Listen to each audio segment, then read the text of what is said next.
front. There you go. Okay, so let's start the game. Without further ado, let's start the game. Agatha Knife is a little girl. She has very long, messy hair, dark hair, and she's the daughter of a butcher. And right now, she's inside of a summoning circle made out of blood with a pile of dead animals like pigs, sheep, cows, chickens, you name it. And she's holding a butcher cleaver in one hand and one kitchen knife on the other.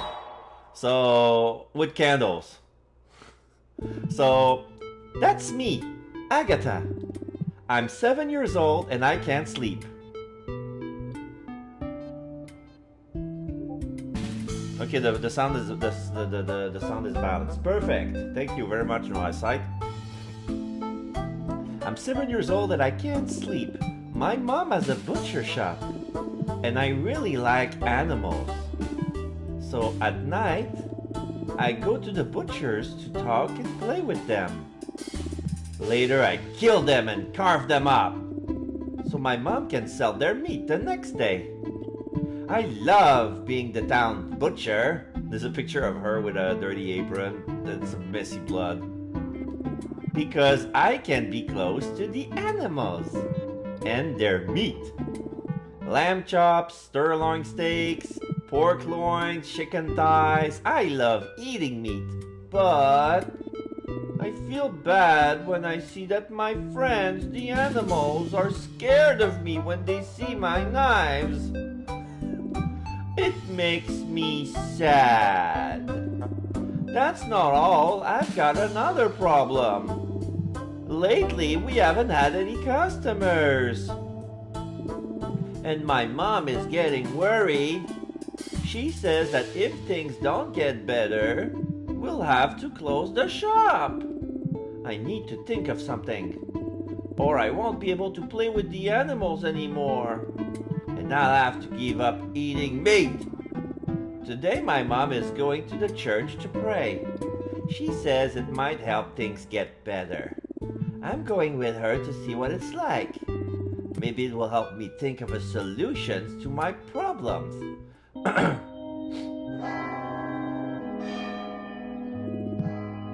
This is rubbish.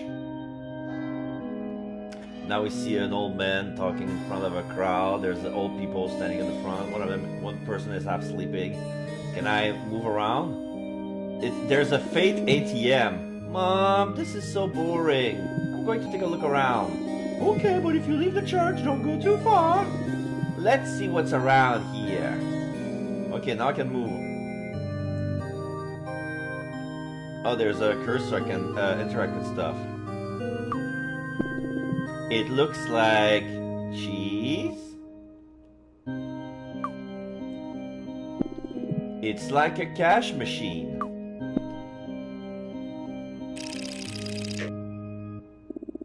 Looks like it only works with money. Okay, so I don't have money. Okay, so what's this? A few candles around.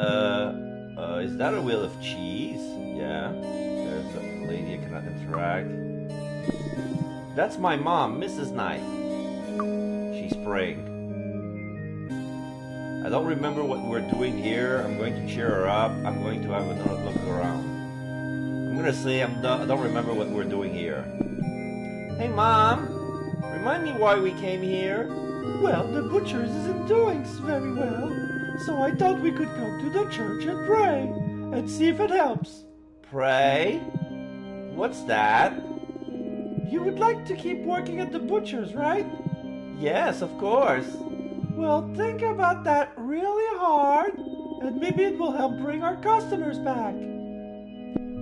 I'm going to cheer her up. We'll get the customer back, Mom. Trust me. Soon we'll have lots of animals in the abattoir. And the counter will be back full of good, fresh meat, just like before. Thank you, Agatha. You're my favorite daughter. Oh, do I have any siblings? No. Ah. I'm going to take another look around. I'll be back in a bit.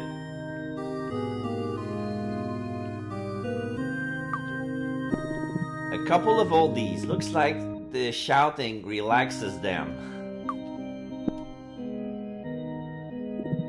Hello. Hello, young lady. Never seen you around here before. Is this your first time here? Yes. I thought this religion thing would be more interesting, but so far it's horrendously boring. That's because you don't know Reverend Bleak's story. No. Who's Reverend Bleak? That guy that won't stop shouting? Yes. No, I never heard his story. I don't like it when people shout while explaining things. So perhaps you could tell me his story? It's a fantastic story. Reverend Bleak is the Time Lord's messenger. Time Lord's messenger? Oh my god, he does look like Peter Capaldi. He looks like the 12th Doctor. No, the 13. Wait, was it the 12 or the 13? Yeah, the 12. He's the 12th Doctor. He's traveled through a time of portal an infinite number of times, and every time he comes back from one of his journeys, he brings up some cheese and a new treat from our Lord. Does he bring back cheese from every journey? Cheese? Yes. Each journey brings new threats from the Time Lords, but if we buy cheese, nothing would happen to us. The Lord will pardon us, the Reverend will be able to pay the toll when he passes through the time portal, and we'll earn a new life when we die. If we don't buy cheese, we won't be resurrected. So, your Lord send you threats? Did you say that your Lord send you threats? Yes, that's right. We all make mistakes, and the Time Lord knows. But he can't forgive us just out of the kindness of his heart. We have to pay for our sins. And that's why he sends the cheese. That's a strange story. I'm not sure what to think of that story. It doesn't make much sense. We have to believe in something, my dear. We are a couple of oldies from whom life is coming to an end. And we don't want to spend our last few days in a spiral of agony, worrying that we are going to disappear forever. We came here looking for some inner peace, and Reverend Bleak gives it to us. Although first we have to buy cheese, of course. By the way, you should also buy cheese, so the Time Lord will forgive you for not believing in him. I don't see the point in that. Buying a piece of cheese isn't going to make me believe that story. Nonsense, take this money. Buy a candle from the Fate Dispenser over there, and light it for the Time Lord. He'll definitely forgive you then. Do it for me. Well, if it'll make you feel better. Yes, if you wouldn't mind. Here you go. I hope the Time Lord lights up your life with his threats. Yeah, whatever you say. Okay, I'm gonna talk to the Reverend. The Reverend Bleak. He's shouting that everything is our fault and the Lord is going to punish us. Pretty much like every religion, right? Now he talks about the cheese savior. What a pantomime. I don't want to interrupt his speech. Okay, I cannot talk to this guy. What's this? There's a safe. There's a safe. Okay, that's just a safe. This is a table with a narrow purple tablecloth. A glass window with lots of different colors. It looks like a painting. If the shouting wasn't enough on his own, those speakers are making it even louder. Whoa, that's a huge window. It has loads of shapes and colors. I like it. Okay, so I got some money. Can I check my inventory? Okay, triangle. This is my bag. There are a couple of things which I always carry with me, like my keys and a USB memory stick. If we get overwhelmed and need a rest, we can go back to the main menu using the key. If you want to save our progress, use the USB memory stick. Although whenever we enter a new place, our progress will be saved automatically. I also have a big pocket where I store everything we pick up along the way. Before I forget, if you want I can talk to you like this instead. Okay, I can choose the font. I already choose the font, but now they give me an option if I want to change my mind. After all, everyone is hooked up there, even people that like eating fish, although they're probably not quite right in the head. Anyway, we have a couple of options to choose from. This one or this one. Which one do you like best? Okay, we'll continue like this. Don't worry, if you want to change later, just go to the main menu and check the options. Anyway, let's do our stuff. Okay, so this is... The granny gave me this money to buy a candle. Okay, so... I'll do this, and then... do I use it on the Fate ATM? Yeah.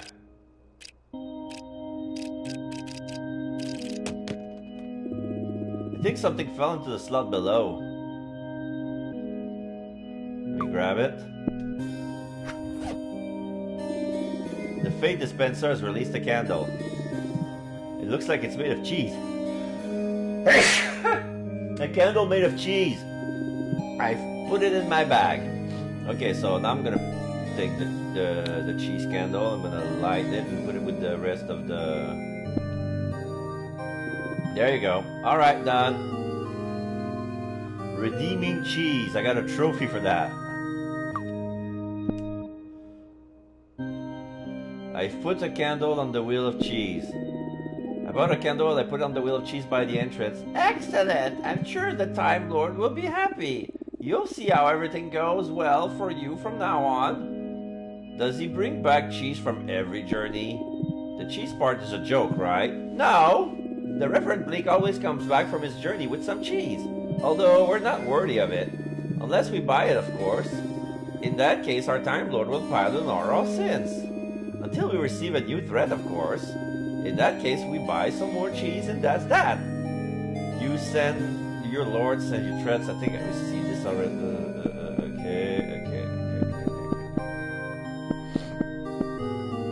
Okay, I've tapped every conversation. Can I go outside? Yes. There's a couple outside taking photos, like for a wedding. The husband is making dog face and the bride is doing peace signs. They're posing for photos. Okay. Cameraman. Photographer. Okay. There's a weird dressed lady with big eyebrows with a red hair afro. The top is always falling off. We can almost see her boobs or lack thereof. And she seems... Wait, she's scratching her crotch with her purse? What? Is that even a... He or she is really dressed up. Okay, so we have no idea. Hello! Hello, beautiful. How are you? I'm not sure if that's a man or a woman. I'm not sure if you're a man or a woman. Yeah, you're not the first one to say that. I'm a man. I've always been one. But you're wearing women's clothes.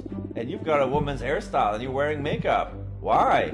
Because I like it, that's why. What, I can't wear a skirt because I'm a man? I can't wear lipstick because I'm a man? I can't sleep with other men because I'm a man? I didn't mean to upset you. It's cool that you do whatever you like. It was just strange seeing a man dressed as a woman. Don't worry, it's not your fault. Most likely it's what they teach you at home and at school. Boys like blue, cars, and video games, and girls like pink, dolls, and play kitchens. Well, we don't talk much at home. I haven't seen my dad in ages, and I live in the room at the back of my mom's butcher shop. That's messed up. You've got a room at the butcher's? Yeah, the back room of the butcher's is like my bedroom. Although I suffer from insomnia, so I don't need a bed. I'm always here with my animals. It's where I kill them and cut them into little pieces, so that my mom can sell the meat in the shop. Seriously? Aren't you too young to have a job killing animals? And you live in the room where you cut them up? Yeah, but I like it. I love animals. And for doing it, my mom gives me pocket money and some meat every day. Are you having me on? No. Do you work? Yeah, well, you could say that I sell meat too. Oh, really? Yes, I'm a prostitute. A prostitute? Sorry, but did you say that you were a prostitute? Yes, my friend and I work in the sex trade. I don't know what that means. I'm 7. Don't worry, you're still a bit young to understand. Just think of it as a business, just like any other. You said before that you work at the butcher's, right? Yes? Okay. People that need meat go to your shop to buy it, right? Well, we sell special affection to people that need it.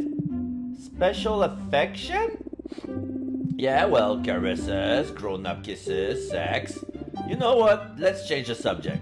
Weird job. Do you like it? Might seem a bit out of there, but yeah, I do. Lots of people work in this business because they're forced to, or because they don't have another way to earn money. But I guess I'm lucky. I like what I do, and I'm good at it. And I've got to meet lots of nice and interesting people. Although that definitely isn't the norm in this line of work.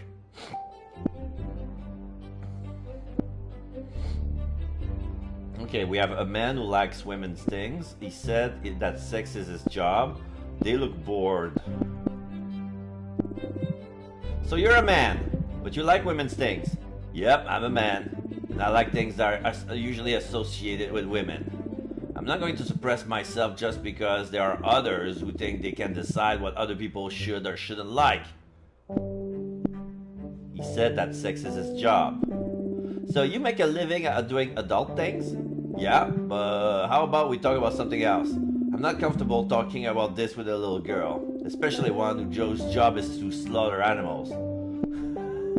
They look bored. You look bored. We're waiting for our friend to finish her photo shoot. Hopefully she'll be quick. I'm starving. Is this a wedding? Yes. Our friend has been waiting her whole life for this moment. She wanted to wear the white dress and get married in a church, have a crazy party, and then go as far away as possible from the honeymoon. A while back, she met a client that was happy to give her all of that. And now, here we are. They're newlyweds. Did you say that she married a client? She found a boyfriend at work? Yeah, they met recently and fell in love. Well, he fell in love with her, and she fell in love with his wallet. So she isn't in love with him. Well, when you grow up, you realize that getting married can mean many things. Some do it for love, others do it for money. Some for a piece of paper, others for religious reasons. Do you want to get married? Not right now, I can't be bothered. Anyway, the only part I like is the spread after the ceremony. Hopefully they'll finish the photo soon as we can go and eat. They're waiting for their newlywed friends. Your friend loves having her photos taken. She's been waiting for this moment, making the most of it. I hope they don't have too much longer. My stomach's rumbling. I'm off. Okay, sweetie. Who's the other? They're waiting for their friend who's having her photos taken. Okay. Campus religion? What's this? Looks like an advert. It says, would you like to give the gift of happiness to someone you love? Do you find it hard seeing your friends suffer? Do you need an excuse to start a war? Start your own religions by taking one of our courses. Come in and talk to us, no obligation. I want to go there. Let's see.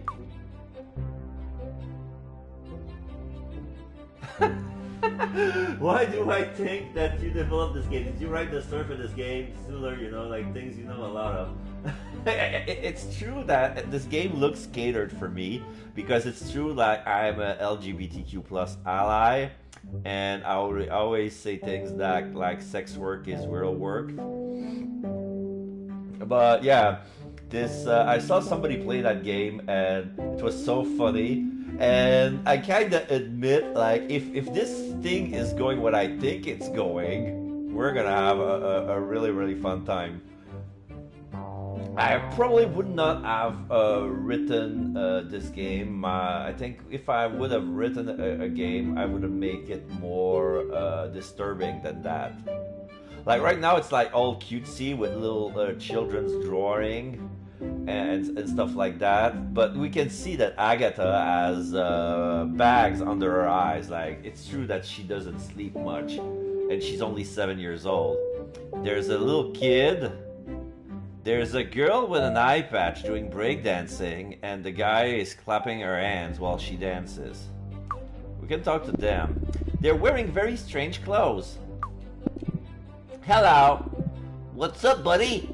I think we've met before. Yup, you're Agatha, right? We go to the same school.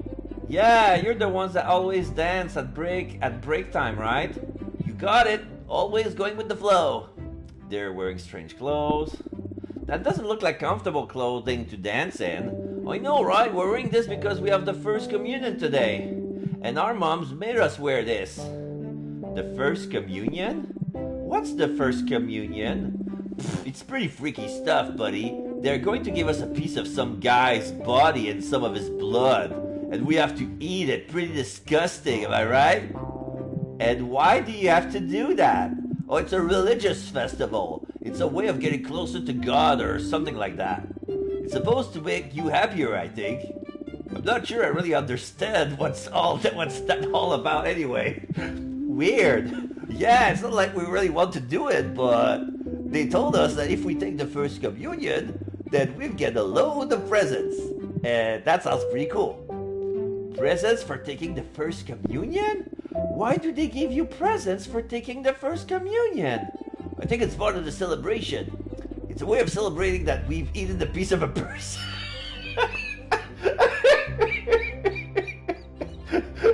It's a way of celebrating that we've eaten a piece of a person.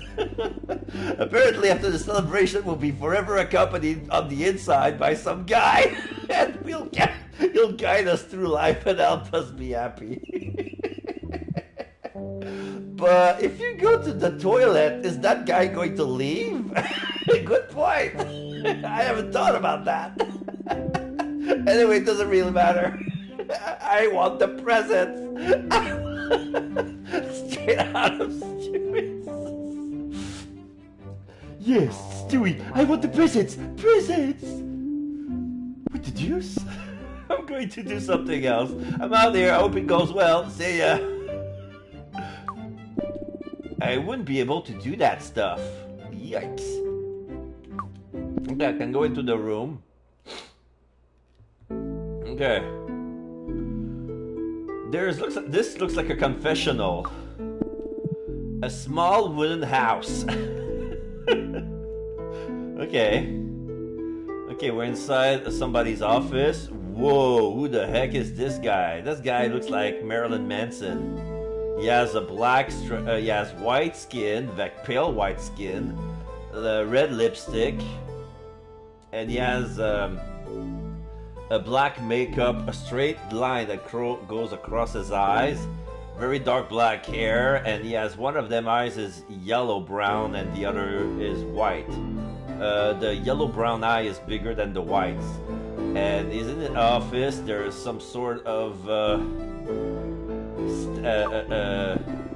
that looks like the head of a reindeer with those eyes. He must have suffered from insomnia, like me. Like it looks like the spirit, you know the spirit of the forest in Princess Mononoke, like a reindeer with some sort of a baboon face, and he has some markings under his eyes. That's what it is. That's a crazy stare, right? There's something on the hearth. There's a fireplace. A small plate with a strange triangle drawn on it. There's a jar with some sort of liquid and some sort of kidney. A bean floating in a jar. A bookcase with some books and files. It says necros. There's a dead goat's head. There's some sort of, what's this? Trying to guide the arrow. There are books, a goat's head, and a big coin. Okay. Okay, let's talk to the guy. Strange makeup. Hello. Hello, young lady. Tell me, what's your name? Agatha. And what brings you here, Agatha? I came to church with my mom. I wanted to know what this religion thing was all about, so I came along to take a look. Excellent. What do you think so far? Do you like what you see? I spoke to some peoples and they told me some strange stories. For example, an ancient couple at the church believed that by buying cheese from that Reverend Bleak character, that some guy called the Time Lord will forgive their sin and they'll be resurrected when they die. There are some guys getting ready for a weird party, although it looks like they're not sure what they're doing or what they're doing it. You can't tell me that they aren't interesting people. Here we find inspiration all around us thanks to faith and religion. But there's something I still don't really get. What is religion exactly? Well, religion is... how do I explain it to a 7-year-old? A religion is usually based on the story of a particular character. That character, sometimes called God, established some principles to be followed so you can live in harmony with everyone else. Love, sacrifice, respect, death, resurrection, punishment, and other similar things. There are lots of different religions, but most share similar ideas. People that believe in a religion defends its principles. In conclusion, a religion is a combination of ideas based on faith. Ah! And what's faith? You could say that faith is blindly believing that something is true. So, someone that believes in a religion simply thinks that the ideas of that religion are true without checking to see if they make any sense. You got it! No, I still don't get it. What's good about that? Well, there are people that need something to believe in to feel complete. Religion can fill that void easily and make people feel happy. Besides, the people that invent a religion can use it to manipulate its followers and ask them for money or other things if it's well run. As you can see, everyone wins. Whoa, that's interesting. But do people really believe a story without asking themselves whether it's true? Well, you already seen the proof. The elder couple from the church believe that they'll be resurrected because they buy cheese. There's your answer. I'm not sure if he's religious. Do you believe in the religion, sir? Me? No. I've studied many religions in detail, precisely because I wanted to understand their power. I think the stories on which they're based are really entertaining, but most are full of contradictions. That said, I discovered that a religion has almost infinite potential, so I decided to start my own business with what I have learned. Courses specializing in the creation of personalized religion. I want him to tell me more about his courses on creating religion. What are these religions creating courses all about? Well, when someone has a problem, they come here, we talk it through, and then we get to work. The objective is that the student is able to put together their own religion to achieve followers and as a result resolve their problem. We help the student by making sure they have all the necessary components to create a complete religion that will help them achieve their objective. So, anyone with a problem can start a religion? And that will solve all their problems? Correct. It doesn't matter what the problem is, it's how complicated it might be and who has it. We can always create a religion that adjusts to the needs of our client. The most important thing is that the religion is well developed so that a particular group of people will believe blindly in it. For example, you heard people talking about the Time Lord and the system of achieving redemption through the purchase of cheese. All of that is based on an invented religion. Mr. Bleak was having trouble with his business, and he came up to us looking for help. So, it's an invented religion? Like all of them? Mr. Bleak has a business which distributes and sells cheese. But he had a bad year and didn't know what to do to recover his sales. Until he met us. One of our mentors worked with him to create a new religion with the objective of improving sales. And that's where the chronodary religion and the story about traveling through time came from, where Reverend Bleak brings back cheese from his visit to the Time Lord. When those faithful of the Time Lord buy cheese from Reverend Bleak, they receive pardon for their sins. What's a sin? When someone does or thinks something that contradicts the norms set by religion, it's said that they commit a sin. Ah. But Mr. Bleak's story doesn't make any sense. Normal people don't believe in time travel, or think that buying cheese makes it okay to do bad things. You say that because you still underestimate the power of religion. People that are fearful or doubtful will cling on to any story which makes them feel better. In brief, Mr. Bleak found a group of people that were in need of something to believe in, and he used that opportunity to bring them closer to his religion. And now, thanks to our course, Mr. Bleak's cheese business is booming. I could create my own religions to solve my problem. So with my own religion, I can solve my problems? Of course, that's exactly what I'm saying. Perhaps there's something we can help you with? Well, maybe. I work at my mom's butcher's where I kill pigs, rabbits, and other animals. I cut them into pieces and prepare the meat for sale. That's unusual. Yeah, I know, everybody tells me that. That child's exploitation. A young girl shouldn't be doing that. Blah, blah, blah. Anyway, don't worry about it. I like the animals. You like the animals or you like killing them? I like being with the animals while they're alive and eating them when they're dead. I love meat. What I don't like is that they get scared of me when I approach them with my knives.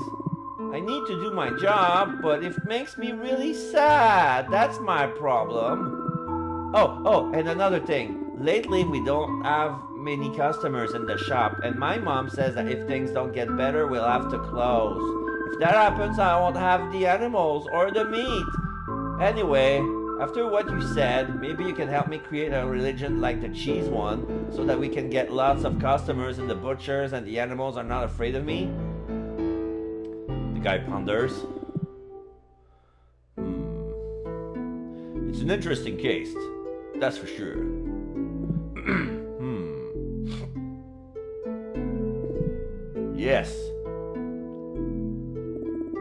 Yes, I think we can solve your problems. Really? We are going to need a religion that's slightly more complex than usual. But that shouldn't be a problem. I'm going to assign my best mentor to your case. The one that specializes in strange and difficult cases like yours. You should know I don't have much money. I don't think I can pay for your best mentor. Don't worry, we'll make an exception for you. We'll use it as an opportunity to demonstrate that we can provide a solution to strange situations just like yours. I'm going to sign up for the course. He said that with my own religions I could make my animals happy. Would my animals really stop being scared if I invent my own religion? Absolutely.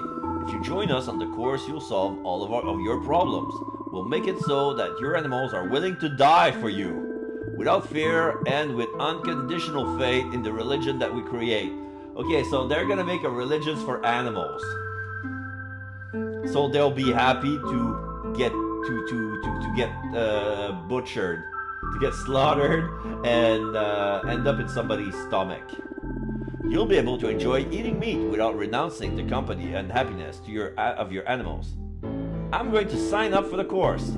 Convincing my animal will be a challenge, but I've got nothing to lose, so let's do this! I want to create my own religions! I want to join the course! Great, you won't regret it, I promise.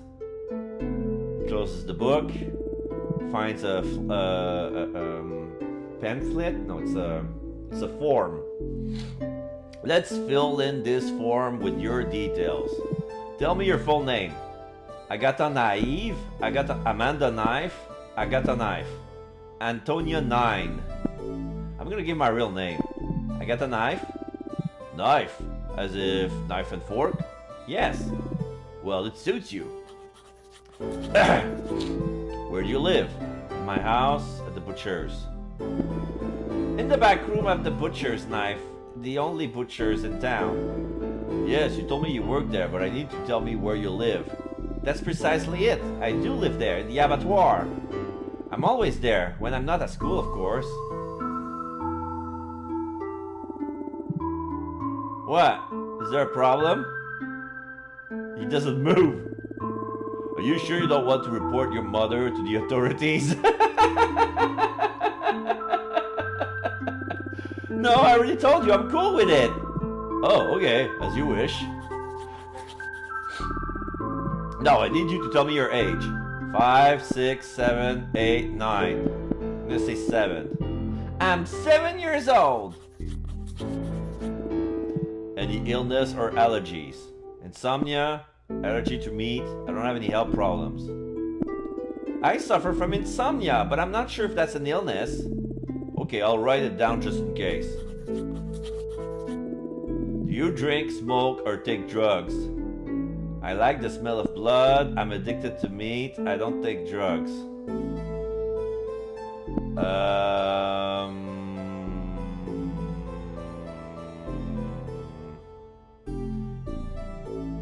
Can we be addicted to the smell of blood?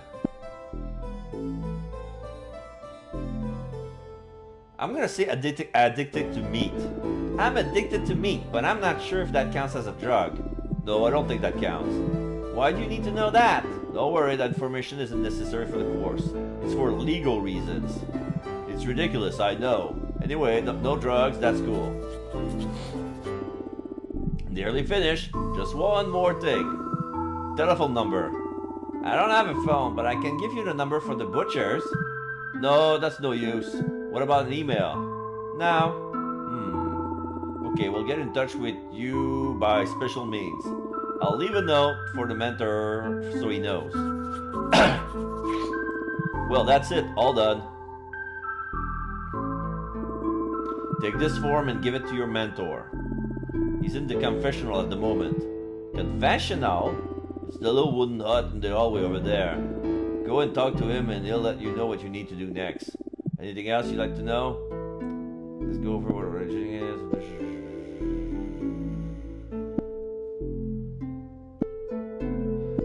I have enough. Okay, that'll do for now. Okay, I hope you enjoyed the course. I'm sure you'll be able to create a fantastic religion that will solve the problems you're having with the animals and the butchers. You'll see how much fun creating a religion can be. Okay, I'll take the form.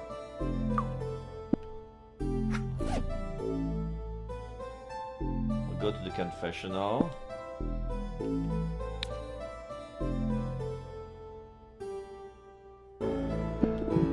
Hello?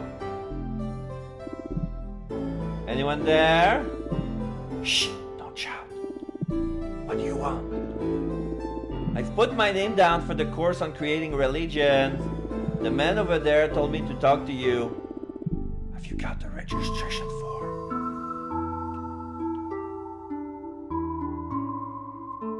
Can that be true? We make up a religion out of the problems and then it will be solved. Well, I have a feeling that every religions that have been created thus far started from that premise. I don't know if it works with anybody's problem. Like, I haven't tried it out, but like, I think he said something that you have to find people like you would believe in what you would in the story that you're gonna create. Like, I have an aunt that's very spiritual. She did a Reiki class, and usually she's a lot into esoteric stuff and alternative medicine. And it's fine. I mean, when she believes it and it works for her. The only problem is if she tries to convince people of her ways and say, don't go to the hospital for anything, I'll take care of you. Like, because she has some mistrust about the hospital, and it's probably her way of not clogging up the system with some small stuff. And when it comes to serious stuff, that's what the hospital is for. So yeah, she didn't believe in the vaccine. It's like, okay, if you get, our parents told us, like, okay, we won't try to convince you to get vaccinated if you promise that if you ever get COVID, you're not going to get to the hospital. And that was the deal that we made with our aunt. And I don't know if she ever had COVID, but right now she managed to find a way to not getting it, just like anyone else. I didn't get it as of yet, as I'm taking my precautions. I'm pretty sure that she's taking hers as well. Ask you because I respect everyone's religions and everyone's faith. I do not intertwine nor pose more in favor of anyone else's religion. I believe in what I want to believe, and I give that everyone is. Yeah. So, was your family really religious? Were they really into a lot into Christianity, or was it something else?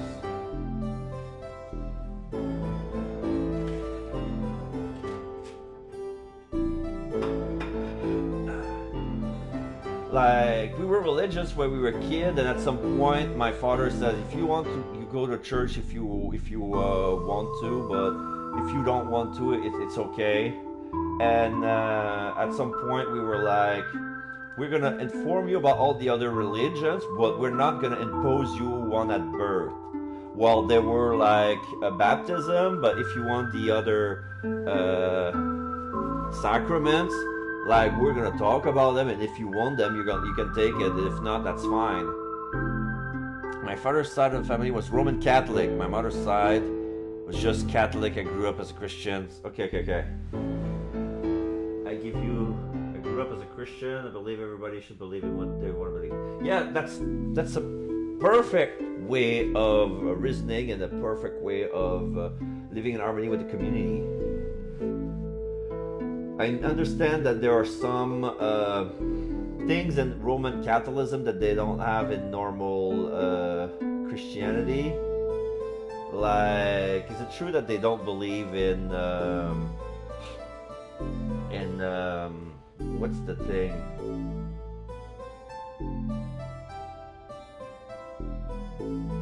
Trying to look at the word.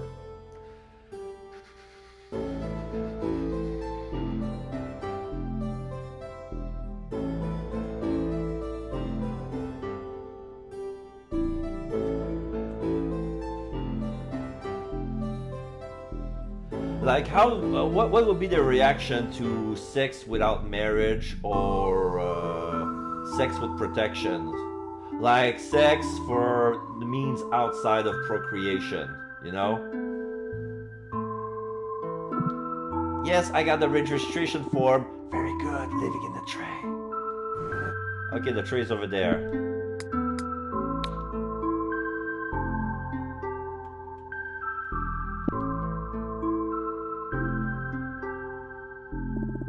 I put the form in the tray.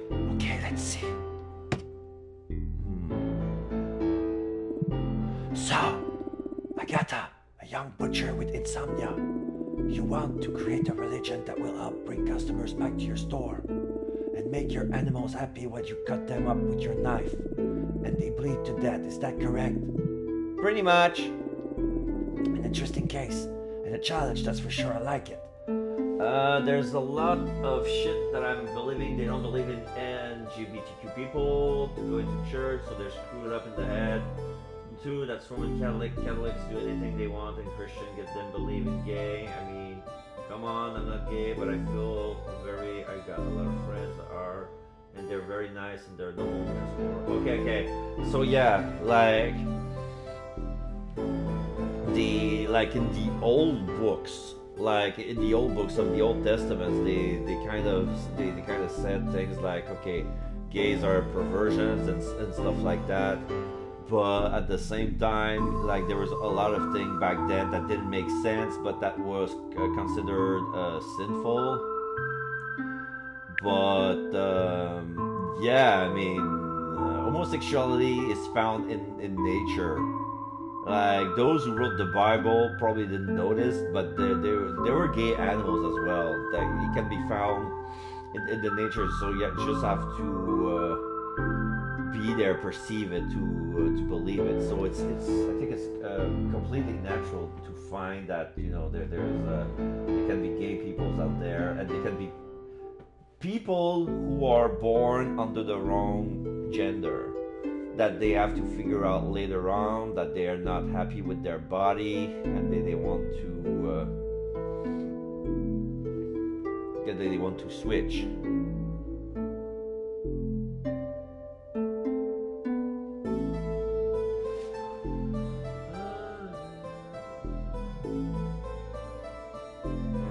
Much more normal than those churches. It's a sin to think that the science is true and not what Genesis made in the book, that Bible. Screw that. I will stop commenting about that issue right now. I shouldn't be for the rest of the video. It's I understand. I understand your opinion. It's fine. Your opinions are valid. Thank you for sharing it. Right now, nobody in my community so far would object. They would share something like that. So yeah, it's like the thing about Genesis, like science is the devil's, but I believe that a woman came out of a man's rib. So you see, so basically, if they were shocked, they wouldn't be watching me play this game, because we're ripping a new one with religion altogether. So yeah, we're saying that all religions are made up, and we're proving it by making one of our own, you know, right now. So okay, let me have to think about it, and I'll put together a list of the things we'll need to do to create a religion which fits your needs. I'm not sure how long the planning process will take, so there's no need for you to wait around. You can go home. As soon as I got everything ready, I'll contact you. One thing that's really important, for the moment, don't tell anyone about what we're planning here. If someone gets wind of all this, they won't believe in your religion, and the plan won't be of any use. Don't say anything to anyone until I tell you, okay? Okay. But is that it? I don't need to do anything else? Not at the moment. We'll talk when I thought through all the steps we're going to take. Okay, until then, bye. I hope this works out. Anyway, let's go home. Extracurricular activities.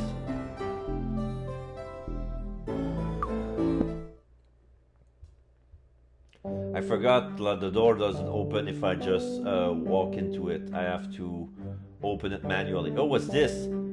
There's a cemetery. There's a scrapped plushie doll next to a John Doe tombstone.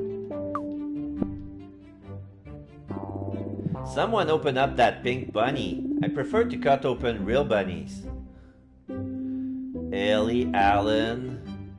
There are people grieving. Ikari Yui. Who's that? Oh shit! This is the Gendo from Evangelion, Ikari Yui. This must be Shinji, right? He doesn't look too well. There's even a tomb for Cthulhu. Oh my god, so funny. Hello! I mustn't run away. I mustn't run away. I mustn't run away. What? I'm useless. ... Are you okay? I am what I am. Okay, that's enough of that. You make no sense. I'm out of here. Thanks, Father. Bye, Mother. And to all the children, congratulations. That's weird. Okay, that's the ending of Evangelion. I remember, that's the first ending. This is the father. Probably the boy's dad. See, is that your son? Unfortunately, yes. I don't think he's quite right in the head. You're telling me? Yeah, and what are you doing? Living la vida loca here in the cemetery. What does it look like? The boy insisted on coming here to talk to that lump of stone. I've already told him that it's just a stone and that his mom isn't there. But he likes talking to a brick wall. I'm going to ask him about the boy. What happened to your son? He's an idiot. I've had to move him from school to school like 108 times already because he has problem fitting in. Anyway, you just need to take one look at him. He's a disaster. He says that his wife isn't buried here. Before you called your wife's gravestone a lump of stone, and you said that she's not in the ground here. That's because it's true, she's not here. Where is she then? Her soul has moved on to the other world, but I think you're talking about her body, so I'm going to explain. When my wife died, my stupid son just couldn't stop crying. He spent every day shouting for his mom to come back to him. even if it's just one day, so he could save inside one last memory. Eventually, I got so fed up with all the whimpering that instead of burying my wife, I got her corpse, bought a good axe, and dismembered it. Mom! Quiet, stupid! Seriously? Did you really cut up your wife? Yes, I cut her corpse into small pieces and put them into a giant saucepan. Didn't he want to have the last one memory of his mom to keep inside? But what did you do? Made a fantastic soup. Mom, is that you? You made a broth with your wife's corpse? That's right. I came out delicious in an amazing fluorescent orange. On one hand, that surprises me, but on the other, it makes sense. The boy looks traumatized. I want to hear the cannibal soup story again. No, the boy looks traumatized. I don't think your son liked the cannibal soup idea, and that's what he's so upset. I just wanted him to stop whining, but it hasn't worked out the way I had hoped. He's still an idiot, and that night all he does is cry just like before. Get in the robot, Shinji! You have no idea what it's like to live in this piece of human waste. To live with this piece of human waste. What he did with his wife is pretty strange. Hey, cutting up your wife's corpse and making a soup with it is an odd thing to do. I'm a butcher, and I do similar things with animals, but I didn't know you could do the same thing with people. Are you comparing my wife to a dirty pig? Hey, don't say that. I love animals. I love my animals. And I love my wife. And the fact that I made a soup with her remains is neither here nor there. When someone dies, their soul leaves this world, and the only thing left is a lifeless corpse. Oh, really? Of course, haven't they taught you that in school? Maybe they did. But I find it hard to concentrate in class. I've got insomnia, so I'm always tired. Yeah, okay, I don't need your life story. ... You heard me. I love my wife very much. I love her? How come you say it like she's still here? Okay, like she said I love her, not I loved her. How come you say it like she's still in the present? Because she still exists. I just explained it to you. My wife's soul is in a better place. The place where we all go when we die. And when I die of old age at this rate, when I end it all for having to put it with this idiot, I'll be reunited with my wife in that new world. And we'll live there happily together forever. And how is that possible? Well, having read lots of books, I've come to that conclusion. Well, I'm not sure. There's nothing to be unsure about. That's just how it is. End of story. Okay. Why are his hand claps together like that? Yeah, because that's always his pose. His hands are clasped together because when he leans on his desk, that's a neutral pose. Like he's pondering, his hands clasped together just underneath his nose to cover his mouth. And we can never see his expression, but we can only see the look on his face, and he's always look angry. Has something happened to your hands? No. I hold them like this because it gives me an air of sophistication. It makes some things difficult, though, like eating and wiping my ass. But I manage alright. Let's do something else. Take it easy. Wouldn't want this party to end, would we?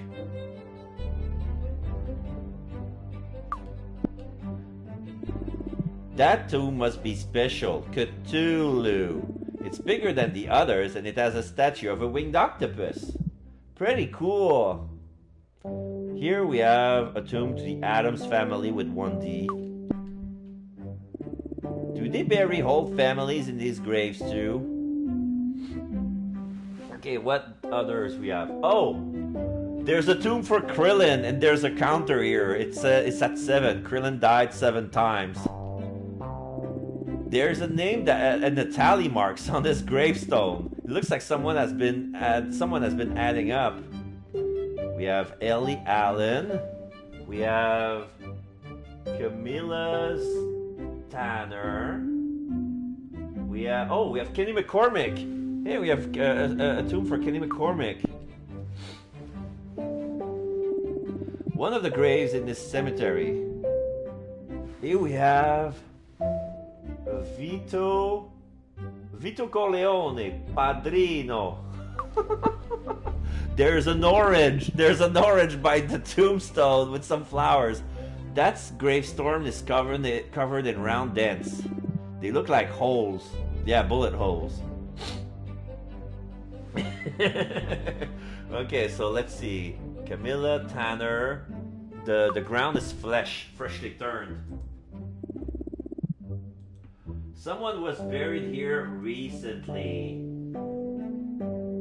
Yes, it was. Yes, it was.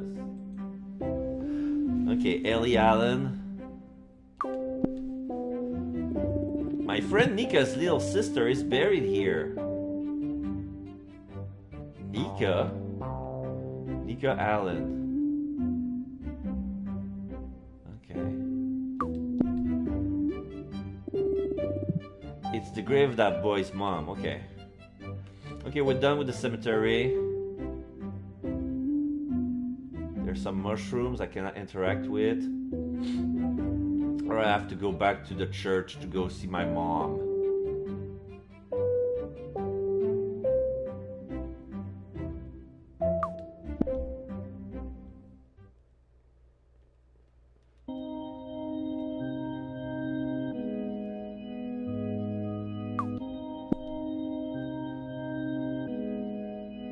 I don't remember what we were doing here. Wonder if my mom believes the story about the cheese and the Time Lord.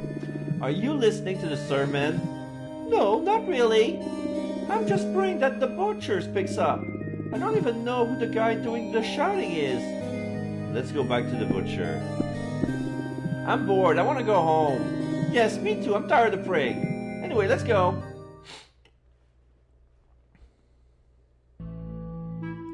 Here's the store. Today's stew meat, $1.99. Oh, there's fly on the meat. Looks like another day without any customer. There's even spam. It says spam, $3.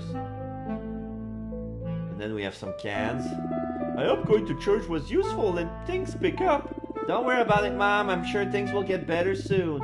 Whatever you say, Agatha. By the way, I'm pretty sure it's time to prepare our last pig. Can you deal with it? We probably won't sell any of the meat, but at least we'll have something else on the counter should anyone come in.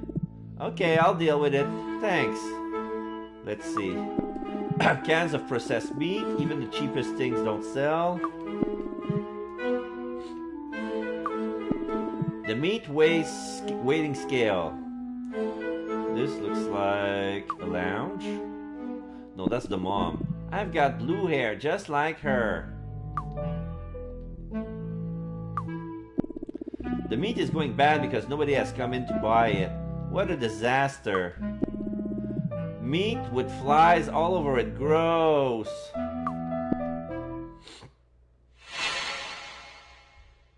Okay, I'm going inside the abattoir. What?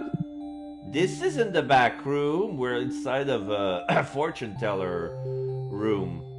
There's the door is a curtain of beads. There's a guy in a trench coat with a glowing crystal ball, and there's a poster next to him that says "Awesome Andrew." I believe this guy is Andrew. What's going on? Cloves of garlic, spices, and different colored concoctions. Maybe this guy's a cook. I don't know where I am, so let's not touch anything yet.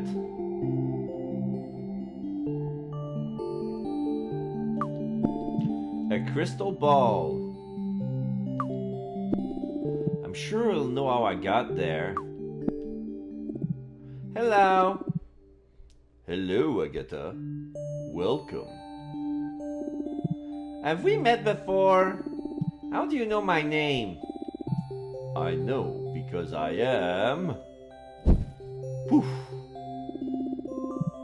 Sandro, the awesome master of divination.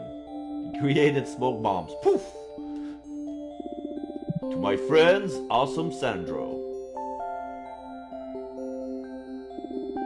Never heard of you. I'm your mentor. I'm going to help you create your own religion. Ah, so that was you in the little wooden house.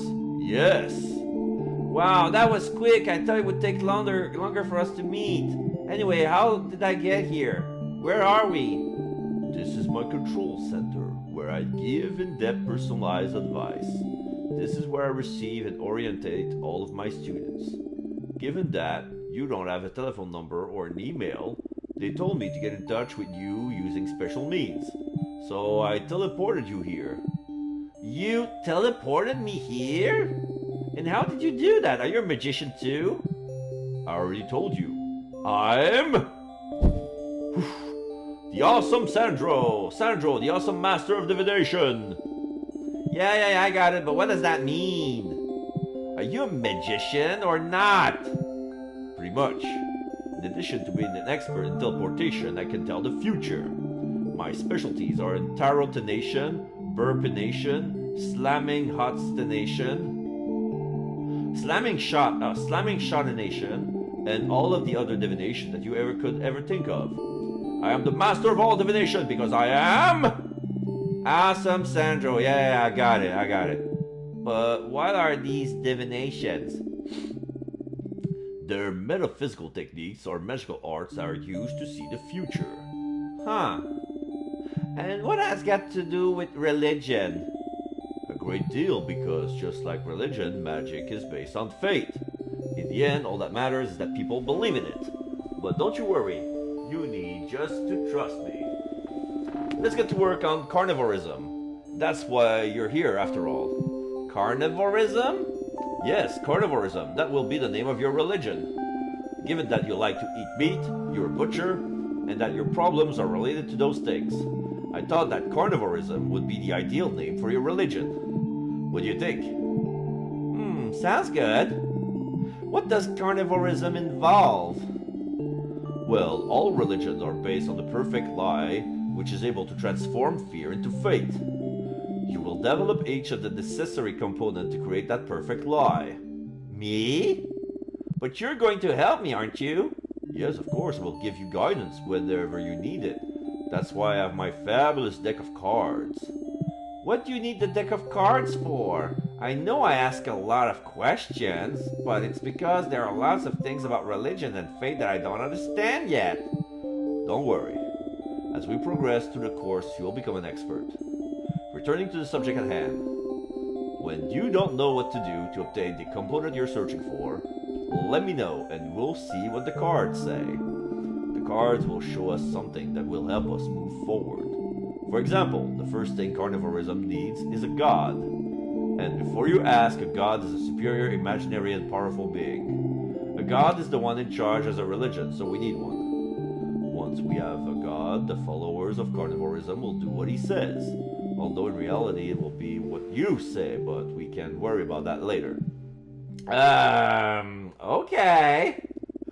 And where can I find a god? It's for precisely that reason that we have the cards. They'll show us the way. Let's see what they say. Take out his deck, shuffles. The cards are flipping themselves. They spin around. There's some purple energy coming in, and then it's shuffled itself together. Now we pick one. Pick another one. Sandro do some. E. Okay, we've got the dagger, the blood, and the drunk. And what does that mean? It means that it will be necessary to find the blood of an animal. I don't think that will be difficult. Excellent. Take this bottle. Fill it with animal blood and bring it back to me. With the blood, we'll be able to create the god of carnivorism. Won't we need anything else? With just the blood, we'll be able to create a god? Just worry about bringing me the bottle full of blood, you'll see. Okay, but can you send me back to the butcher's? Sure, if you leave through the door, you'll go there directly. I'll take care of bringing you back once you've got the animal blood. Okay. See you soon then, I guess. See you soon.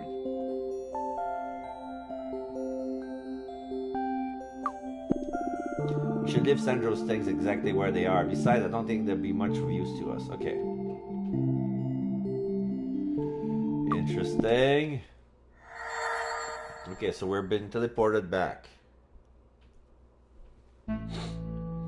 Oh shit, the pig is still alive and is dangling from the ceiling in chains. His front legs are tied and he looks sad. And yeah, there's a circular saw and there's a drain in the middle of the room. Whoa, it worked! I'm back at the butcher's! Oh, amazing!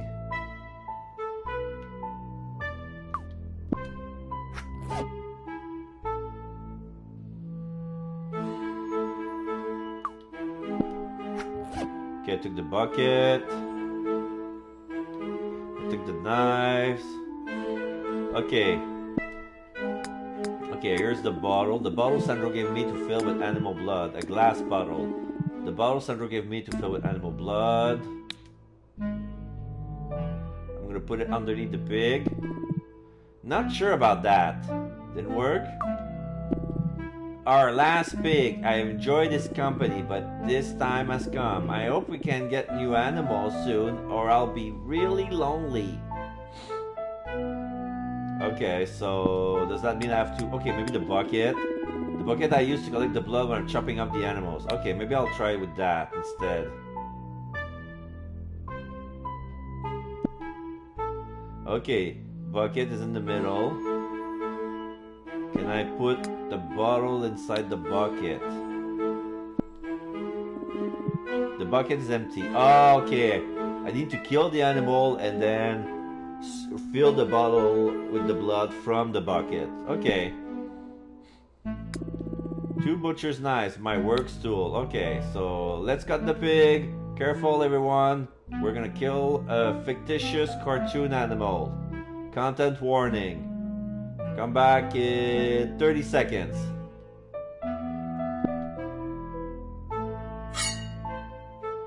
Yeah, he's panicking. Slash! Okay, we didn't show us. They didn't show anything. Oh no, no, not true, not true. Cutting open. Now we're cutting the pig, chopping the meat. Now Agatha is crying. Okay, job done. The floor is a bit messy. The bucket is full of blood. The meat has been cut. And the cutting board needs to be clean as well. So, pig aside. Yeah, we killed the last pig.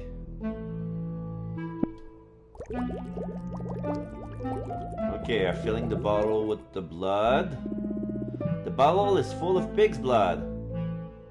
Can we go now? Okay, now we're being teleported. There you go. I like being teleported. It tickles a bit, but it's relaxing. So now I'm gonna give the blood to him. I've got the blood. Perfect, give me the bottle. He opens it, he pours something in it, closes the lid, shakes.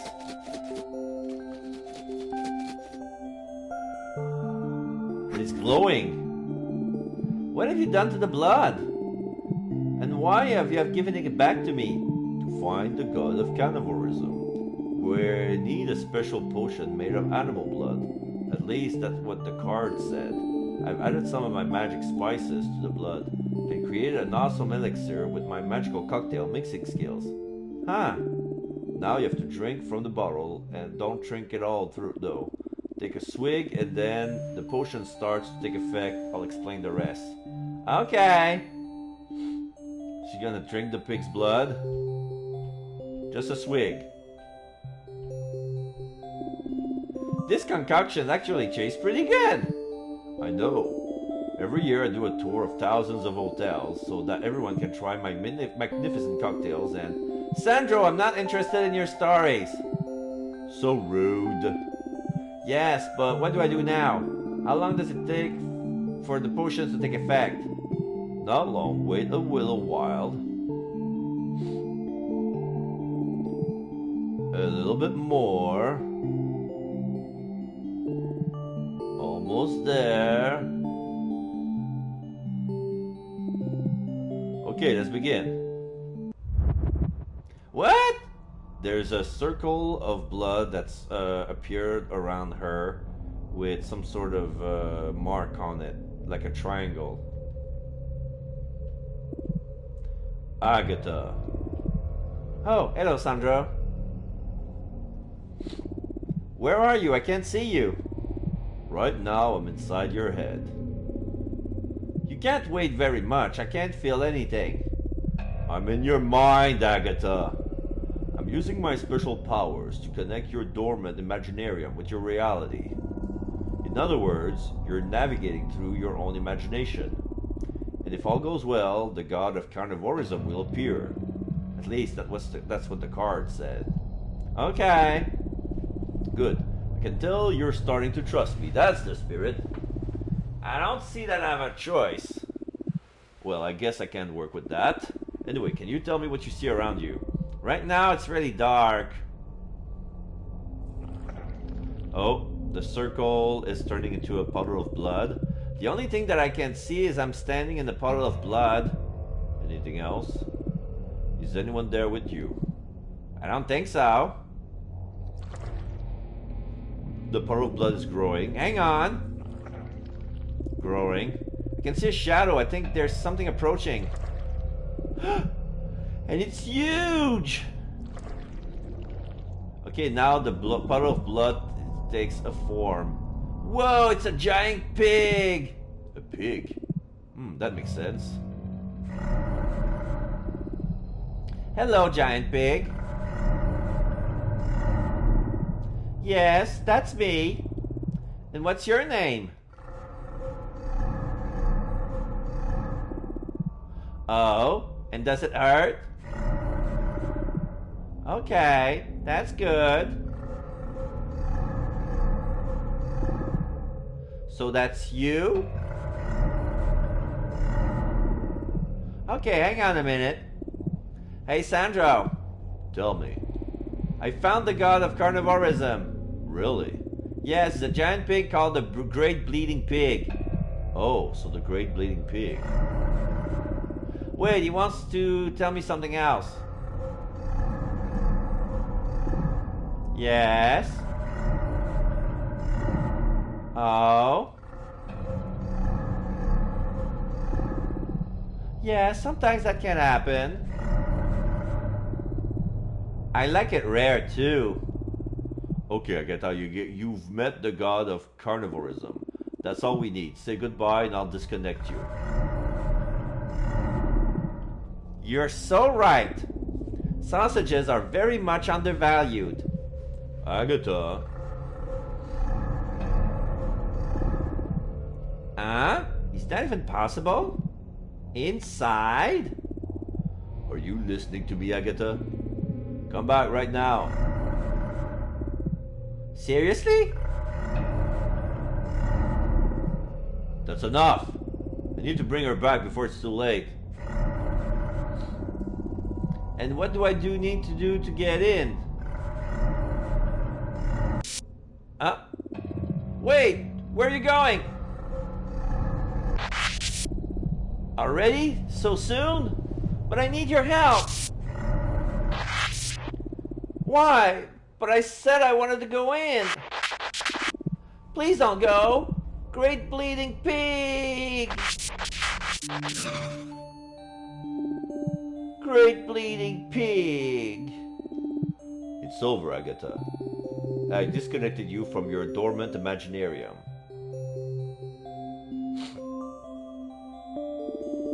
Why did you disconnect me? I was hanging out with the Great Bleeding Pig.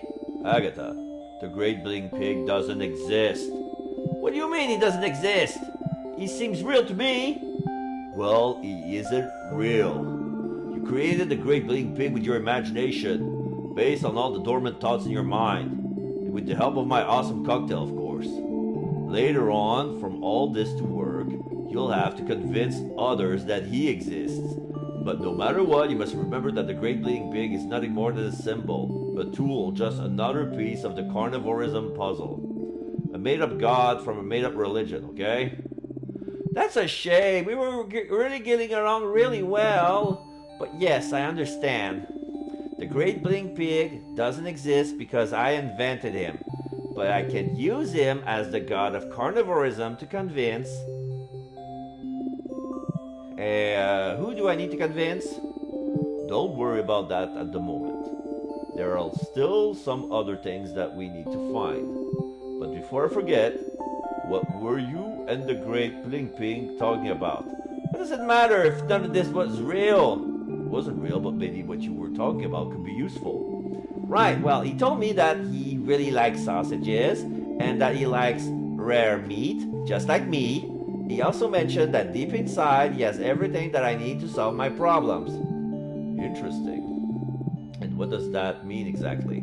I don't know, just that he was going to explain. You disconnected me! Sorry, but I rescued you. I was talking to you, but you didn't respond. If I hadn't disconnected you in time, you would have been forever trapped in your own imagination. Oh, in that case, thanks. No problem. Maybe I should drink some more of the potions from the bottle. That way I can speak to the Great Bleeding Pig again. That's not a good idea, it's too soon. You should leave more time between journeys into your dormant imaginarium. Anyway, it doesn't matter. Let's get on with finding the next part of carnivorism. Sorry. Next part of carnivorism. Yes. We have a god, now we need a sacred book. And in that book, we'll put together all the necessary principles to ensure that carnivorism makes sense and will be useful. And what principles are those? First, get your hands on the book. We'll worry about the principles later. Okay. We'll need a thick book with loads of pages. Loads of blank pages, that is. Does that even exist, a book with blank pages? I don't know, you'll have to look for one. If you can't find one, you can make one yourself. Okay, I'll think of something. I'll go outside, take a look around, and see what I can find. Excellent. And by the way, given that we're talking about the sacred book of carnivorism, perhaps the cover should be red. I like it. Okay, that's decided. Find a book with loads of blank page and a red cover. When you have it, we'll write the principles for your new religion. And with that, we'll have the sacred book of carnivorism, and we'll be one step closer to solving your problems. I'll get on with it then. Good luck. And remember that if you need help, we can always consult the cards. Okay, but first I'm going to take a look around and see what I can find. As you wish. You know where to find me. Dormant Imaginarium. Okay, I have another trophy.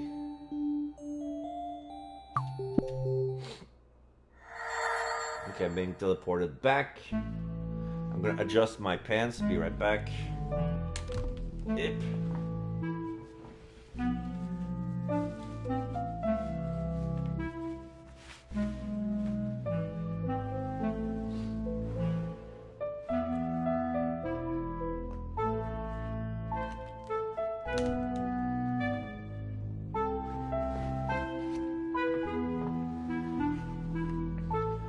Okay, nothing seems to have moved ever since I last came in. Maybe I can talk to my mom. Looks like we don't have any customers. I'm going to cheer her up. Let's do something else. Why doesn't anyone come to the store anymore? No idea, Agatha. You know better than anyone that our meat has always been premium quality, and I can't put the price down any further. If we don't get customers through the door soon, we won't be able to pay the bills, or buy more animals to have meat to sell. At this rate, we'll have to close the store, and we won't need any more animals. I hope we find a solution soon. I'm going to cheer her up. I want meat and animals in the store too, Mom. Cheer up. That's not going to be easy, child. Sigh. You, on the other hand, well, that look on your face, anyone would say that you don't care what happens to the store. That's not true. I really care. But your face has always been the same. That isn't true either. Sometimes I blink. Let's do something else. I'll see you later, Mom. Okay, I'll be right there. Okay, I'll go outside.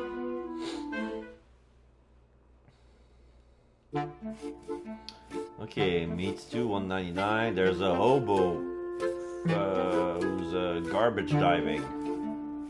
A man looking for something in the bin. Hello. Stay where you are. This is Stanley's territory. What do you want? Maybe in all that junk you'll have a book with blank pages. Do you have a book with nothing written on it? A big book with nothing written on it? What sort of book is that? No, I don't have anything like that. And if I did, I wouldn't give it to you. He must be looking for something in the bin. What are you looking for? Anything that might be interesting or useful. And if I find a blow-up doll, that would be sweet. That stuff over there must be his. What are those things over there? An inflatable bed, a collection of videotapes, a video game console, and a newspaper. And it's all mine, so don't get any closer. The cat seems friendly. Yeah, there's a cat with sunglasses who is roasting a fish on a stick near a garbage fire. It's literally a garbage fire. That cat seems friendly. Is that your cat? It's my buddy. He's getting some food ready. I'm going to do something else. I'll leave you to it. Good. Stanley's cat. He's cooking a sardine. A video game console, an inflatable bed, some videotapes, and a newspaper. Nothing interesting. There are people that think I leave it there, but that's my mom's house. I live in the back room at the butcher, which is way cooler. Animals and meat are the best thing ever. The more I think about it, let me check if I can access to some of the meat in the back store.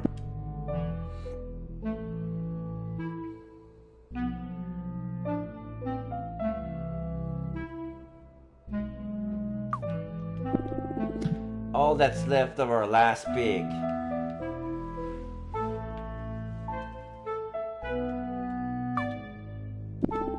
I've already got my butcher's knives. I don't need a sharpener. What do you mean you don't need a sharpener? Fuck you, you need a sharpener.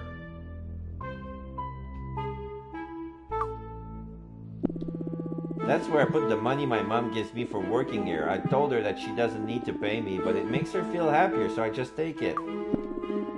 The money could come in handy, but we need to smash the piggy bank first.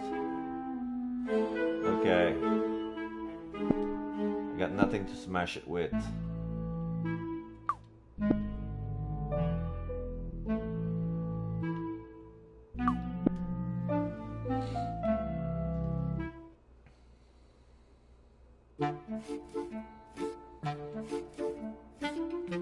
There are posters for the Wicked show. This is a photo machine. One of those photo booths. You go in and the machine takes photos of you and then prints them. There's a comic book named Comic Sans.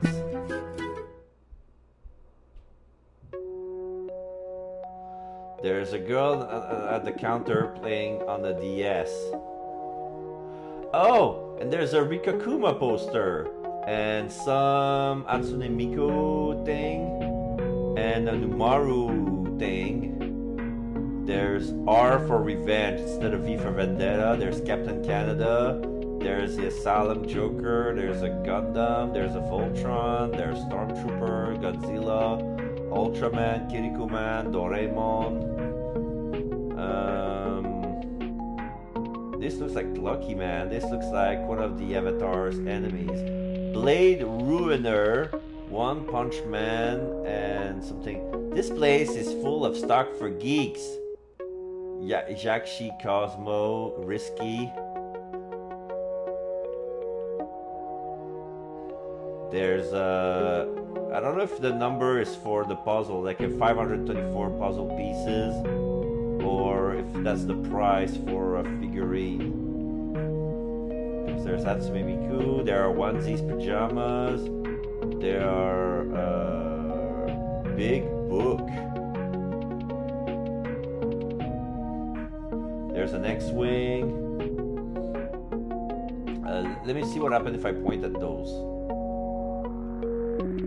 You need friends to play these games and I don't have any. I do get on with Nika, but whatever, I don't like this stuff anyway.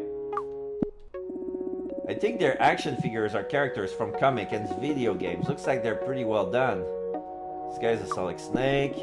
Films and cartoon series. I don't even have a TV or to watch them on, but I don't care. I prefer being with my animals. Figurines are really big. Those figurines have really big eyes. Cartoon costumes and t-shirts, I'm guessing. There's one for Amtaro. Loads of movies and cartoon series. Superhero comics and other stuff like that.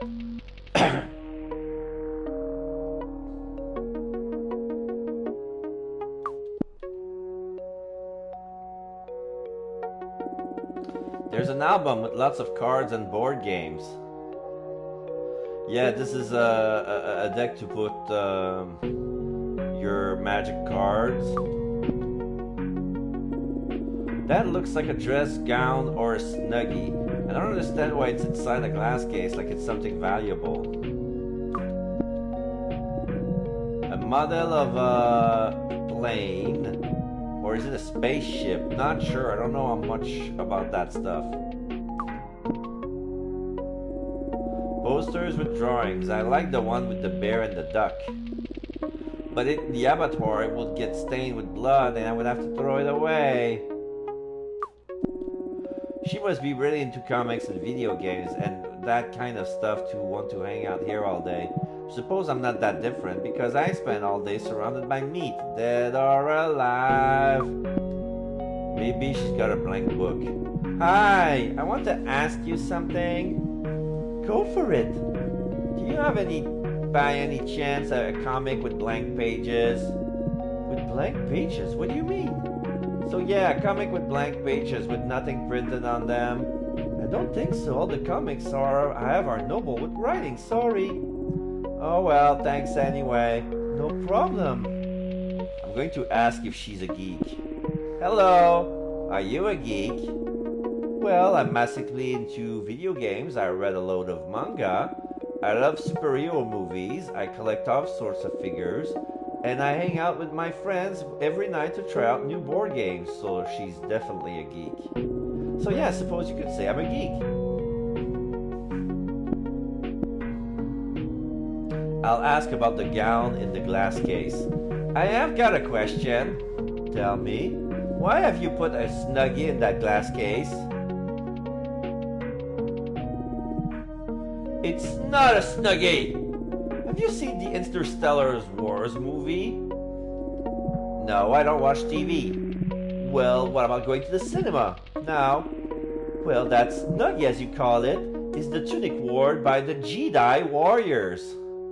Jedi. Okay, so it's a Jedi cloak. Who are goodies in the Interstellar Wars movies.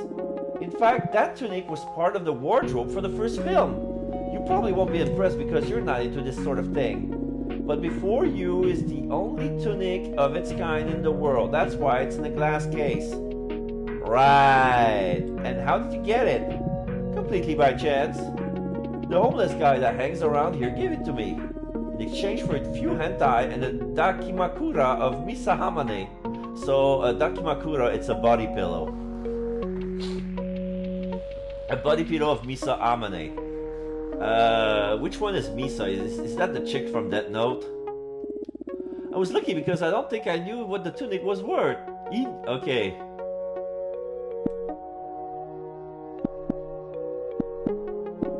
I'm out of here. Okay, see you later. I might need that tunic. That would be perfect if I want to be a cultist.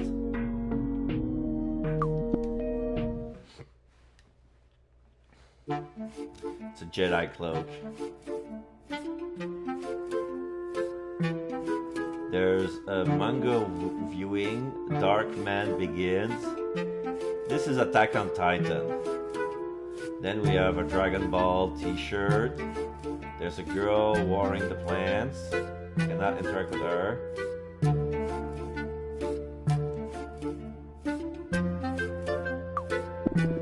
I don't know who lives there. Let's go somewhere else. There's people playing basketball. It's called basketball or hoops, something like that. Okay, I'm gonna cross the street. I'm pressing the button to cross the street. Okay. Okay, I cross the street. That's an ironmonger. I won't find anything useful for creating carnivorism in there. Let's go somewhere else. Ooh, there's a hippie with a bird. He's giving them chicken feed. Adam, Giles, Levi, in Unraveled. And then we have a poster of Alex is on fire.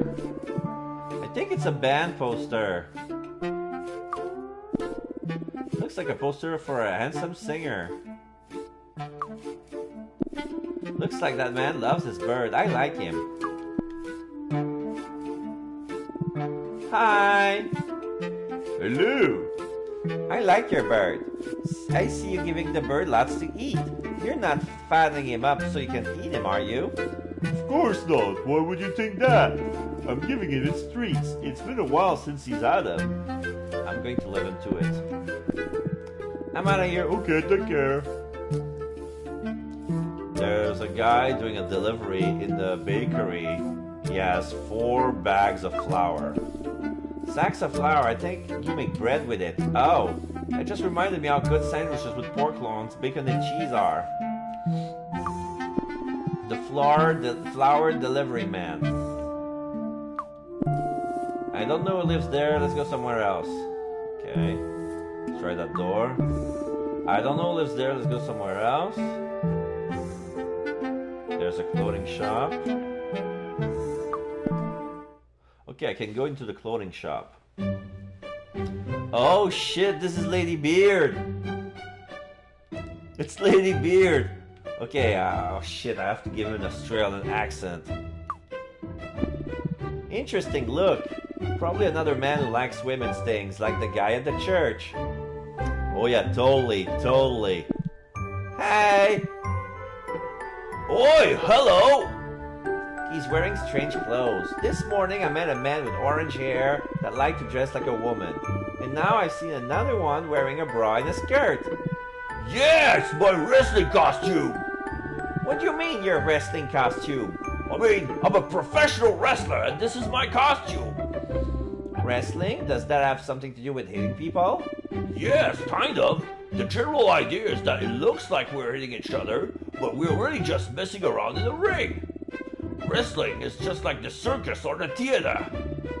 Ah, but why do you fight dressed like that? It's more fun. And it's not just for them, for when I'm wrestling. A lot of the time when I go out to parties or hang out with my friends, I put on design just like this one. Everyone laughs when they see me. There's nothing better than making people laugh. I bet everyone laughs at him. Do people ever tease you? Of course, all the time, but I'm a tolerant person. If I wasn't, I'd probably have snapped a few necks and ripped off a few limbs by now. I doubt he has many friends. I suppose it's more difficult to make friends dressed like that. Not really. In fact, I make new friends every day. People stop me in the street all the time. We mess around and they take photos with me. We have a great time. I can't think of anything else to say to him. Is there something, I gotta go. Okay, see you later. So, as you can see, I didn't give him an Australian accent, but it's kind of funny and a coincidence that they mention his wrestling backstory, because right now he's a J-pop idol, but back in the day he started as a wrestler, as an Australian wrestler, and he wrestled a lot in Australia and in Japan too. And that's how he started making a name for himself. But everything he said, it's completely true, by the way. Now he's singing, when I say J-pop, it's actually J-rock, because he sings guttural in the metal lolly band. I think I think the actual band he's in right now is called Baby Beard. That's the tackiest dress I have ever seen. Looks like... Oh, this is an Alice dress. She calls it tacky. There's a house pattern on this dress. The only way I would put one of those on if I bang my head really hard. There are purses on top. A handbag shaped like a heart and another one with a dog's face. There's one with like a violin too, or some sort of musical instrument. My backpack is cooler but smaller. It's smaller, but I can fit lots of things in. It's super practical. There's a top hat. Oh, there's a tray of cupcakes near the counter. I'm pretty sure they're colorful cupcakes. Everything in this shop is so super cute. As well as selling dresses and bags, she seems to do clothes alterations too. Hi! Hello, how are you? What can I do for you? It doesn't look like she has books, but I'll ask anyway. I'm looking for a book with lots of blank pages. Have you got something I could use? No, I don't. Sorry. I just got clothes and accessories, basically what you can see. Maybe you could try the library or the comic shop. Although I don't know if you'll find a book with blank pages. Exactly. Everything in this shop seems really tacky. The thing you have here, the dresses, the bags, the bracelets, it looks like a princess wardrobe. I'm sure Princess would love to wear one of my dresses. Everything I carry up in the shop, in the clothes and the accessories, is Lolita fashion. Every piece is a small work of art full of amazing details. Seen anything you like? No way, I don't like anything. Oh. And you don't want to try anything? Some girls change their mind when they see themselves in one of the dresses. No thanks. Okay, as you please. By the way, did you put your head inside the bin? I think if you've got food scraps in your head, yeah, that's a ribbon. It's shaped like a already bitten apple with a bird on it. ... You are very rude. Let's start again, shall we? Okay. So, hello. Hello, are you after something? I'm going, I've got things to do. Have a great day! There's an umbrella dispenser. Umbrella's useful if it's raining and you have to go outside. You put it over your head and that way you don't get wet. Oh. Rings, chains, bracelet, and other shiny things. There are people that put loads of that in their faces and in their hands. I've never liked those things. Okay, let's get out of here. That's where my friend Nika lives. Okay, let's try this.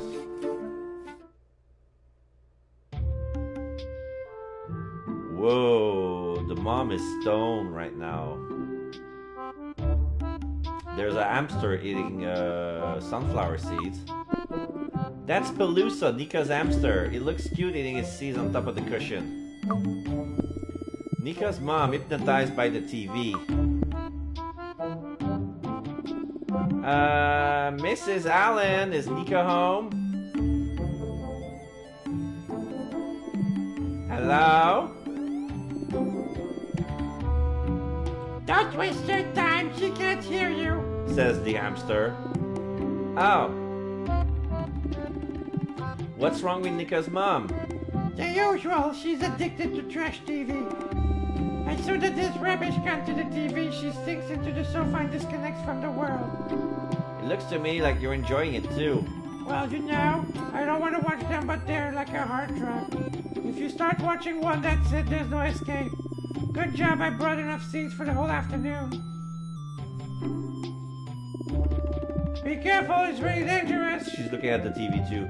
If I was you, I would stop watching before it's too late. But the program is boring. That's what I said at the beginning, and here I am. But at least I can still speak, not like Mrs. Allen. She's definitely lost. Anyway, whatever. I didn't come here to watch the TV. Is Nika here? Yeah, she's upstairs in her room messing around with her things like every afternoon. Okay, thanks. Hurry up, get away from the TV before it traps you. A gossip show. There's already 2 addicts watching the TV. If I turn the TV off or change the channel, she might enter a state of shock, and I don't need that right now. Anyway, Paluzzo is cool. He doesn't deserve to die. Let's leave the TV alone.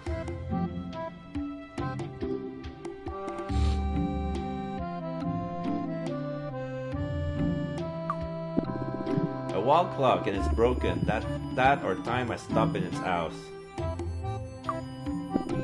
All the paintings are really ugly, except the one on the cat. That's the one's pretty sweet. Going upstairs. Okay, BFF. Okay, so there's another game called Mechanica. And I wanted to play AGATHA KNIFE first because I played Mechanica first, and they were already talking to Agatha like her cult was already a thing, like the bleeding pig was already there, like she was already wearing her gown and she already found a book. So I guess AGATHA KNIFE came first, so that's why I wanted to play it first. We're gonna get introduced to Nika as well. Nika is she's 7 years old as well, but she's into inventing stuff.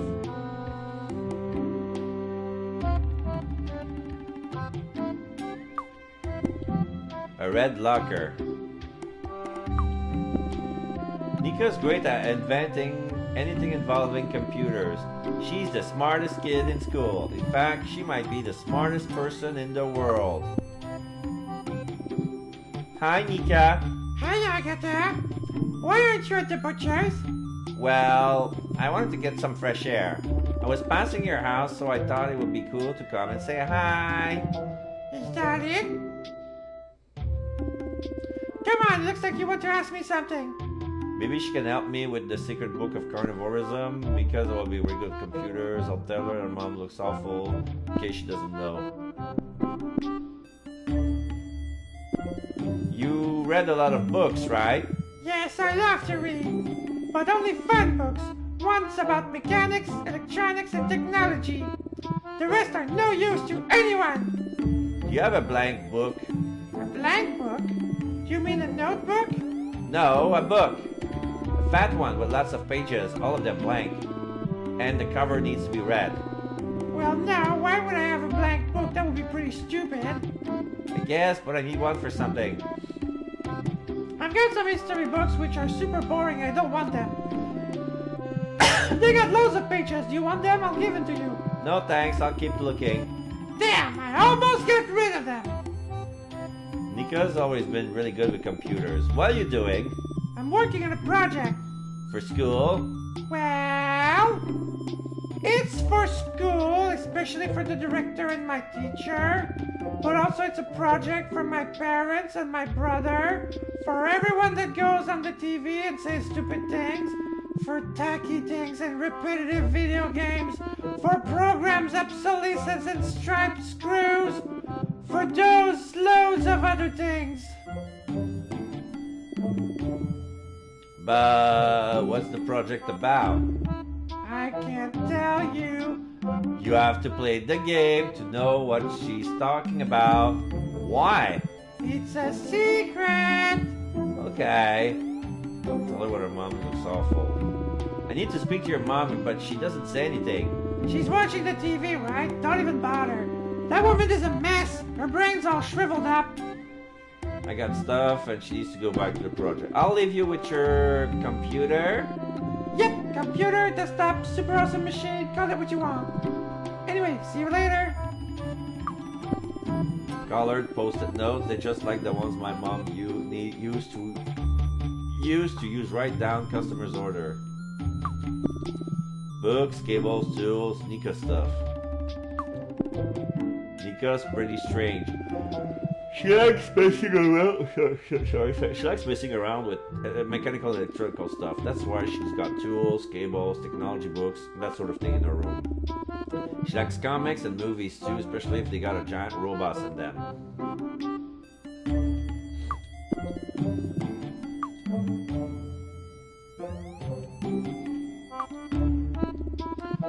One must be one of Nico's invention. It doesn't seem useful for carnivorism. What exactly am I going to do with that?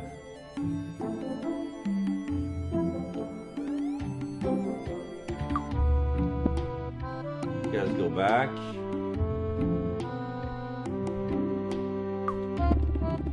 Nico's in a room, not in the kitchen. Okay, so I cannot go in the kitchen.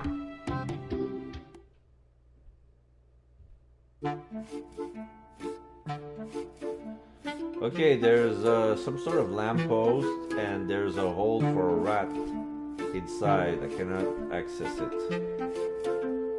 Okay, let's cross the street here.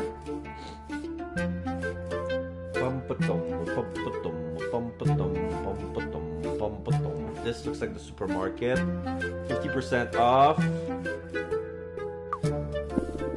Two women gossiping. I don't think I've ever seen them in the butcher's. I guess it's because they do all their shopping in that supermarket. I don't like them. They don't look like they could help me now. I don't know who lives there. Let's go someone else. Harvey and Larry? RV and Mary, American Diner. Sorry, we're closed. Okay. I don't know who lives there. Let's go somewhere else.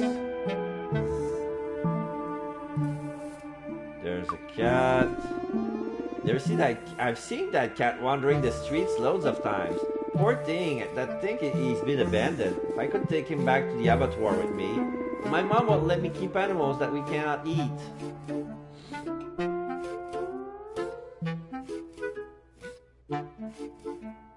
Dr. Vet.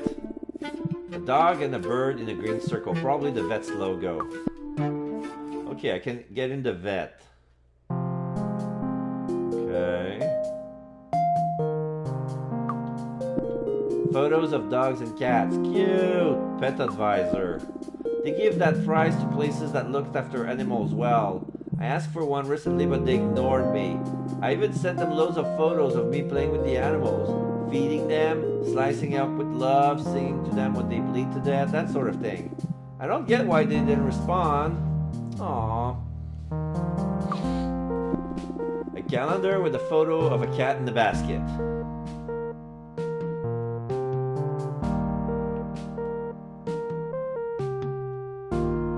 Okay, the clerk seems to count as money. He looks at the pet that's been kept in cages.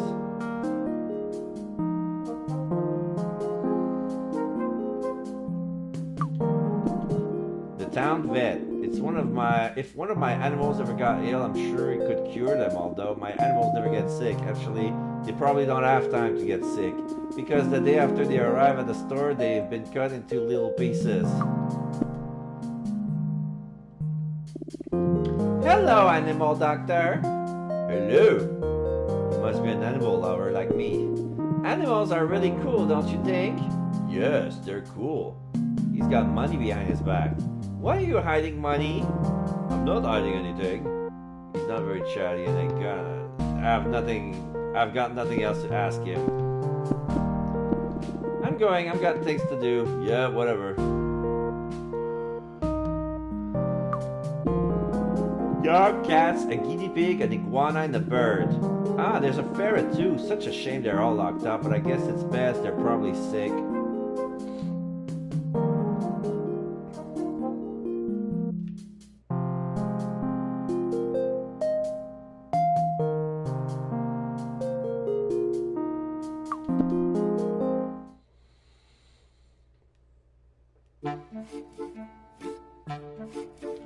Okay, I'm gonna keep crossing the street.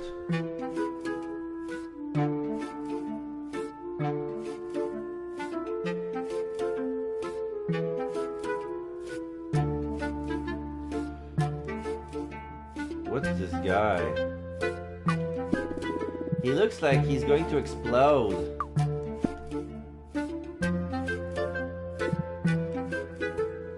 Hi. It looks a bit cramped in here. A bit, yeah. That's what happens when you're as fat as I am. Do you want a lottery ticket or what? That looks like burning money, right? What? My friend Nika says that playing the lottery is like burning money. Well, it's not always like that. Have you ever played the Fat Black Cat lottery? No. Okay, I'll explain how it works. The draw is happening soon, but you can still take part. First, you buy the ticket. You can buy one or a few. You can only do it once. Once you bought the tickets, you can't buy any more, so you can only play once. Then at some point, the Fat Black Cat will make the draw, and if your ticket comes up, you win loads of money. And if my ticket doesn't win? Well, you have to set fire to your money, just like your friend said. If you want a better chance of winning, then you'll need to buy more tickets, and that's that. But think about it first before you spend your money, because, like I said, you can only do it once. Do I need to decide now?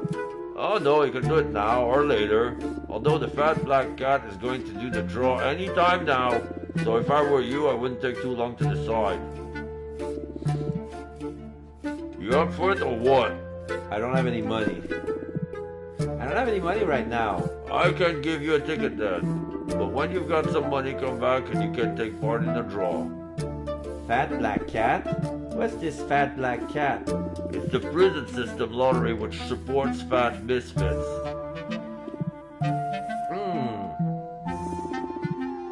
And are you a fat misfit? Yes. Is this your prison? Yes. This little house is a confinement unit for the inmates at the center. But why have they put you in there? Let me explain. It turns out that the government is putting fat people who don't want to exercise or go on a diet in prison. They say that we are a threat because our lifestyle is a bad example to children. That we are really expensive for the healthcare system, take too much room, contribute to global warming, and don't smell great. Okay, that's fat shaming. Excessive, gross, ridiculous, overly fat shaming. So as punishment, they put us in these units and make us sell Fat Black Cat lottery tickets until our dying day. Oh. Anyway, it's not so bad. Those of us who are also bald and hairy are classified as being high-risk ugly obese. They are sentenced to death because they're just too dangerous. He is really fat.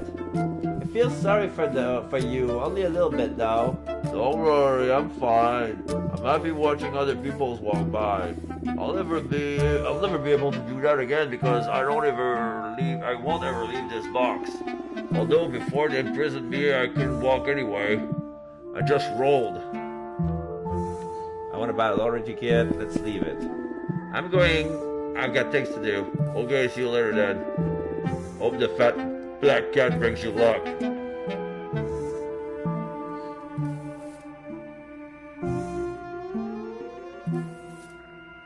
What's this?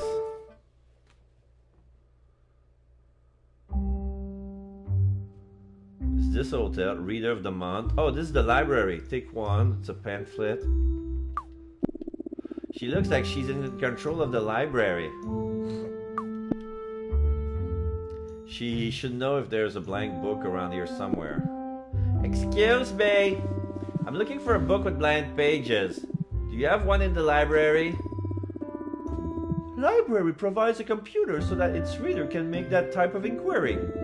It would be if you'd be so kind as to go to the first floor and make the appropriate search. I've got things to do. I'm going to look around. Okay. There's a boy reading all alone. He doesn't look very smart. I thought that only smart people hung out in the library, but that boy doesn't look very bright.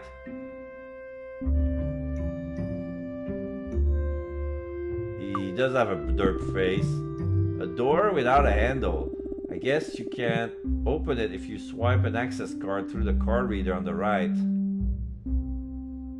He's been slapped. It looks like he's been slapped by a ghost. There's a guy pondering next to the Xerox machine. There's a cute girl talking with another guy. They're supposed to be studying. And they turn around and look at me. Want something? I could ask about the blank book. I'm looking for a blank book with nothing written in it. I ain't sure I get you, but if you want something to write or draw on, I need to shop up top and buy a notebook. I'm going to leave it to it. I'm outie. Bye, sure, laters.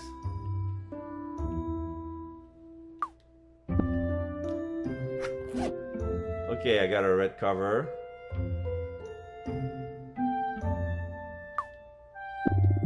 He looks worried.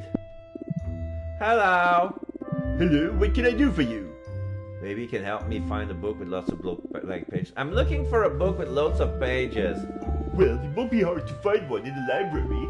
On the next floor, there are lots of books, and most of them are lots of pages. Okay, but I need one that doesn't have anything written on it.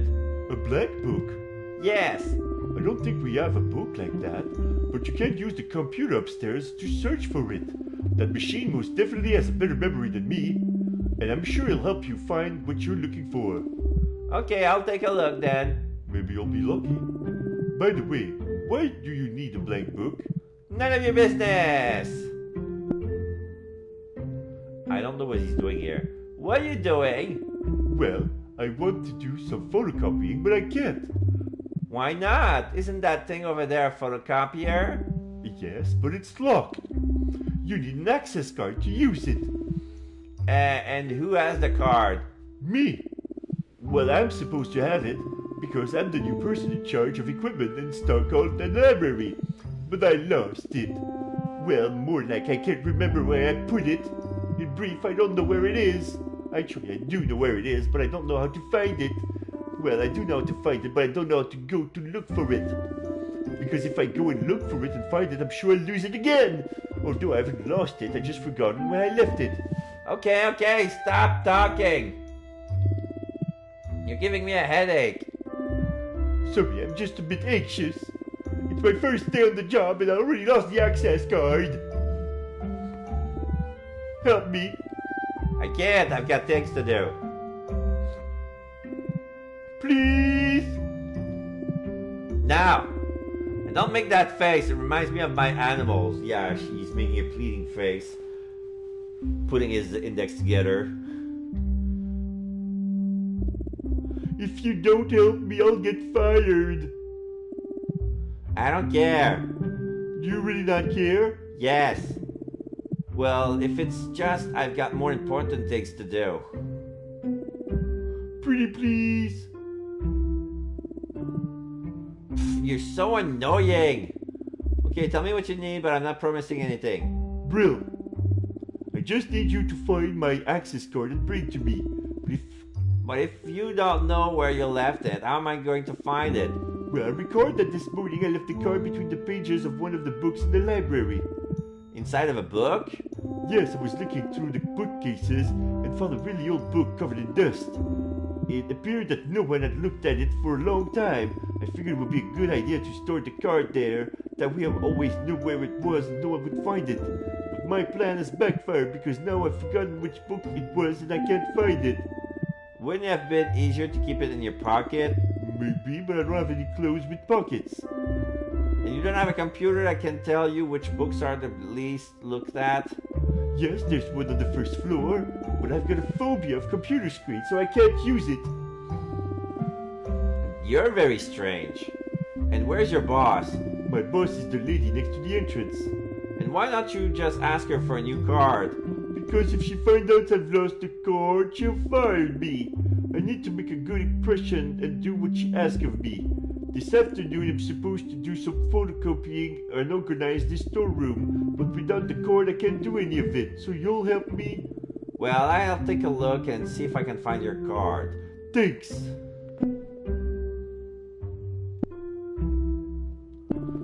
I'm going to take the zoo. Let me know if you find my card. Okay, so can I take all the books?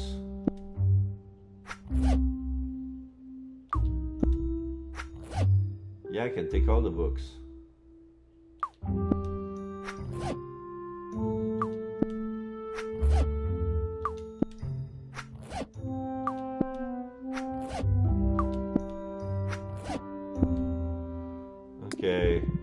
Fat book with no title.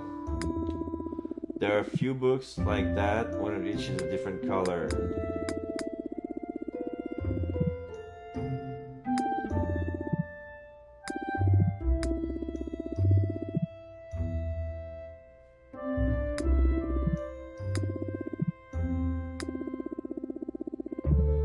Okay.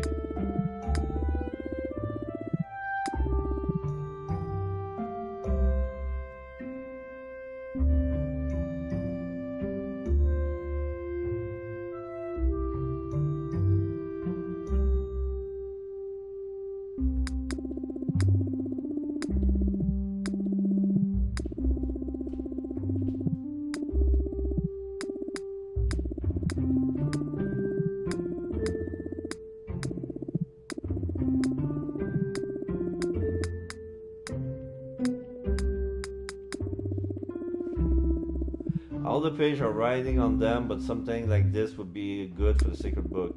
It's got nothing written on the cover, but inside it's full of strange symbols. 5 book with no title. I need a book like this for carnivores, and the cover is a strange shape.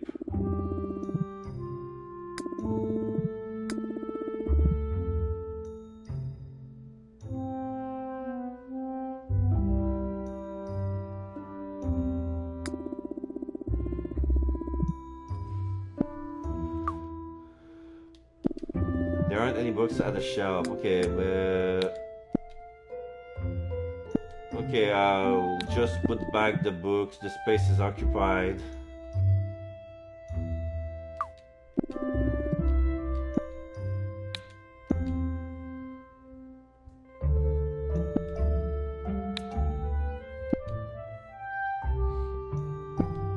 He's raging. The guy's raging.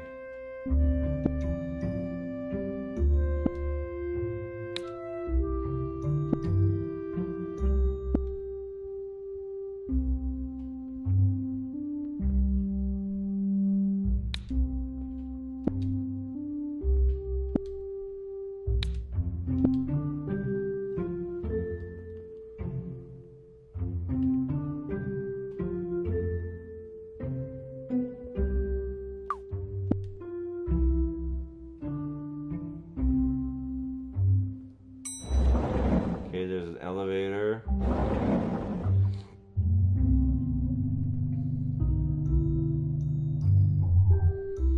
There's a computer. There's a sign that says STFU with a hushing sound, hushing symbol. It seems that he likes to read. Hello! What? Oh. He pointing at the sign. You don't want me to speak so I don't make any noise? But I'm speaking quietly.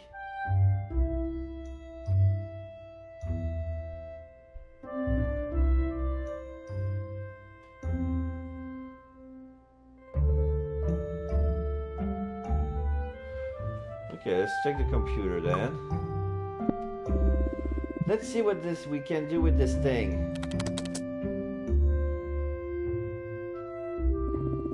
Okay, it says that we can use it to find books in the library. So if I type the name of a book, it will tell me the aisle and bookcase where I can find it. Useful! Let's see, blank book. I'm going to search for blank book.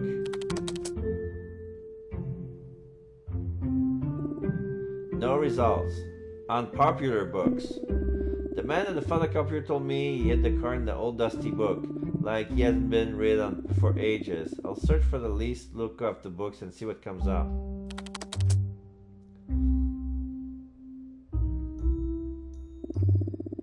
Okay, the books people are interested in are Dictionary, which is the literature aisle, bookcase 3D, Roadmap to Atlantis in bookcase 2A geography section, How to make your own destroyer robot in bookcase 1D in the science aisle. And that's it. Those are the 3 that came up. I'm going to stop searching on the computer. That'll do for now. This is Chance, Geography, Lit, Art. This is the science.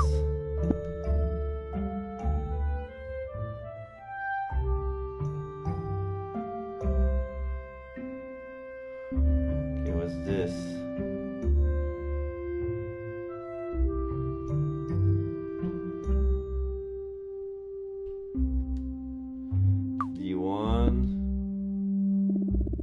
The manual for constructing your own robot should be here somewhere. It's one of the least looked at books in the history. And that over there, is that note?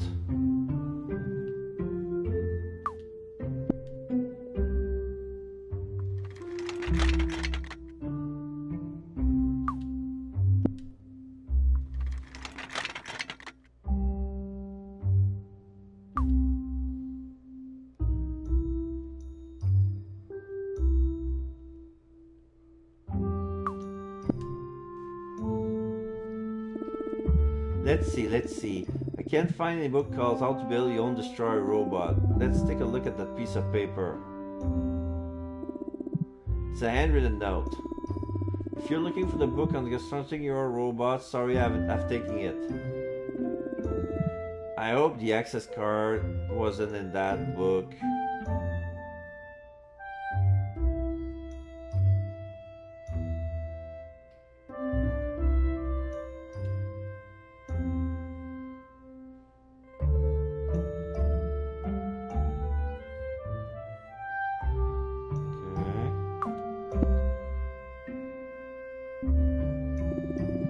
Books on politics. Books have fancy covers, they're cool.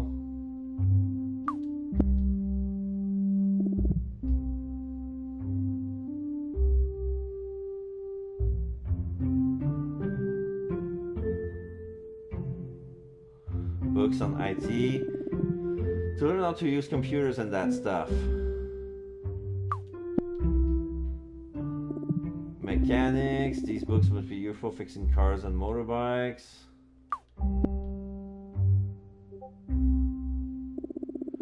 Schrodinger's cat and other strange experiment. Nursery school, physics, quarks and strings. Holes, volume 1. Worm, volume 2. Black.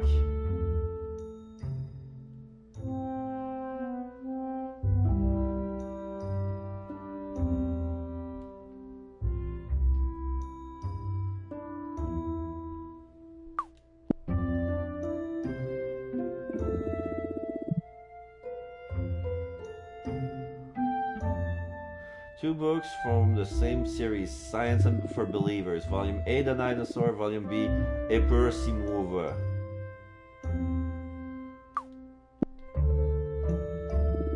A collection of books about animals. There's a volume about birds, another one about amphibians, mammals, fish, insects. Animals are cool. Books about electronics, how to make televisions and radios, I guess. This aisle, all the books are about science. There are things about technology, natural science, math, IT. Hydrochloric acid added to chlorine, sulfate, and other experiment to create havoc. Some of these books have weird titles.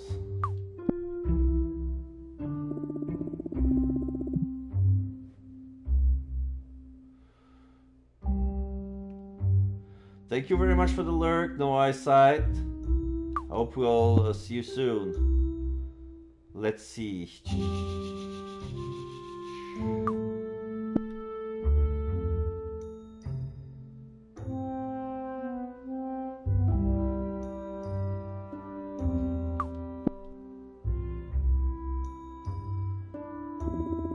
There's a book of geography and history, different colors and thickness.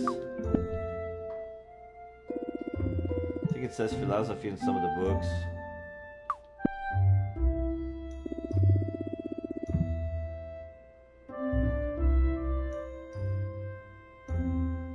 I see various books about the great conquerors of the world.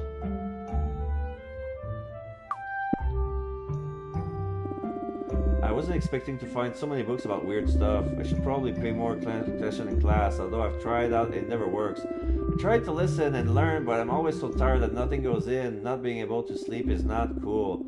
It doesn't matter. I'm happy with my animals and my meat. And when I'm finished with carnivorism, everything will be even better.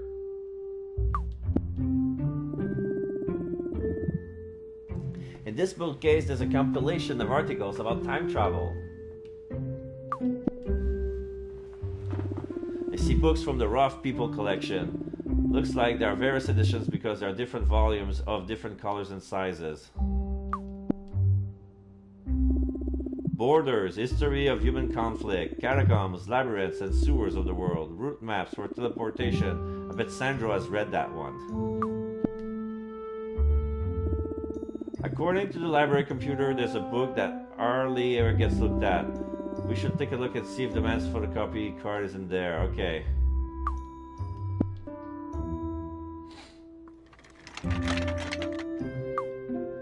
No, right, wrong direction. Whoops.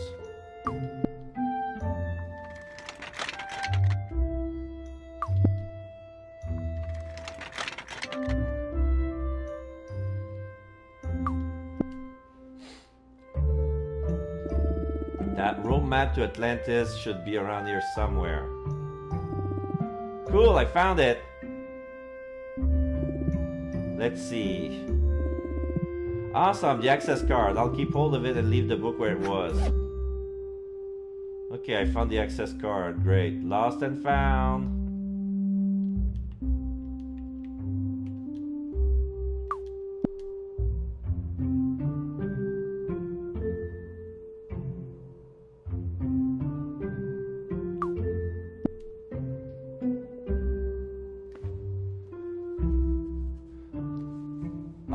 Oh, okay. This is the copy store. Maybe it's to make the book. I had a folder just like that. I took it to school for the first few days, but I never used it because I didn't take any notes. So I ended up giving it to my mom. My mom has some boxes like those to put the orders and bills in. I think they're cardboard boxes. Pans. We used to get it through loads of those at the butcher's when we had lots of orders. Stuffs for art and crafts at school. Art class is the only one that I can still wake in. I enjoy that class, although I always end up doing the same thing. I get some huge pieces of card, draw lots of animals, and then cut them out. When I'm bored of playing with them, I cut them into tiny pieces with the scissors. Then I gave the pieces to a boy in my class. Can't remember his name, but he loves to eat paper. I like watching him eat the piece of the animals I draw. Gets me ready to start my day at the butcher's. Little paper squares for writing stuff and sticking them to things. I think that's called tracing paper. It's almost transparent and it's easy to rip. Big pieces of different colored cardboard. They're like the ones I use for art class and for drawing animals.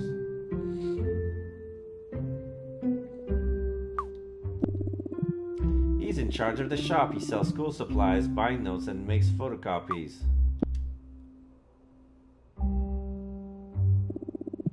Hey, you need something? Maybe they have a blank book for something similar. I need a book with lots of pages, lots of blank pages with nothing written on it. I thought maybe here in the copy shop you have something like that. Sorry, but I don't have any books. The closest thing I've got would be a notebook, but I run out of those. Although, I could make you one if you want. Oh, really? Yeah, I can find a book for you with as many pages as you like. Bring the sheets of paper and I'll do the rest. Okay. If I give him this cover, would it work? We should try something else. No, doesn't work. Not the time to read that stuff. Okay, what's this? Candy. Sweets for people that don't know what's good for them. Mini sausages or chorizo are the best for snacking. Not that sweet stuff. Yeah, she doesn't like candy. She likes meat. She's into jerky and pepperoni sticks.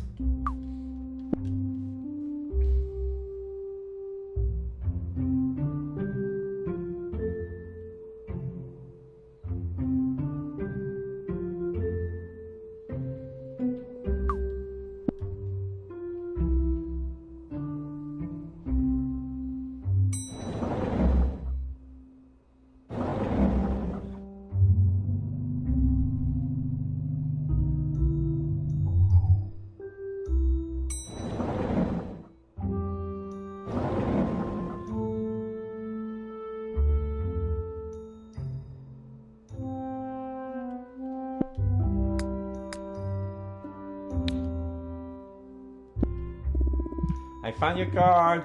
Seriously? Yes, here you go.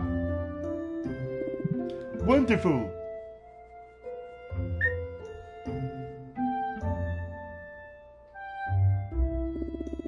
The photocopies are being done, thanks. No problem. Hey, can you do me another favor? Could you look after that card for me? Wouldn't it be better if you kept hold of it? No, because I'm bound to lose it or forget where I put it. Storing it in the book didn't work, but I'm sure I can remember that the little girl with the blue head has my card. Well, okay. By the way, what's your name? Agatha. Very good, Agatha.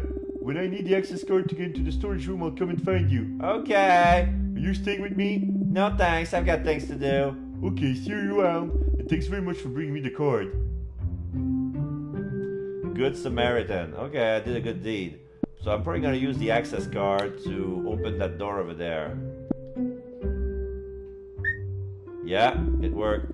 Looks like this door is opening using the access card. Let's see what's inside.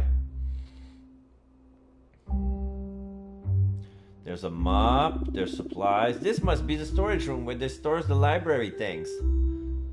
There's pens, there's ink, A4 Super P, what's that? Various packets of blank paper. I'll take one.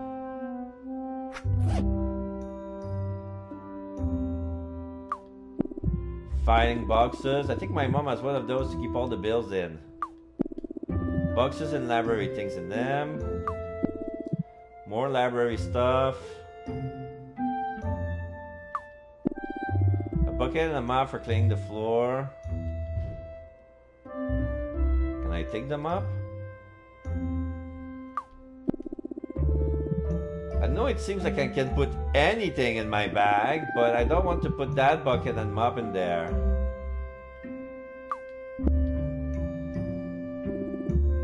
That box is empty.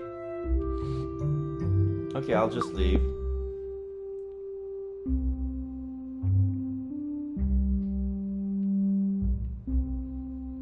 I'll go back to the elevator.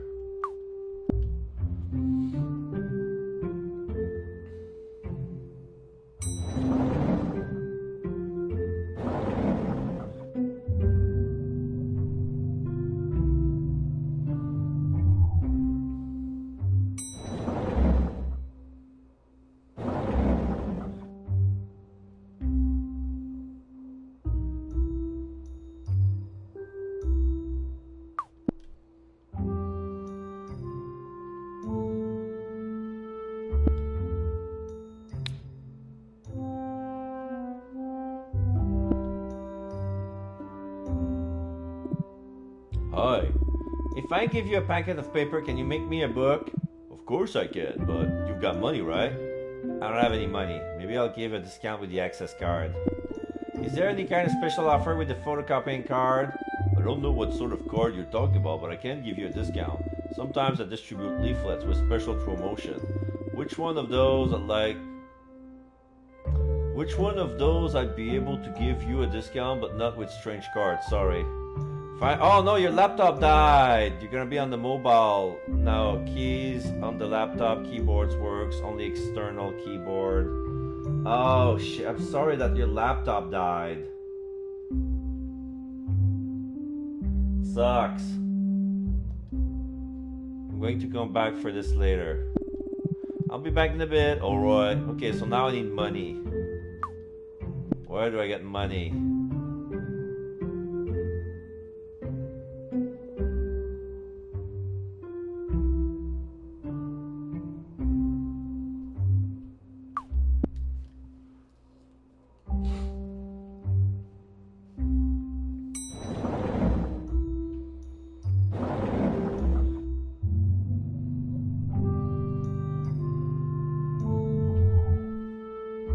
It's gonna suck when Apple sends me the bill for unrepair an Apple. Oh yeah, the Apple store in Florida.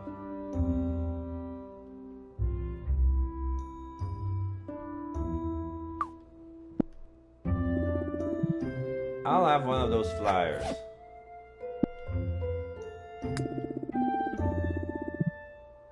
If I hand this to the person in the copy shop, I can get a book bound for free. Oh, it's a promotional flyers. I didn't know. Nice. I don't need money. I don't need money.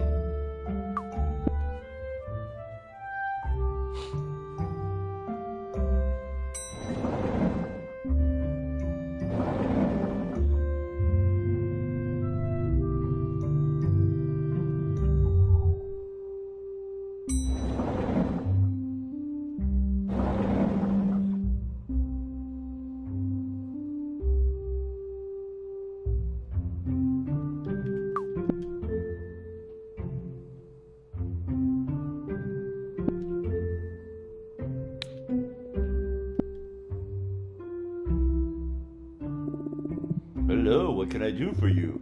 I got a discount coupon. Let me see. Yes, with that coupon I can bind something for you free of charge.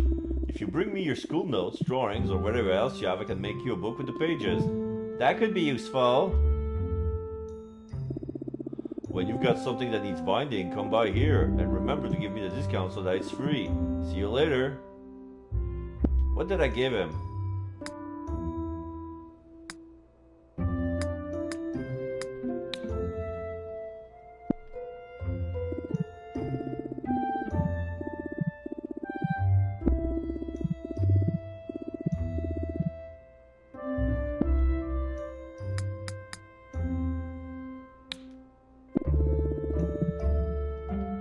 Okay, so the red book doesn't count. Let's see, maybe that binder over there. I have a folder and I never use it and I don't need one now. Okay. What else am I missing? Where can I find it? That guy's a photocopier.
Let's get on with it. Give me the sheets you want bound.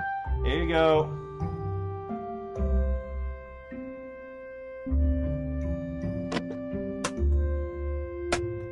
There's a Book-O-Matic.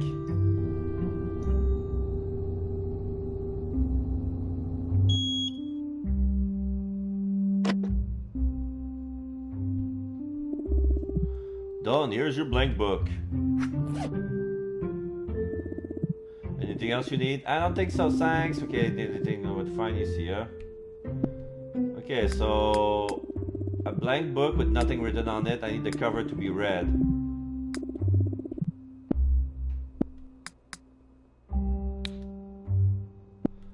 I cannot fuse things together, right? I'm gonna save the game.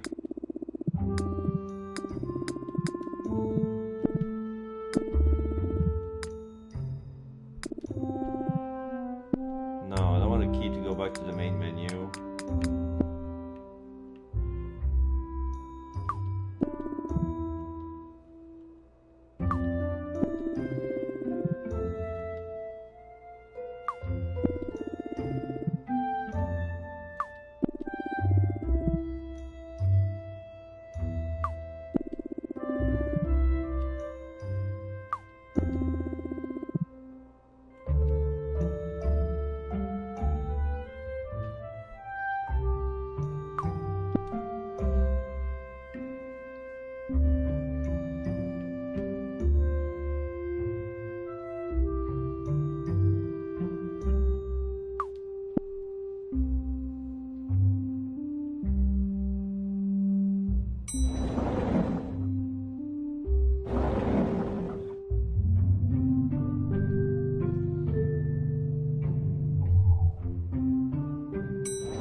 done. I mean...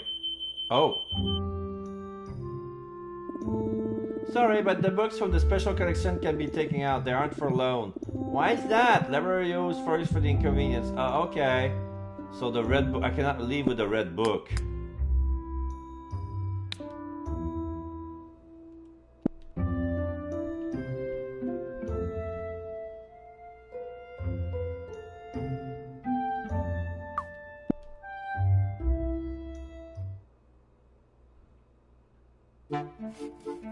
Okay.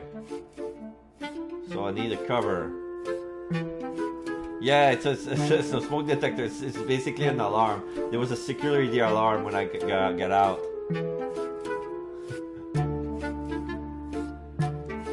Okay, those guys are painters. Elsa's Show Circus. What's this? They've got laborers' hats. He's eating a chorizo sandwich. Are you looking for something? That's a chorizo sandwich, isn't it? Yeah, what of it? I like chorizo. Well, go and ask your mom to buy you some. You're not having mine. He's not very happy. Are you mad? Why don't you go away and let me eat in peace? I don't like that man. You're a grump. Really? Why are you still here? Get out of here and let us work in peace. He's earned some more heckling. You've got way too much hair on your arms and belly. You're like a bear, except bears are pretty and you're ugly. But you've got eyes like a corpse and your hair looks like you literally just got out of bed. Oi, I'm not giving you my sandwich, so give it up already. I don't want your sandwich, I just want to annoy you because you're not a nice person. You don't deserve to eat something as good as a chorizo sandwich. Look, girl, I work hard every day so I can eat sandwiches like this one. So stop having a dig and get out of here. Get lost. I hope he chokes on it. I really dislike him. He deserves to be given a hard time.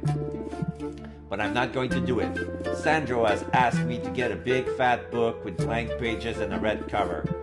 We're going to get on with that.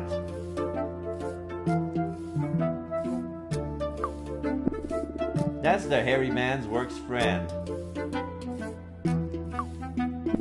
A laborer taking notes. Looks like he might be the boss.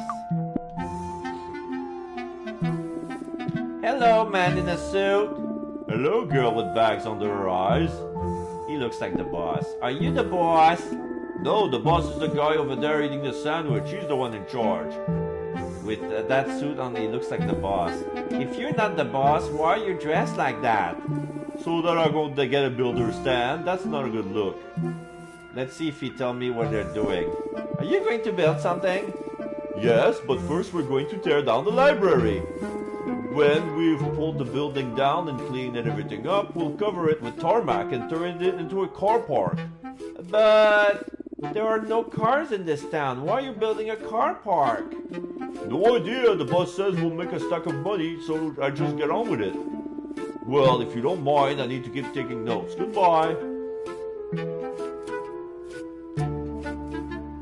So they're building a station, a parking lot just for the fun of it. Elsa's Show Circuit. What's this? Charlie River Bum. This looks like...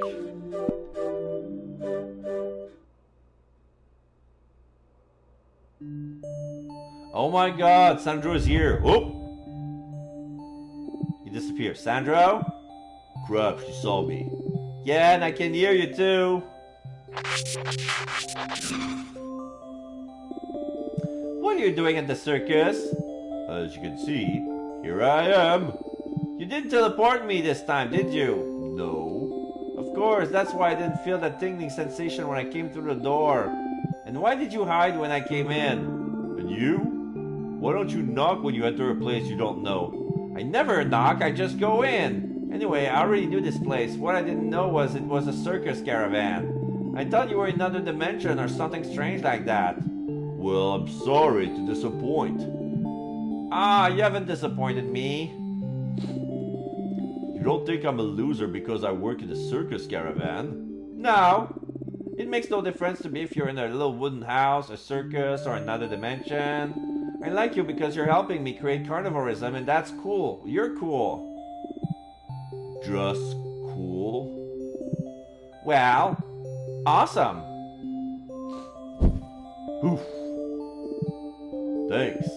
No problem. Well, now that you're here, do you need something? Shall we consult the cards? Or do you want me to teleport you to the butcher's? Or have you got the book already? Tell him that I've got the blank book. There's awesome HQ. I've got the book with blank pages, and it's got loads of pages, but the cover is wide. In that case, we can't use it as a sacred book of carnivorism. It needs to have a red cover. So that it represents the meat, the blood, and the passion of the great bleeding pig. I can't remember what I have to do. I need to help him with the card. I don't know what to do next. Will you help me? Of course. Let's see what the card says.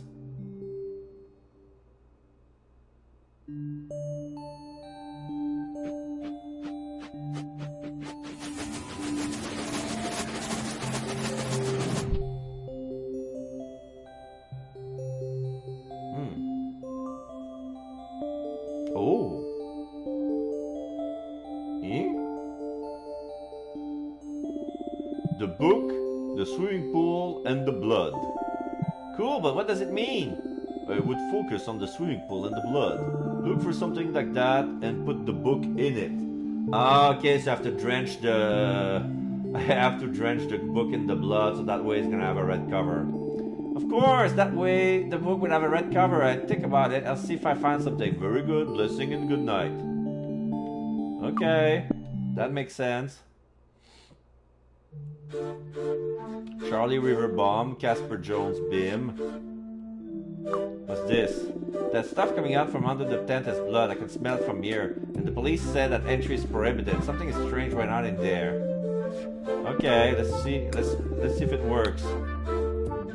Can I drip the notebook in that pile of blood? I'm sure we can think of something better than that. Okay, no, it didn't work.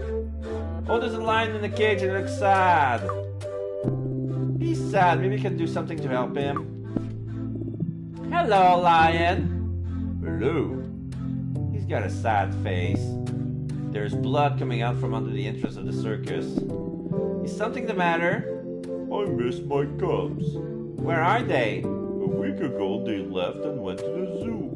They said they were tired of the circus and what they need a change of scenery. So they went to that zoo and left me here on my own. Well, not completely alone. My wife is here, but she's not much company. Poor thing. I don't blame them. I did the same things when I was young. I lived with my parents in the documentary recording studios until I got tired of chasing after antelopes every day. So I came here to the circus with my girlfriend, leaving my parents behind. I had the best days of my life here with my kids, but now they're gone and it's not the same. I miss them so much. I feel really sorry for you. Can I do something for you? Well, could you go to the zoo and tell my children that I love them? Of course. Yes, fantastic. And could you please give them this? The lion's giving me something. What is it? Antelope meatballs with the finest savanna herbs and baby wildebeest blood reduction. Sounds amazing. Don't you eat them, they're the last one of the batch. It's my kid's favorite meal from an old family recipe. Okay, I'll take the meatballs to your kids. Where's the zoo? No idea, they didn't leave the address when they left. Okay, I'll find a way to get there, don't worry. Thank you, small human, you're very nice. No problem. I don't like seeing animals sad. So I'll do what I can to help you. Cheer up, I'm sure your cubs miss you too. I don't know, I hope they're at least like the food. Hopefully it will bring back good memories for them. There's blood coming out from the entrance. What happened inside the tent? Oh, a few days ago during the last performance of the afternoon session, our colleagues, the midget, blocked the exit and cut out all the people in the public and the circus worker in half. No one was left whole. Whoa, why did they do that? Well, they came out the stage in the middle of the performance asking for a rise. because they were earning half as much as the other performers. The boss asked the audience, and they replied that given the midgets were half the size of a normal human person, half the salary should be enough. I don't think the midgets were particularly happy about that, because they took a few swords that were lying around, and the stage ended up full of half people. So now everyone earns half a salary. Makes sense. I should go. I'll see you later, okay? Okay. Now he's back being sad. The circus clowns. Apparently they're funny, but I just feel sorry for them. Bim and Bomb.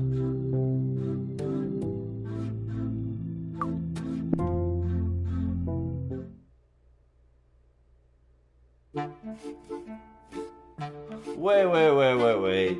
Did he tell me that he can teleport me back to the butcher shop? That would be quicker. Let's go in.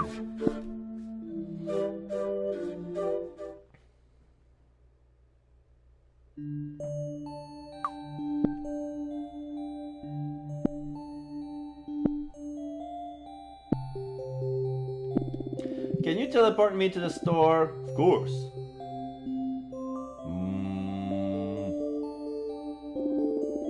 Done. Now when you exit through the door, you'll reappear in your store. Okay, thanks.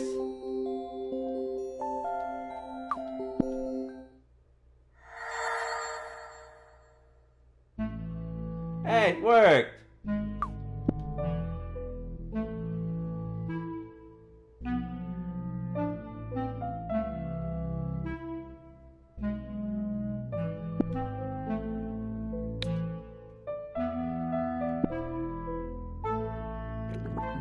Ah, it worked! I soaked the book in blood. Now the cover is red.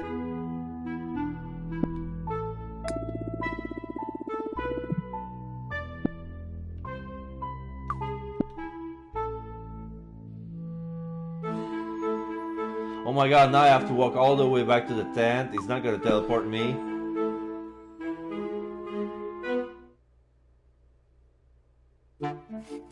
Oh my god, I really do. Fuck.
Wait, didn't I see lions in the vet?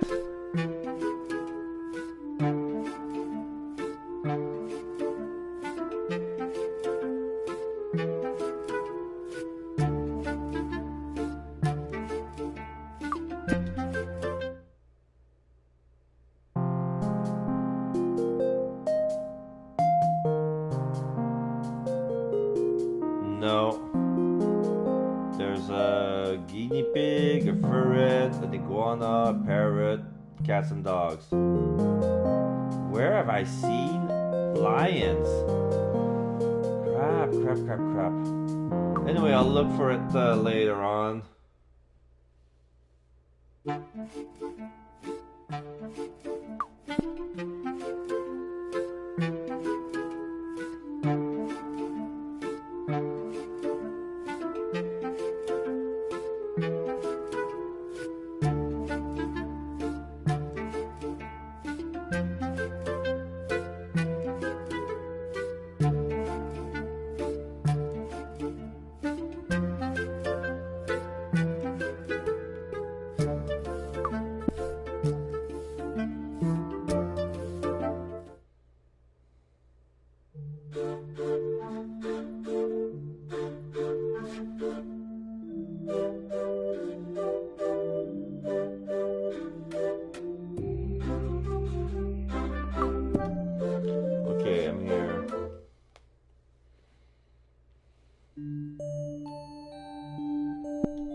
I've got the book.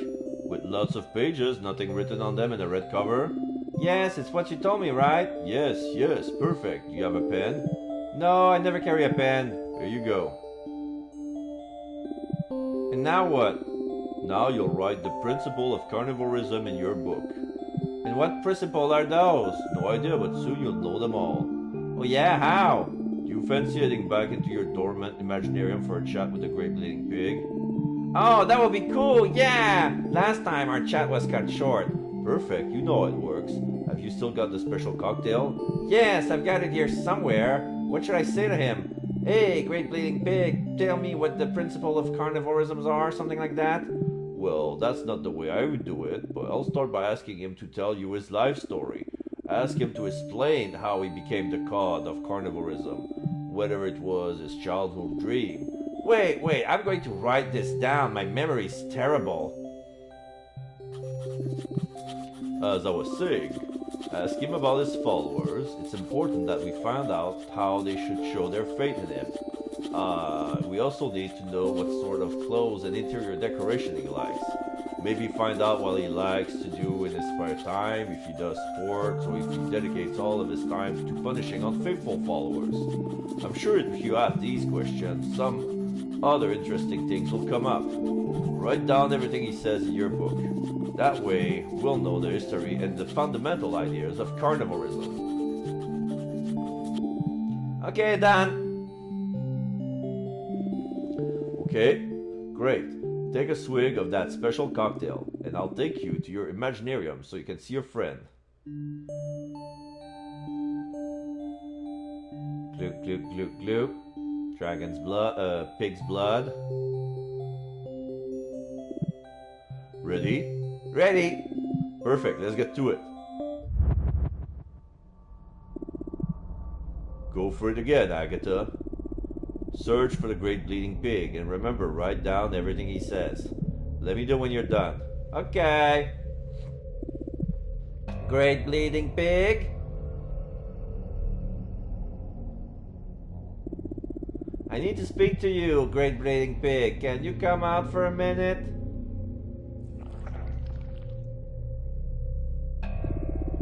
Hello. Do you remember me? Yes, Agatha. I really enjoyed our last chat. You're a pig and that's really cool. I think we've got lots in common. So, we're friends, aren't we?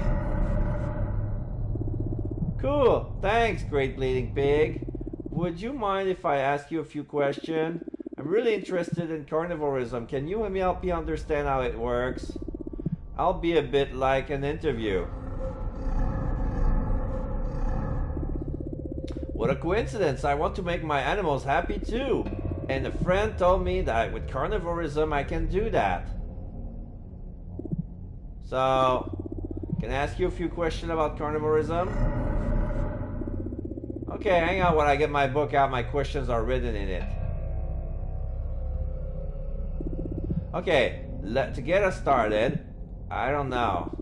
Tell me what carnivorism is all about.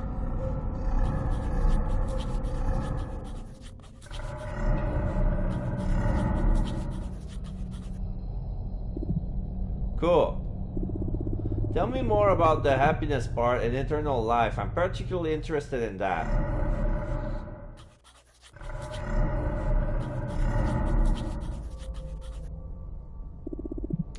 On the inside, you mean? What did you say it was called? Gate of Great Sacrifice. Okay. And what's the gate like?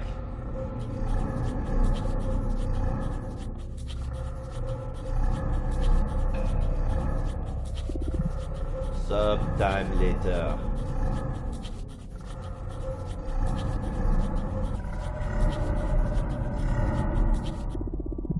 Dark red with a hood. Like blood? Okay. Oh. I don't have any pages left. I filled the whole book with notes. Doesn't matter. I think I've got enough. thank you so much. I enjoyed talking with you again, and everything you told me is super interesting.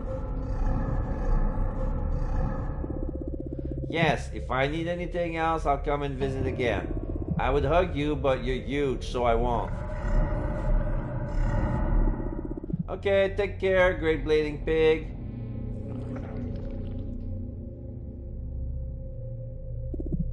I'm done. Sandro, I'm finished. Sandro? Huh? Hey, sorry, Agatha, I fell asleep. You were in there for a while. Go on, get me out of here. I'm on it.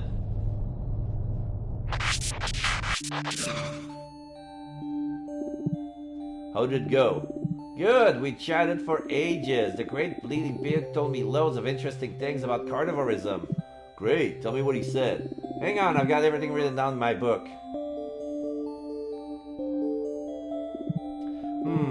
What? I can't read my old writing. Are you serious? Yeah, I don't know how that could happen. While I was writing, I understood everything, but now it's like someone with awful handwriting wrote it. Let me see.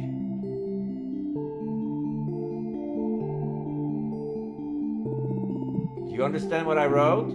Of course. Remember, I'm the awesome Sandro. Yeah, I guess that makes sense. Oh, all of this is going to be useful. Useful for what? For making carnivorism the perfect religion. Like I told you, when they assigned me your case, I designed a course adapted just for you. But I was missing some minor details to make sure there were no loose ends. After having created the great bleeding pig, and now having all the fundamentals principle of carnivorism in this book, I'll be able to guide you better in how to make your animals happy, and bringing your customer back to the butchers. Cool! And what do I need to do now? You need to look for a sanctuary, a place where all the followers of carnivorism can go to demonstrate their faith. Like one of those churches? Exactly. A place where carnivorists can go to pray, sing, and die. I'm still not sure how they're going to show their devotion. Do you remember if the great bleeding pig told you anything about that? I think he said something about never-ending happiness and interior warmth. It had something to do with faith, trusting in him, and that kind of thing. Although I'm not sure, I think he said that. I'm having trouble remembering. It's normal that you can't remember what happened in your imaginarium once you've been disconnected. But don't worry, I'll take a good look in your book and see if there's anything in there. Anyway, going back to what we were talking about. You need to find a place you can use as a carnivorist sanctuary. Doesn't need to be big. A hall or normal room will do just fine. They want more than $600 to fix the darn keyboard. Screw that. My neighbor said he could fix it for less than $250. Oh my god, Apple. Yeah. With Apple, you pay for the brand. That's why I never use anything Apple. Because you're paying for the brand.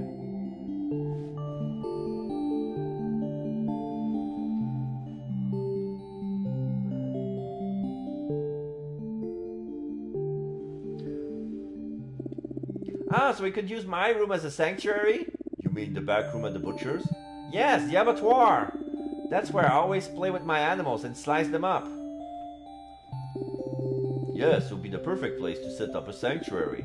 But doesn't it belong to your mom? Yes, but you don't need to worry about that.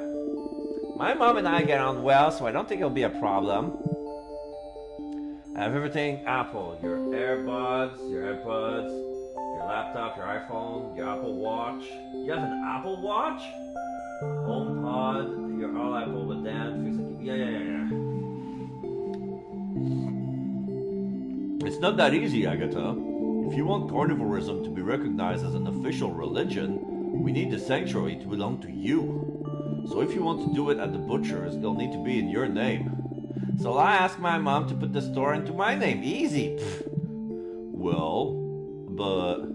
That should solve the problem, right? Yes, but wouldn't your mom be willing to do that? I'll ask her now, but I don't think she'll be okay with it. Apple Watch Series 644 product red is a quid Ferrari for my wrist. Oh, really?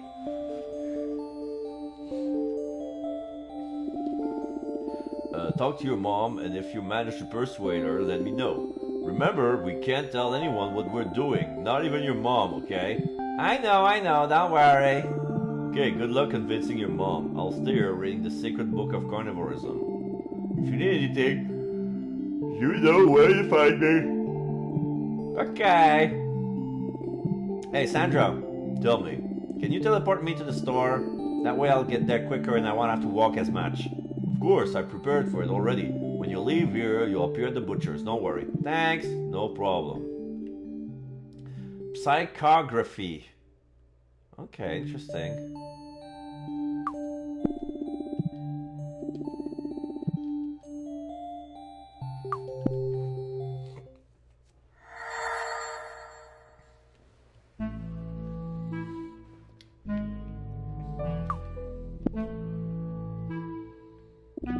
Mom, I need you to give me the butchers.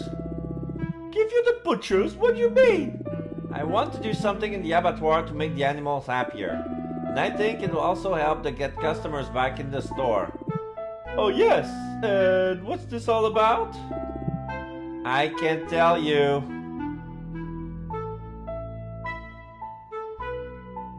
My name is gonna be Knife El Mascador. Oh, okay, well, it doesn't matter. I've always been able to trust you, so do whatever you want in the back room. Okay, but the store has to be in my name. Can you change it?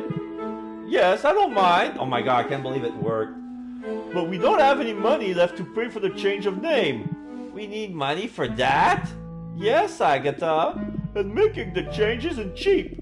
Have we sold anything today? No, not one has even stepped foot into the store. I still don't know where the people around here buy their meat, but I know it's not here. Anyway, we don't have any money. Of course they don't buy meat. There's a supermarket that sells everything half off. Ow! Hey, you could try and do what your dad does. What, Dad? Your dad, Agatha. The one that's going around the world looking for clients for the store. Oh, that's right. It's been so long since I saw him. I'd forgotten I had a dad. Well, you could do what he does, but in the town. Looking for customers? Yes. You could try and get a deal, or at least an order from a business in the town. We'd have the money to pay for the paperwork, and the butcher could be yours to do your things. And if we're lucky, we might even get a customer who wants to stick with us long term. Cool! I'm going to look for a business that wants to place an order with us. Excellent! And maybe while you're at it, you'll find out where everyone is buying their meat these days. I'd go out there and ask, but I prefer to stay in the store in case someone comes in, although I doubt that will happen. Okay, I'll take care of it, don't worry. Thanks, Agatha. I don't know what I'd do without you. Alright, I think I know where to go first.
I'll ask those ladies.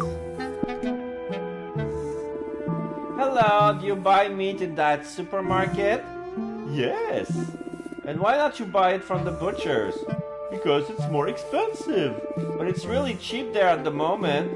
Yes, but the meat from here is even cheaper. And what about the quality? We don't care. Well, you should. Yep, whatever. Bah. 90% off? 60% off sausages? They're selling at a loss. How is the store even making money? Do you know who lives there? Yeah, me neither, so let's not get ourselves into trouble. Okay. I want to get into the store.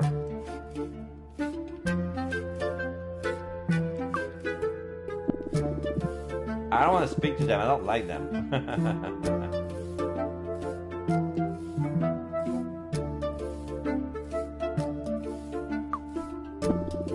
Yeah, the supermarket sells the meat cheaper than we do. Hang on. I recognize that logo next to the meat. It's a bit like the logo in the entrance of the vets. That's a big... Oh my god, no!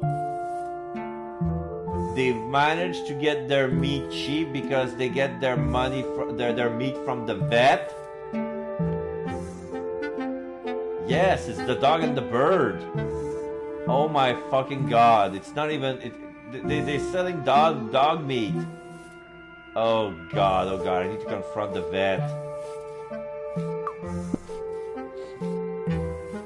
That's a nice twist.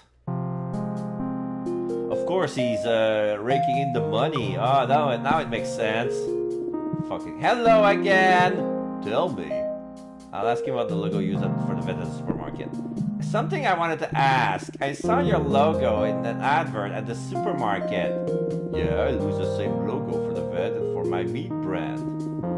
Ah, so as well as a vet, you're a butcher? Sort of. Where are the animals? The ones on the back. No, I mean the ones you make into meat. Yep, it's them. I make the meat out of dogs, cats, rats, and the like. These animals aren't for eating. Because you say so? You must be a dietitian? I don't know what that is, but I'm a butcher. What's that got to do with it? If you're a vet, you should make the animals better, not make meat out of them. I tried that and it didn't work. I don't believe you. Well, it's the truth. People brought me their animals so I could cure them, but once I told them how much the treatment, the operation was, they all ran away and never came back. They said they couldn't spend that much money on an animal, so the dead animals started to accumulate, and I had to think of a way to get rid of them. Then it occurred to me that I could sell the meat really cheap. Now people come direct me to abandon their animals when they get bored of them. The truth is, I have achieved a good variety of meats at competitive prices, from the basic dog and cat meat that have been well received by supermarket and fast food restaurants to the more exotic things like iguanas and guinea pigs for gourmet restaurants. You're a murderer! Murderer? What about you? I thought you said you were a butcher. Well, I make meat from pigs, chicken, lambs, and rabbits. And what exactly is the difference between your animals and mine? My animals are here for eating. Yours aren't. Again with the same story. Anyway, it doesn't matter. You go back to your animals and leave it mine. It's your fault that no one comes to the butchers anymore. I'm going to report you so that you get closed down and you can't sell any more of that poor quality meat. No one will believe a jealous little girl like you. I'll find someone to help me. Good luck.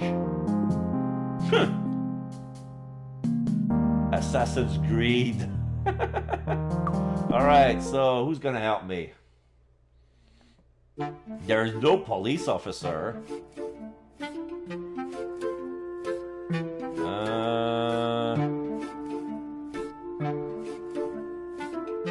I know who can help me. Wait, I hope they're still around.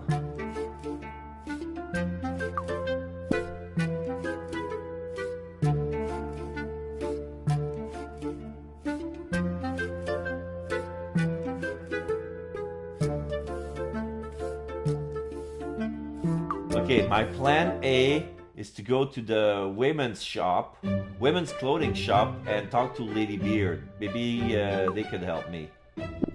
Hello again! Hello! I bet everyone laughs at him. I doubt he has many friends. I can't think of anything. Oh, no, it doesn't work. I have nothing. Besides horse and any of those animals they go in Canada for sale, for meat.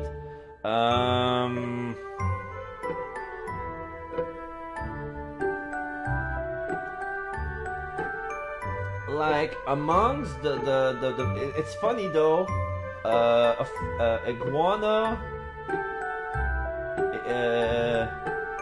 Like dogs, cats, iguanas, and guinea pigs aren't available for meat, but neither are rabbits because they're considered forest animals. And here in Canada, forest animals such as moose, bears, hares, pheasants, and the like are not to be used for commercial selling. And the reason for that is because if you start legalizing that meat and selling them at the market, people would overhunt them and that would mess up the ecosystem. So it's not a good idea. So during the season, you can kill those animals during their season. You can find a butcher to take care of the meat, but that meat is not for resale.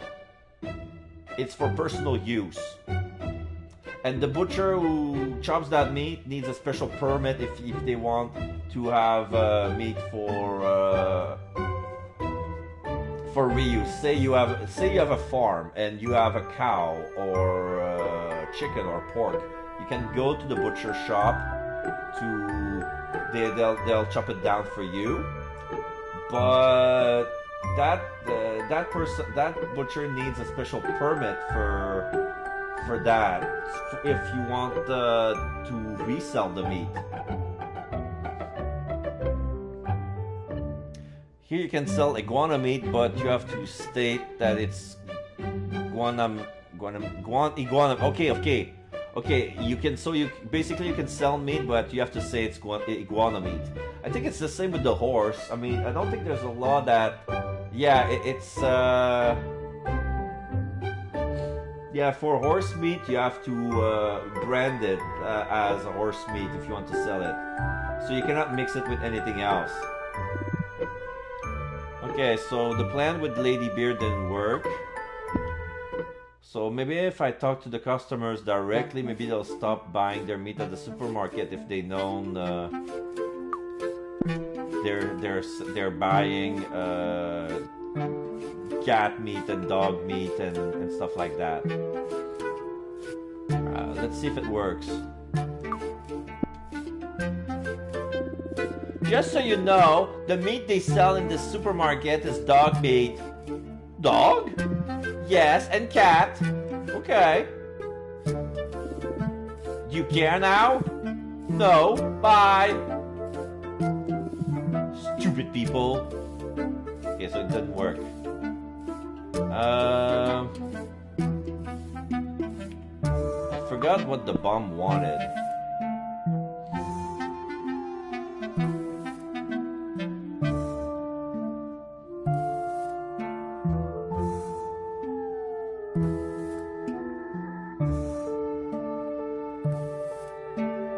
Oh, the baker girl is out. So she's swooping the baker. I don't think she can help us with carnivorism. There's the hippie. Oh, this guy loves animals. Hello. Oh, hello. I should tell him what the vet does with the animals. Yes. Do you know the vet? The one on the street? Yes, that's the one. Oh, no I don't. Why? He's a bad person. So if one day you need to take care of your bird to a vet, you should find another one. A vet? A bad person? Impossible. Weren't you on your way to report that whatever he was with the ducks? Well, yeah, but there's no authority figure anywhere. There's no cop. I haven't found a cop anywhere, so I don't know who to say it. So the best I can do is dissuade everybody who owns animals to not go to the vet, or anybody who buys their meat not to boycott, the supermarket. So that's the best thing I can do right now. I can talk to my mom, but anyway, I'll walk around town, see what I can do. Right now I'm talking to the hippie dude with the bird. If you like animals, you can't be a bad person. That's what I thought, but I'm telling you, that man is awful. Well, him and all the people that leaves their animals with him. Why do you say that? Because the people that want to get rid of their animals take them to this vet, and that man kills them and sells them like they're real meat. So if you buy meat from the supermarket or eat something from the burger bar, you're eating a cat, a dog, or a bird just like yours. But that's terrible. I know, there's no way dog meat tastes good. And cat meat must be even worse. I wasn't referring to that. I meant that the vet kills companion animals and sells their meat. That is not okay. Something needs to be done. Don't worry, I'm on it. I'm going to make sure that man is stopped. You? But you're just a little girl. Yes, I'm a little girl, but I'm also the daughter of the butcher. And I'm not going to let that assassin continue killing animals so that I can sell bad meat. So you're the butcher's daughter, although I'd seen that blue hair somewhere before. Anyway, I hope you give that animal assassin what's coming to him. I like your bird. Okay.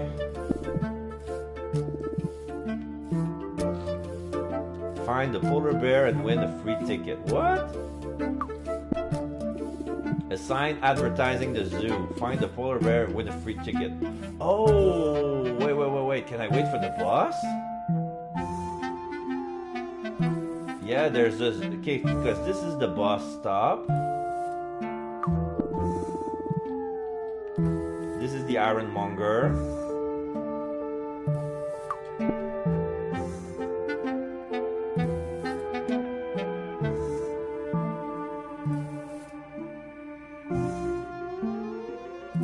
The kids in the basketball court, they won't help me.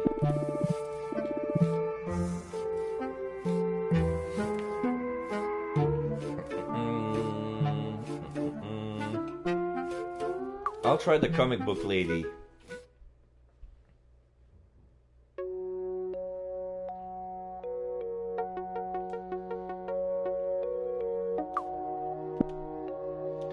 I want to know more about the tunic in the glass case. I'm going to ask if she's a geek.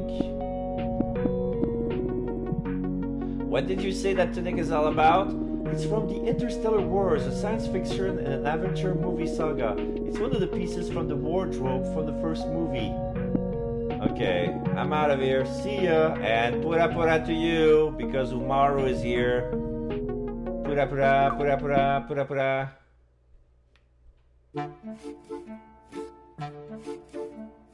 This is the butcher shop. This is the bum. Forgot his name already. Your name is Stanley, right? What now? He must be looking for something in the bin. The stuff from what he is. Cat seem friendly. Oh, no. Found anything cool? Doesn't look like I have any luck today. Stuff must be his. Did you find all that stuff over here in the rubbish? Yeah, nobody appreciates what they have. At least I found before it was lost forever. Animals are cool, right? I don't like animals, but at least that cow helps me with the chores. I'm going. Bye. Okay, I'm gonna talk to my mom.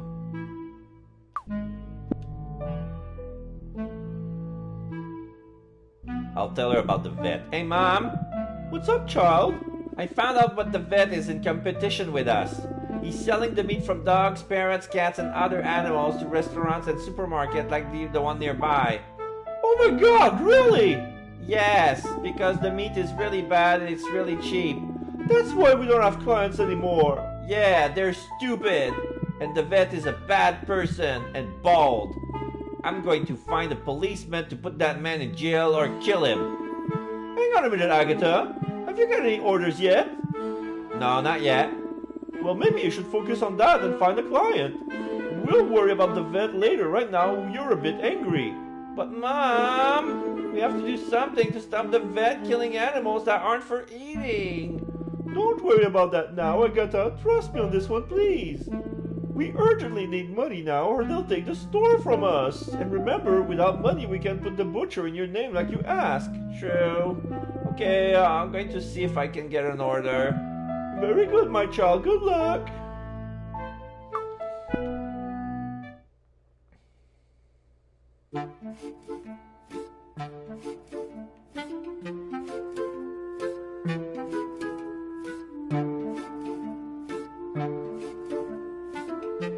I guess I'm gonna have to ask the chorizo sandwich eating guy if he wants to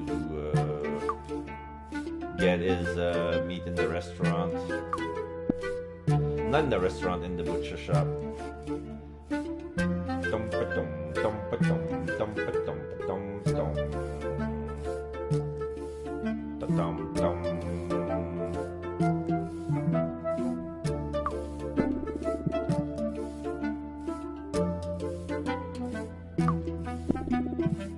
The delivery man has left flour all over the floor. I cannot enter the bakery shop.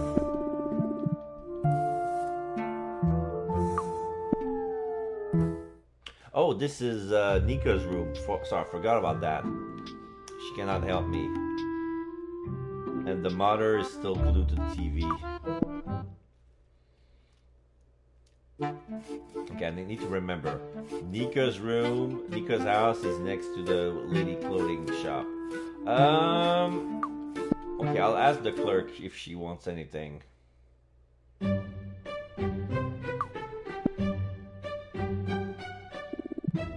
Hello again. Hello.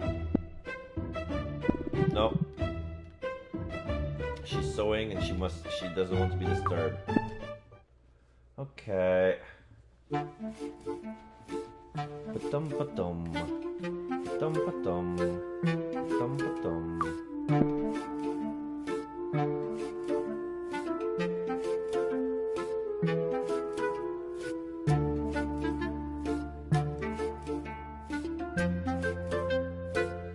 They suck, but no, I cannot talk to them. Two old women that buy meat at the supermarket and not at my shop. Their problem.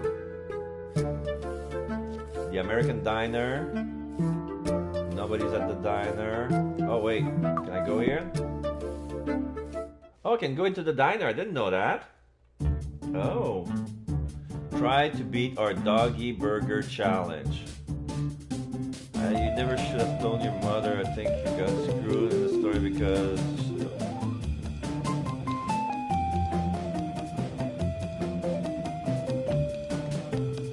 No. The thing that we mustn't tell our mother is about our religion. Telling your mother about the vet is okay. Okay, so now there's a lady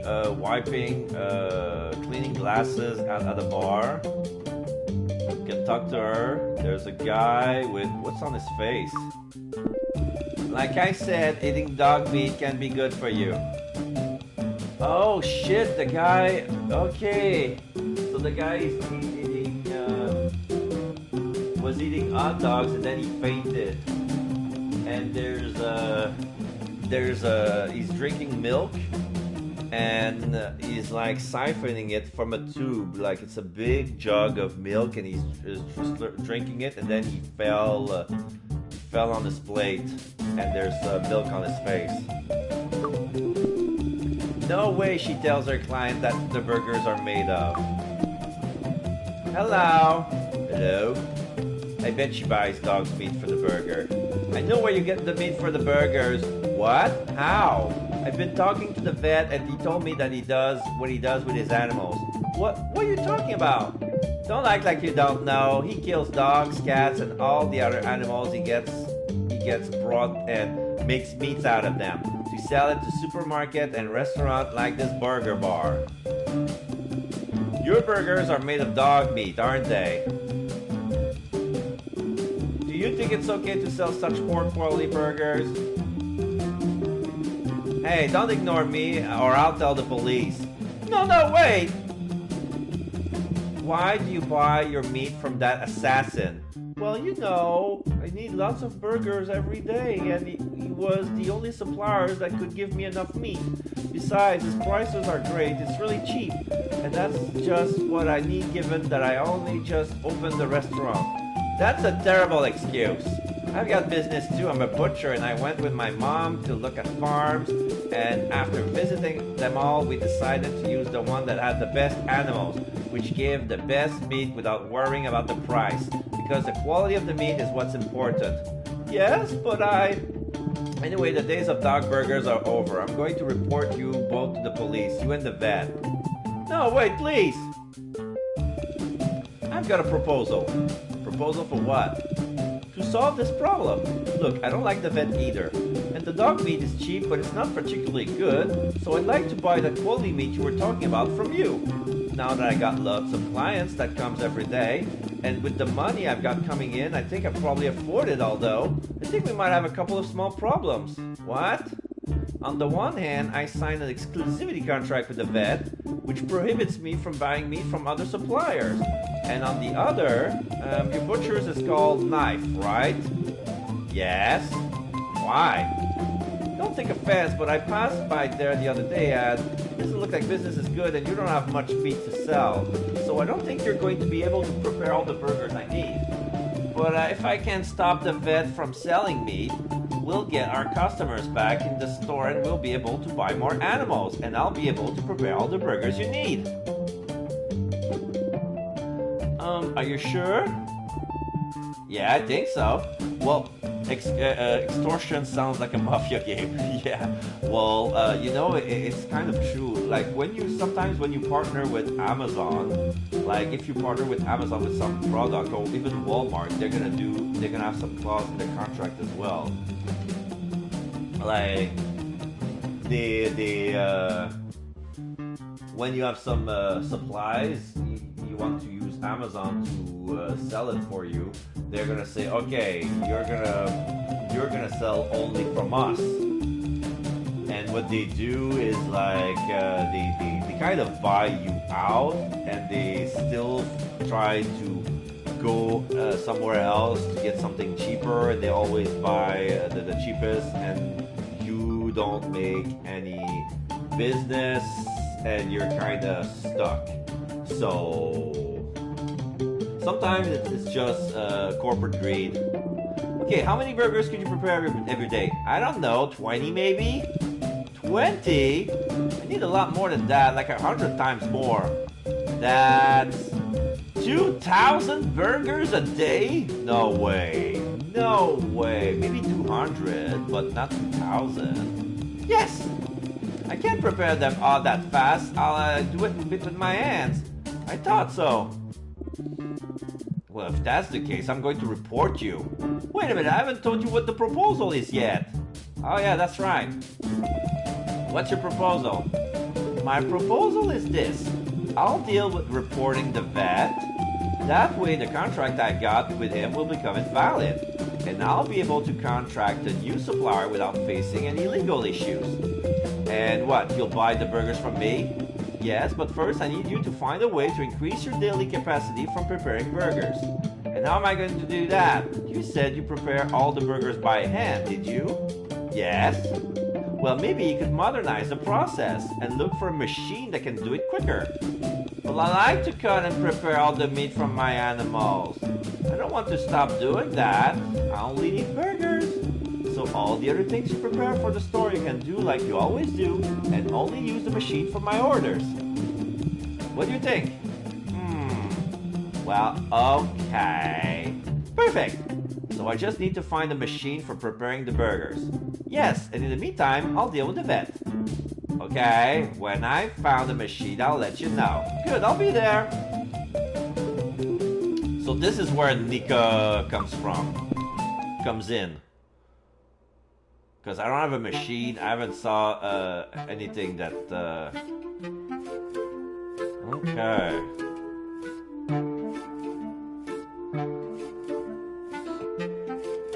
It's true, I tried getting an affiliate link that way I could start some videos with my neighbor to sell them and then get denied my request. I got to, oh yeah, okay.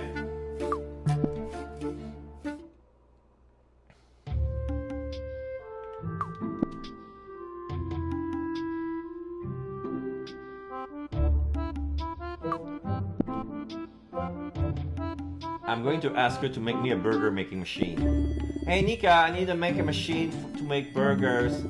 You're good at that sort of thing. Could you make me one? I could make one, but I'm in the middle of my project, so I can't. Oh, I thought you were going to help me. Okay, don't make that face. I can't make the machine for you, but I'll take a look and see if there's one around that you could use. What do you think? Okay, it's better than nothing. You wanted a machine for making burgers, right? Yes, but it needs to be able to make at least 2,000 a day. Okay. Did you finally decide to update the equipment at the butcher's? That's right. Cool. Okay, I found a meat mincer.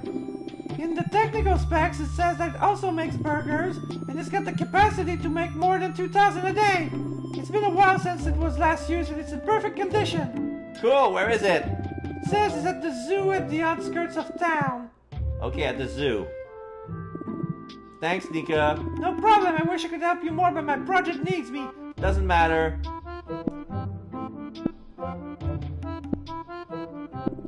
Alright, I'll leave you to your things. Okay.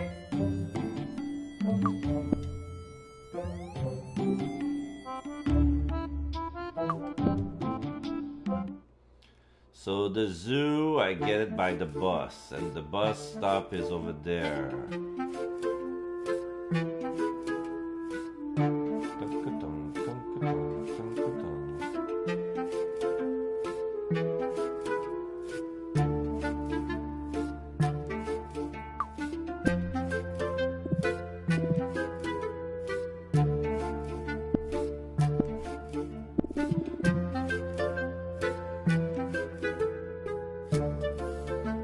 Yeah, why is the burger mincer is at the zoo? I don't get it either.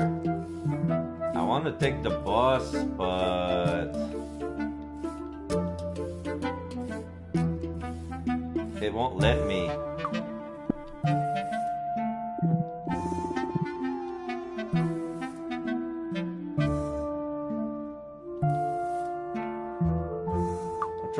I try to see if I can go to the zoo in another way.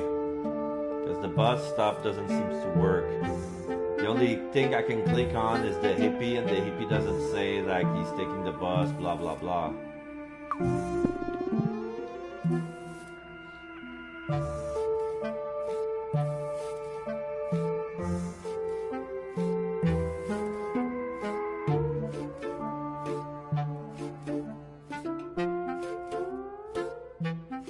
Oh, Stanley is out of the bin. He's eating his hand on the fire. Hello again. What do you want? I'm looking for an hamburger making machine. The stuff for... Okay.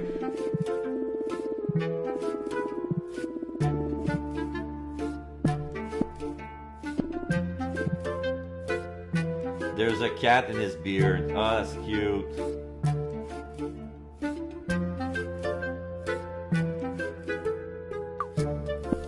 Maybe I'll ask my mom, maybe it will help me.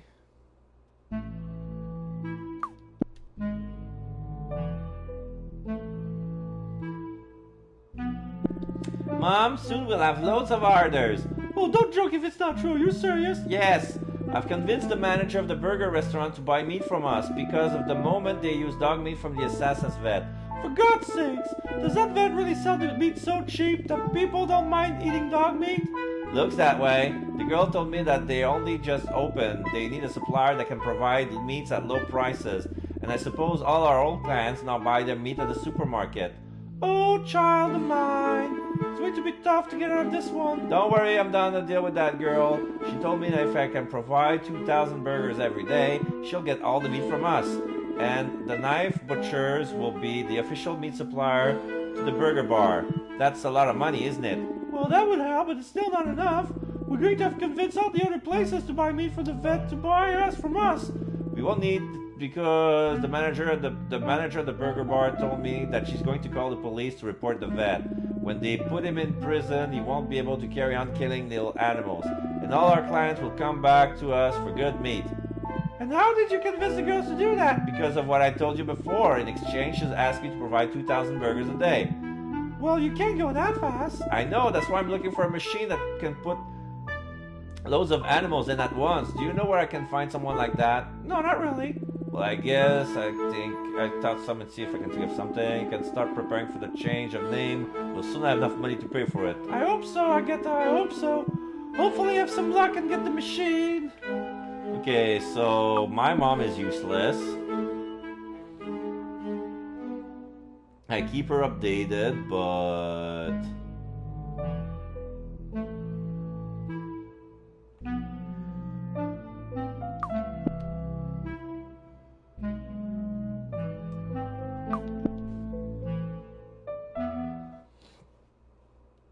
Oh wait, there's a hammer. need a hammer to break my piggy bank. I think I know where I can find a hammer, and at Nika's place. But I doubt she'll lend me her tools, cause she needs it bad. It's like the tools are babies.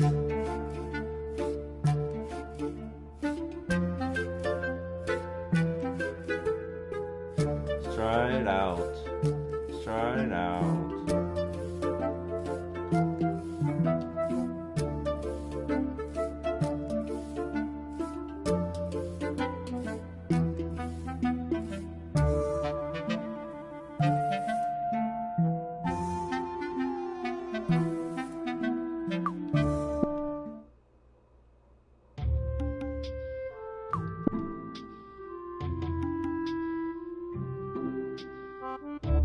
Her hammer is gone. Oh no, it's on the floor. I can take it. Maybe Nika is using that to work on that thing with the lights. Yeah, I cannot have the hammer. She needs it.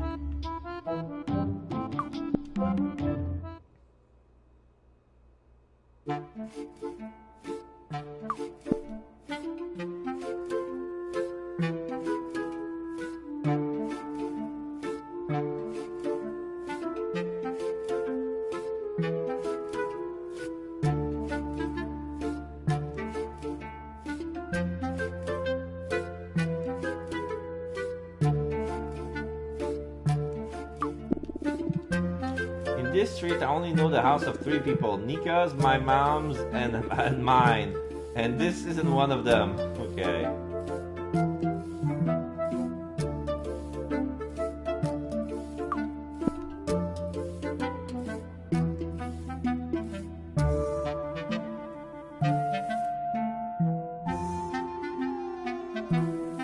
Oh, what's this? There are girls.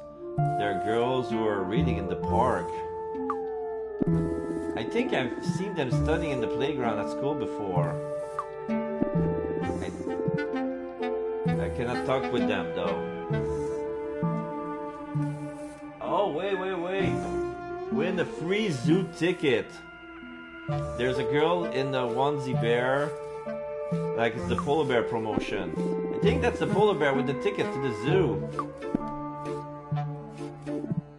Hello! What are you dressed up as? A polar bear. But bears are bigger and fatter. I guess this is the best outfit I could find. You can just imagine that I'm a friendly polar bear, okay? And why are you dressed up like that? I'm helping a friend spread the word about our zoo. It's got some unique, beautiful animals that you should go and see. Are there any polar bears at the zoo? Well, no. Of course, that's why you don't know what they're like. ... Anyway, you like animals, right? Yes! Animals are cool! Fantastic, because we organize games for boys and girls just like you! You can win a free entry ticket to the zoo if you answer correctly a series of questions. And if you don't, doesn't matter, you can try again until you get them all right. Although if you give up and have the money, you can always buy a ticket. What do you think? You want to give it a go? I'm going to try and get the ticket for free. What are the questions for the competition? Do you want to have a go? Excellent! Let me explain. One of my favorite fairy tales from when I was your age was The Town Musician of Bremen. Do you know it? Yes. No. Doesn't ring any bells. No, I recommend it. It's really good. It tells the story of 4 animals which has got good... Wait. 4 animals which have got old and no one wants them anymore. But when they meet each other, they combine forces to take control of a country house. And they achieve amazing things like making a living from music. Anyway, like I said, the Bremen musicians were 4 animals.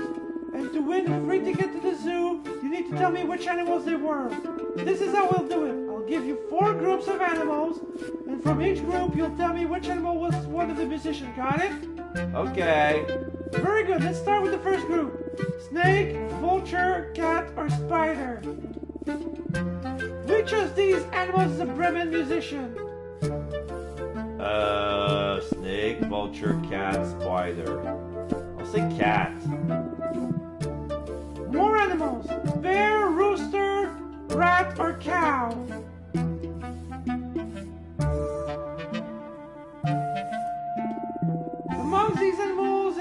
Bremen musician. Which one is it? Bear?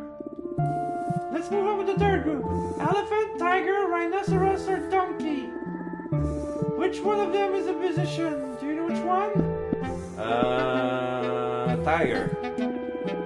Okay, to finish up last four animals, deer, pig, dog, or wolf?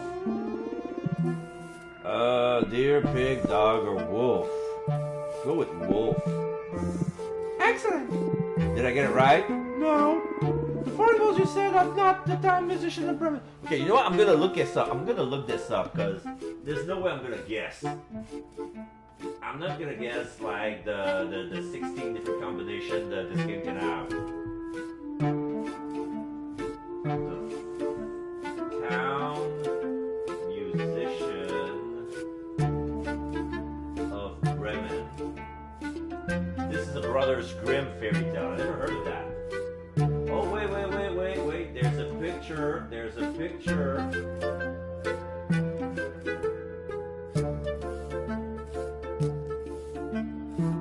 Okay. So it's a dog, a rooster, a donkey, and a cat.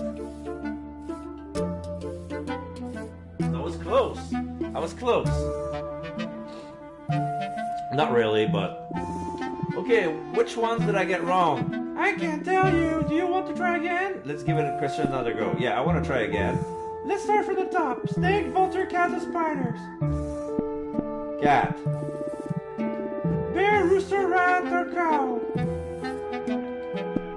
Rooster. Interesting. Four more animals: elephant, tiger, rhinoceros, or donkey? Donkey. It's a unique combination of animals, that's for sure. But we still got one more to go. Deer, pig, dog, or wolf? Dog. Excellent, you got it right! The musicians of Bremen were a cat, a rooster, a donkey, and a dog. How did you know the answer if you don't know the story? I don't know. Luck, I guess. Something called Google. Seriously? So you were really lucky, huh? Well, here's your free ticket. Well deserved. Yay! With that ticket, you can go in and out of the zoo as much as you like. You'll see the animals at the zoo are really cool. I need her to tell me how to get to the zoo. KHM027. What does that mean? Oh, wait. Wait. It's a cock on the pussy, on the bitch, on the ass. Oh my god. I should have used that term. I should have used that to help me remember the animals of the musician of Bremen. It's the cock, the pussy, the bitch, and then the ass. Yeah!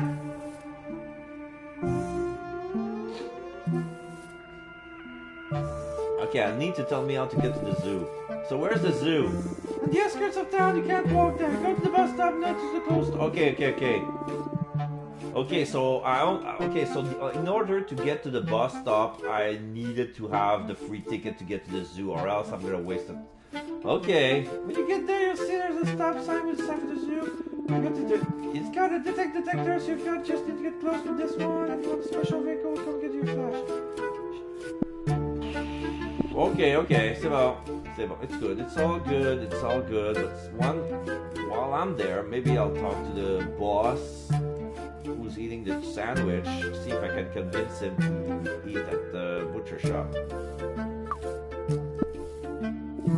Hey, not going to speak to you anymore. I don't like him. Whatever, let's go back to our plan.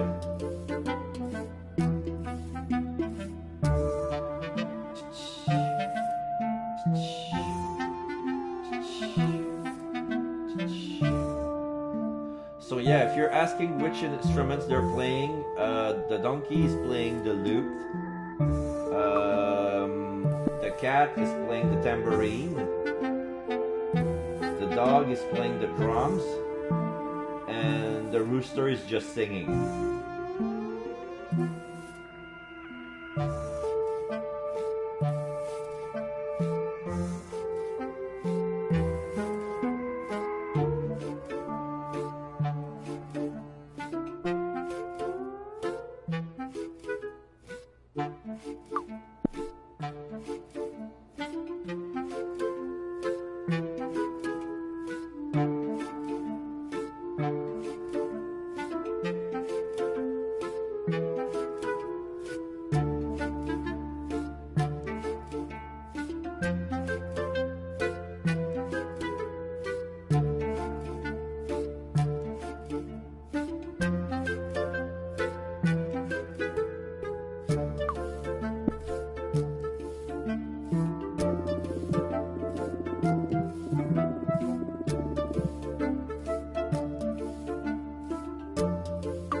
Queremos sing Kumbaya? I don't know.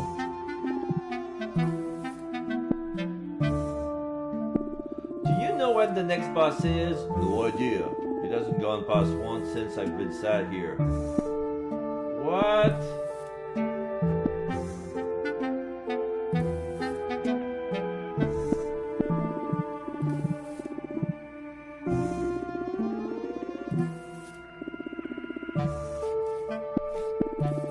I see you giving the bird lots to eat. You're not fanning him. Okay. It looks like you and the bird get on really well. Yeah, well, he's well behaved and he keeps me company. Besides, he helps me compose my smelly hippie music. We've been recording some tracks together which have been features on my albums. He's my friend and my musical collaborator.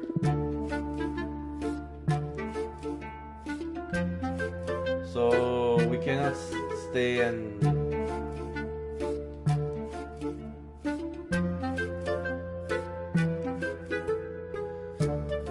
What am I doing?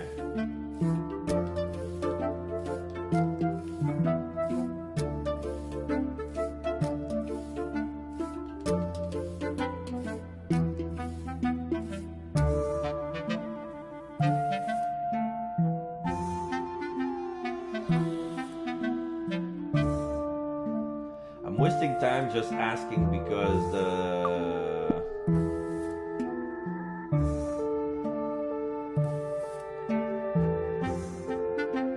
need to get to the bus stop.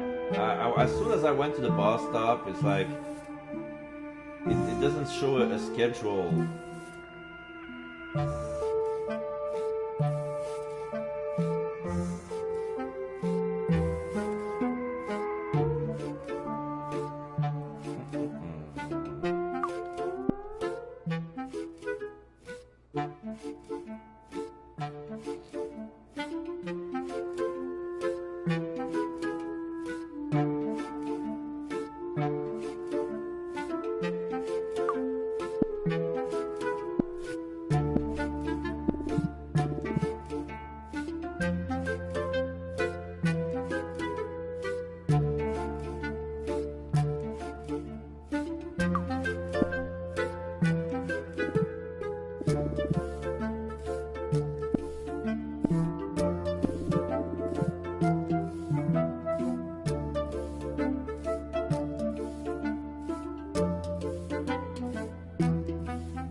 I'll ask the lion. If not, I'm gonna go back and asking help from the.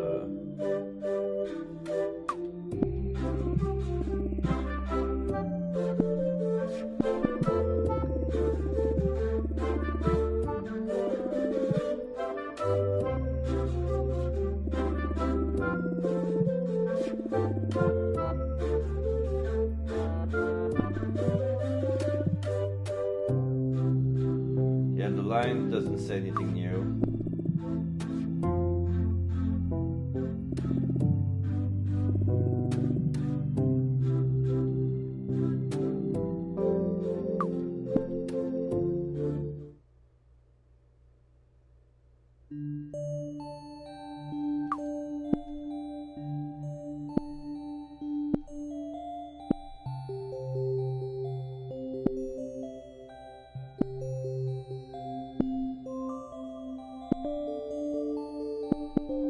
There's a lot of things I can ask him. Can't remember what I have to do.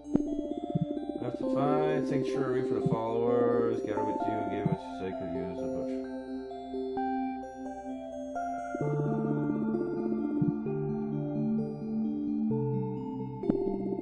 Can we take a look at the cars? Maybe they show us the way.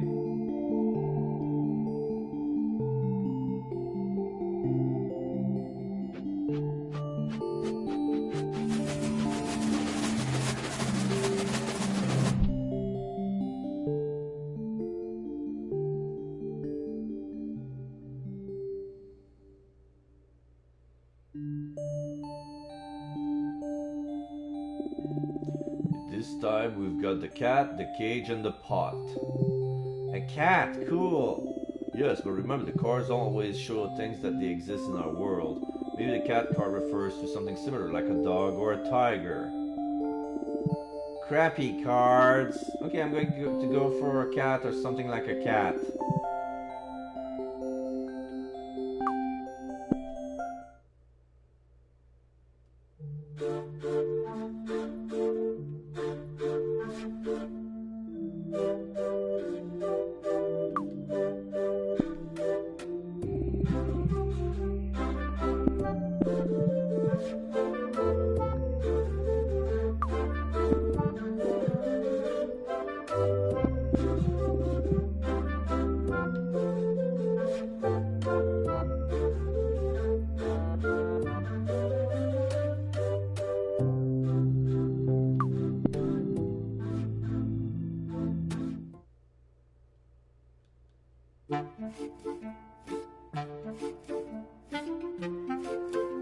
Maybe he's talking about the baby cub.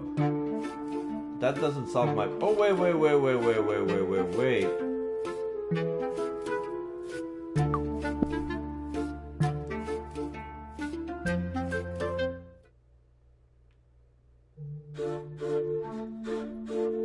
I got out too fast.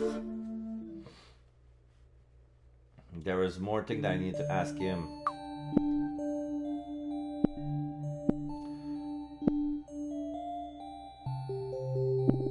Hey Sandro, I was wondering, how are we going to create carnivorism? For religion to make sense, it needs a series of parts. My awesome method is based on finding each and every one of those parts, in an order fashion, with the help of my divinations.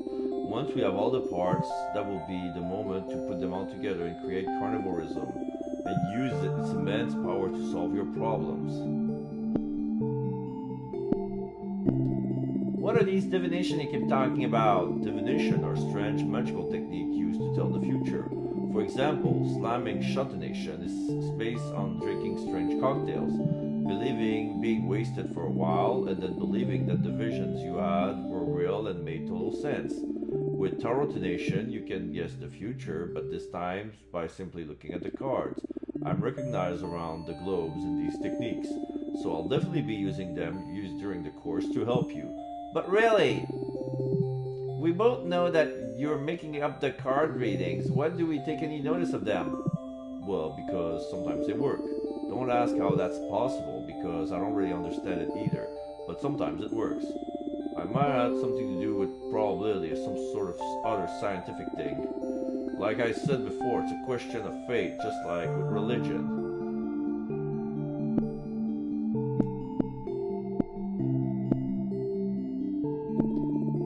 Do you use the crystal ball to tell the future too? No, I use it to watch the TV.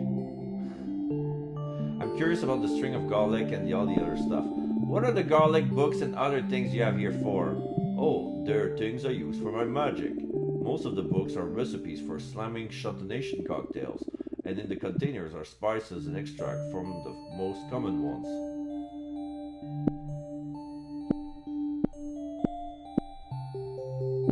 Alright,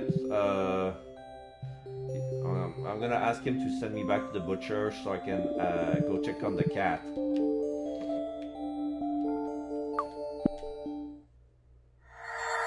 All the cats.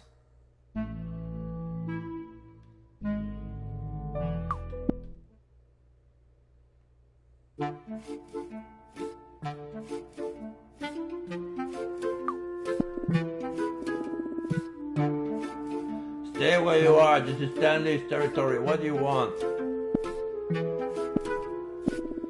Is that your cat? Yeah, it's my companion.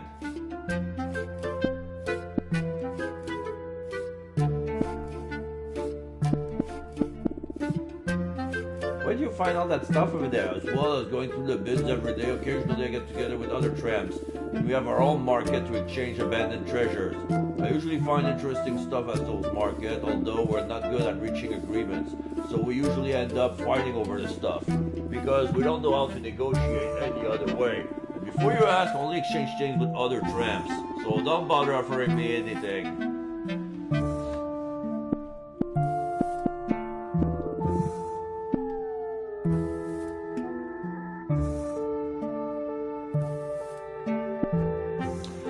Oh shit, I think I know what I need to do.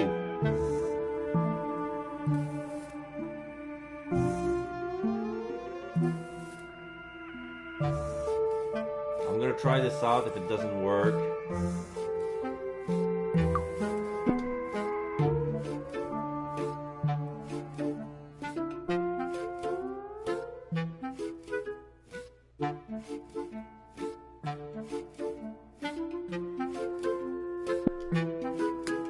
I'm gonna use my ticket.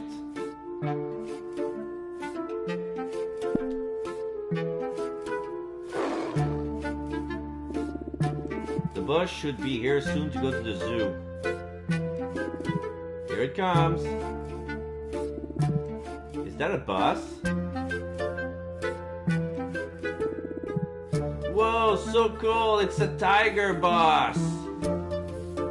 Yeah, so basically I have to show the ticket to the sign where it says find the polar bear and win a free zoo ticket. As soon as I did that, it counted the same way as us waiting for the bus. Or maybe it's a big cat, not sure. So basically it's a reference to My Neighbor Totoro. It's the cat bus. But this is a striped cat bus. Anyway, it goes to the zoo, so let's get on. Alright, I found it. I solved it. Okay, so, oh shit, is that a dinosaur? There are so many animals. There are a turtle, a sleeping raccoon, monkeys who drew graffitis on the tree. Cool! Yeah, that's a mandrill, there's a jaybird.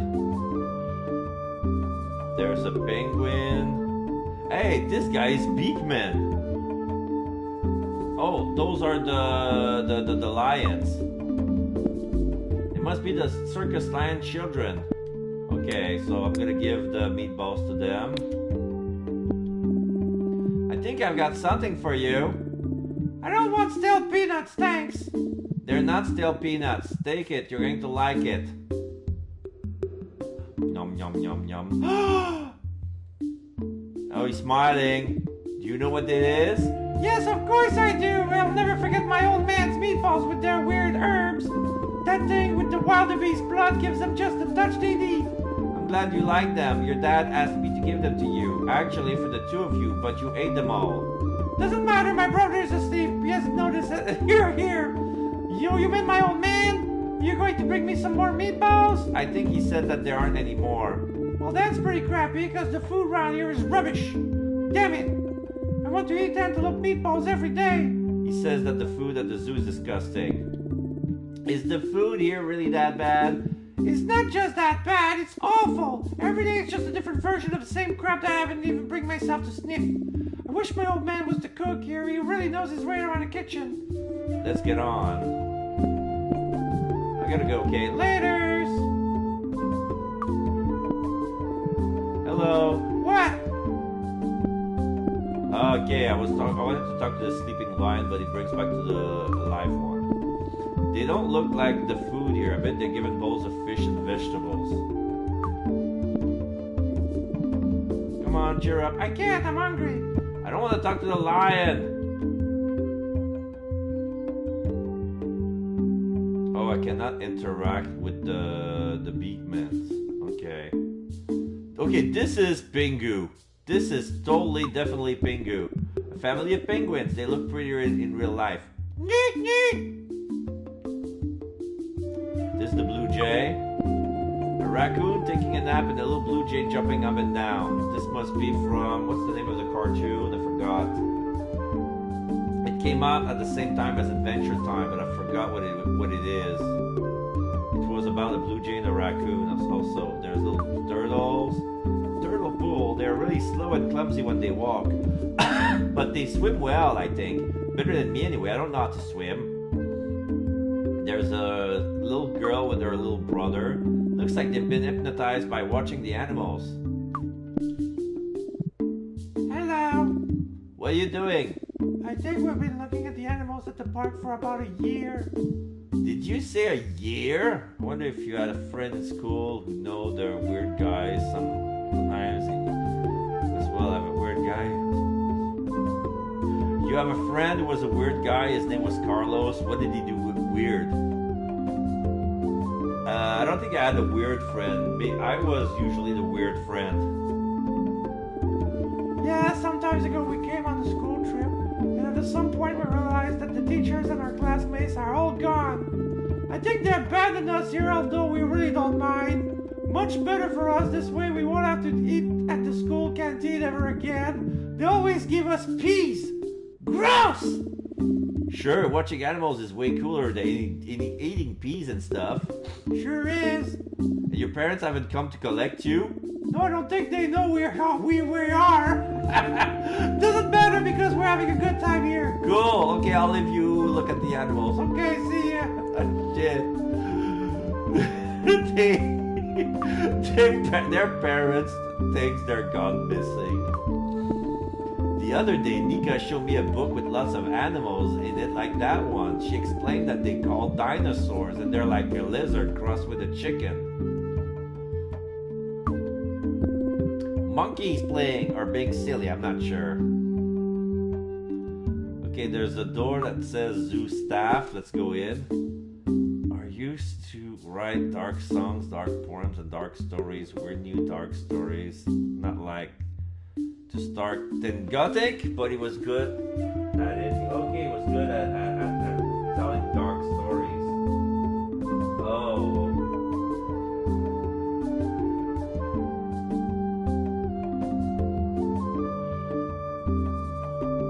He used to write weird songs and weird poems, weird stories. If he sells that now, he can make a couple of games. We end up playing them well. You end up playing them.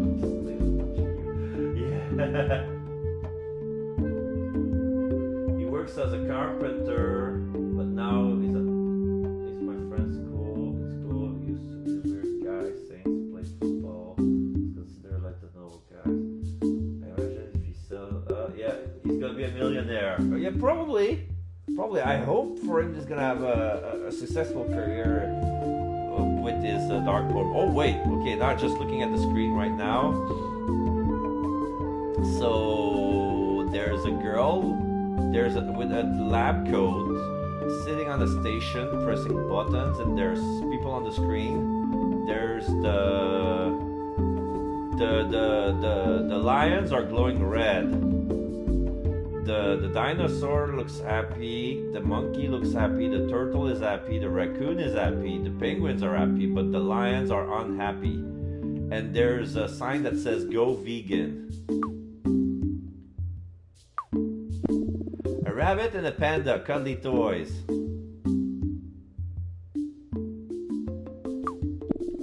I think they're the faces of the animals in the zoo. There's a furrier chest, what's that? A machine with tubes.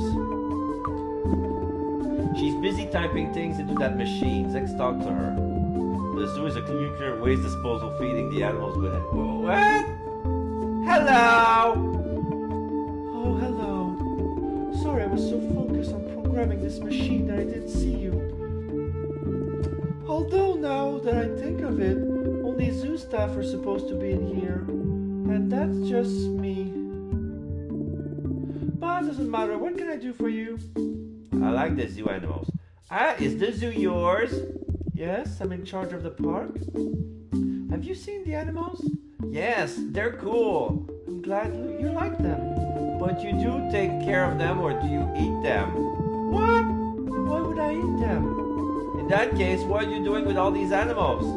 I'm taking abandoned animals or those that just want to be here. Oh, really?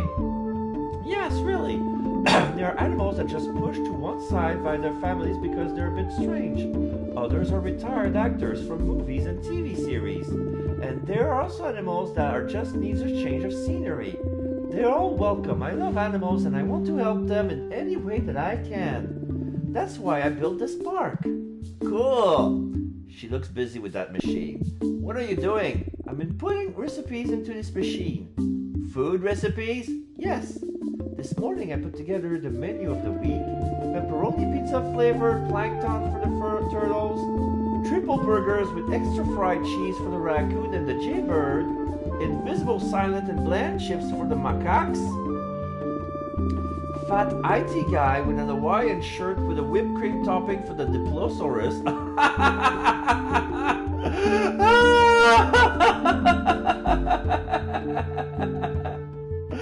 She feeds Newman every day to the Dilophosaurus. It's the dinosaur from Jurassic Park, the fat IT guy with the Hawaiian shirts with a whipped cream topping. She's making a pig fly stew big for the pig with the first oink. And plasticine herrings for the penguins. Alright. Okay. So the turtles are supposed to be referenced for the Ninja Turtles. So that's why she gives them pepperoni pizza.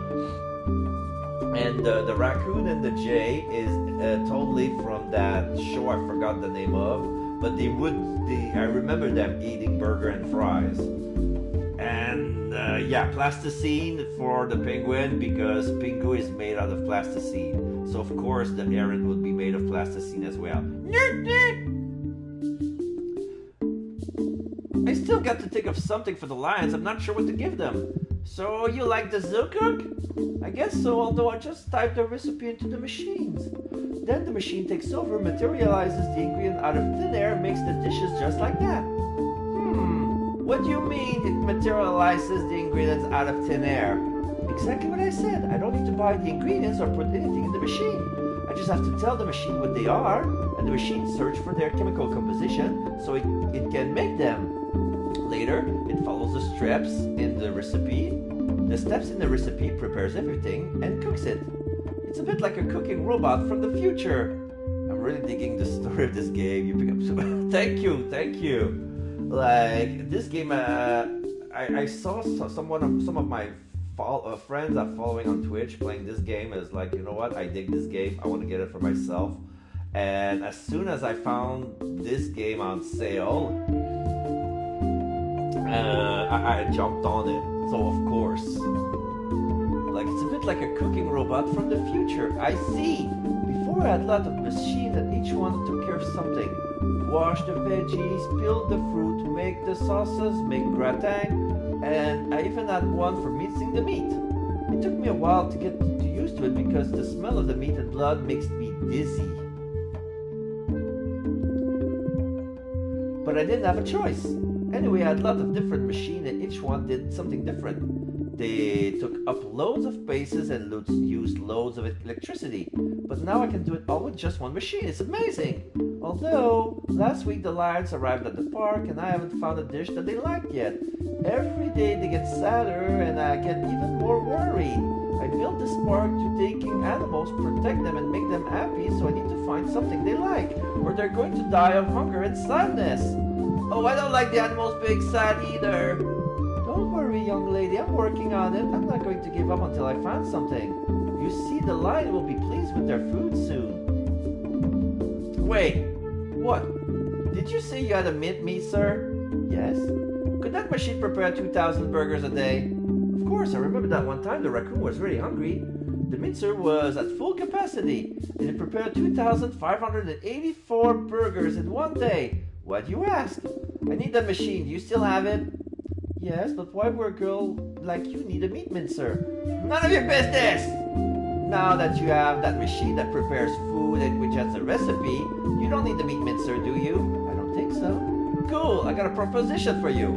I'll help you find a recipe which the lions like, and you give me the meat mixing machine. What do you think? Wait, hang on a minute. I have to study lots of biology, zoology, and nutrition to investigate and find out what the animals like to eat. How are you going to help me find a recipe for the lions?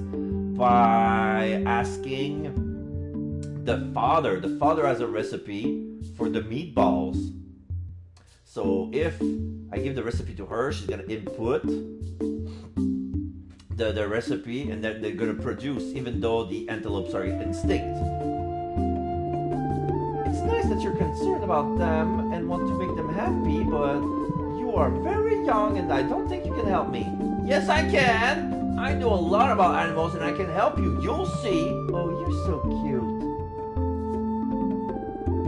So, you know lots about animals, do you? Okay, very good. Let's play Feed the Lions. Let's see, tell me the ingredients and the instruction for preparing the dish you'd like to try. I know a recipe that I'm sure they'll like it, but I don't know how to prepare it. I need to get hold of the recipe.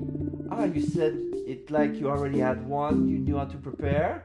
Well, if you find that recipe, you know where I am. I'll carry on with my investigation, okay? Whatever you say, but you'll give me the meat mincing machine if I bring you the recipe, right? Of course, no problem. Good. See you later. See you soon. Okay, so I have to go back. I have to go back, see the lion, and come back with the recipe, and I'm gonna have the mincemeat machine. Big man.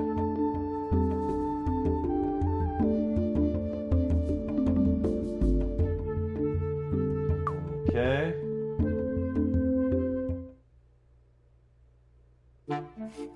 Okay. So do I need to flash? Yeah, I need to flash my ticket here every time I need to go to the zoo. I see, that's how it works.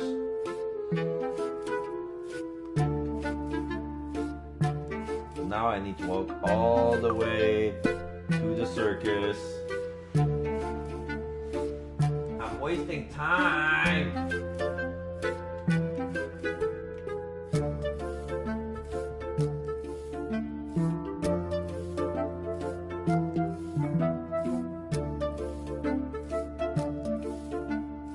At least I'm one more stop away.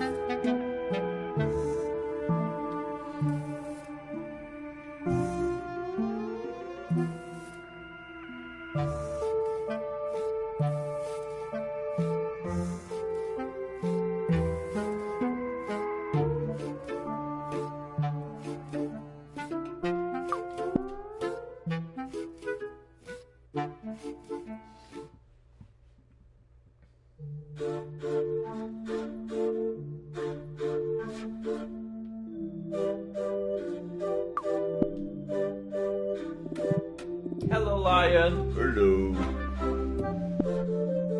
I need the meatball recipe. Do you have it with you? Yes, why? Look, I got an idea. The cook at the zoo has a machine which prepares all the food for the animals. You kids don't like the food they're getting. But if I take your meatball recipe to the cook, she can put the details into the machine, and your kids will be able to eat as if you were cooking for them every day. They'll be happy forever. Well, I'm not sure that machine will make them with love with like me, and I doubt they'll taste as good as mine. The machine sounds cool though, right? Maybe the machine will make the meatballs with love, but don't you think it's worth a try? If it works, your kids will be able to eat their favorite food every day thanks to your recipe. You're right. I need to put away my pride. I might not even see or cook for my kids again, and they deserve the best that I can give them. Here, take the recipe. Cool! You'll see everything will be better once I've given the recipe to the cook at the zoo. I'm sure, although I hope they don't forget about me when they're eating antelope meatballs every day. Alright, see you later. He's still sad.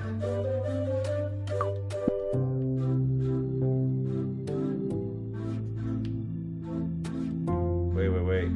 I thought it,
found a recipe for the lions. Oh, really? Yes, it's for antelope meatballs with herbs and other things. Here you go. And how do you know that the lions are going to like this? I told you, I know loads about animals. Come on, put the recipe in the machine. Okay, I'm on it. Let's see, first the ingredients. Baby wildebeest's blood? Gross. Kids these days have a lot of imagination. Hey, the recipe is real, I didn't make it up. Of course it is.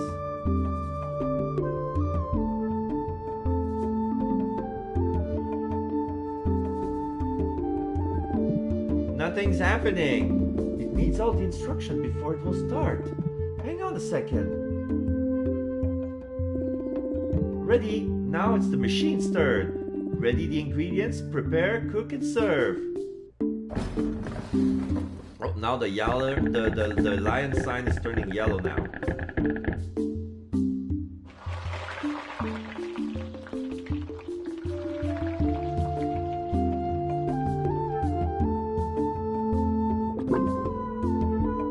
Now it's been sent into the tube.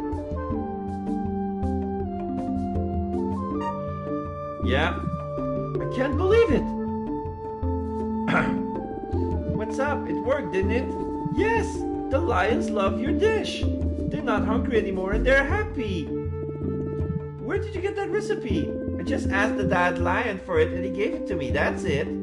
Dad lion? Yes! Hey, now that the lions are happy with their food, will you give me the meat mincer? I've got things to do. Ah, yes. It's just that... What? Are you sure you won't hurt yourself with it? Of course I won't! Give it to me! Anyway, I've seen kids with toys more dangerous than the meat mincer. Although the machine is heavy so you won't be able to carry out your own, I could send it by messenger? How does that work? You give me the address where you want it sent, and a courier company will pick it from my warehouse and deliver it. It's almost instantaneous. They're really quick. Okay. Excellent. Let's see. The package that needs to be sent is the Fibonacci meat mincer model 112358. Oh, 112358 is the Fibonacci sequence. So it says Fibonacci meat mincer.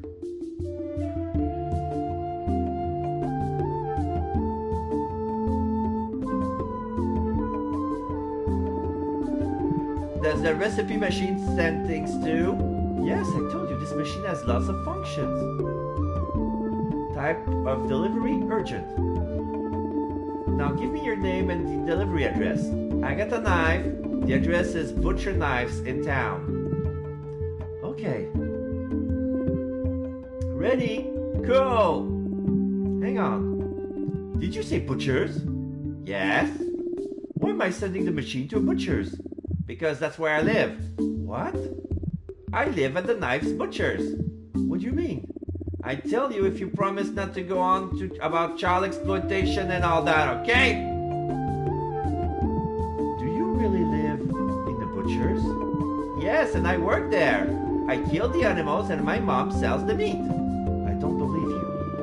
Well, although right now we don't have any customers, but the woman from the burger bar said that if I prepare 2,000 burgers a day for her, she'll place all her orders with us from now on. That's why I need a meat mincer, so I can put the animals in there and make burgers quicker. That's horrible. No, it's not. It's really cool, okay? Right now the animals are a bit scared of me, but of course they're scared of you. You're an animal assassin girl. I'm not an assassin! That's the vet who kills the dogs, the cats, and the iguanas, and the other animals that aren't for eating, and then sells them to the restaurant and the supermarkets. What? You're all nuts! What are you doing? Shit, I can't cancel the delivery. They already delivered the meat mincer. Ah, cool. No, it's not cool. I've just given a meat mincer to a child butcher. You tricked me. You said you liked animals. But I do like them. I like to eat them. I wanted the lions and their dad to be happy too. That's why I went to get the recipe. Well, for that and for the meat mincer, of course. Get out. I never want to see you in my park ever again. tough. I got a ticket that says I can come here whenever I want. Get out of here, I said. Okay, but I'm going because I want to. Bitch. And I'm not an animal assassin. Get out!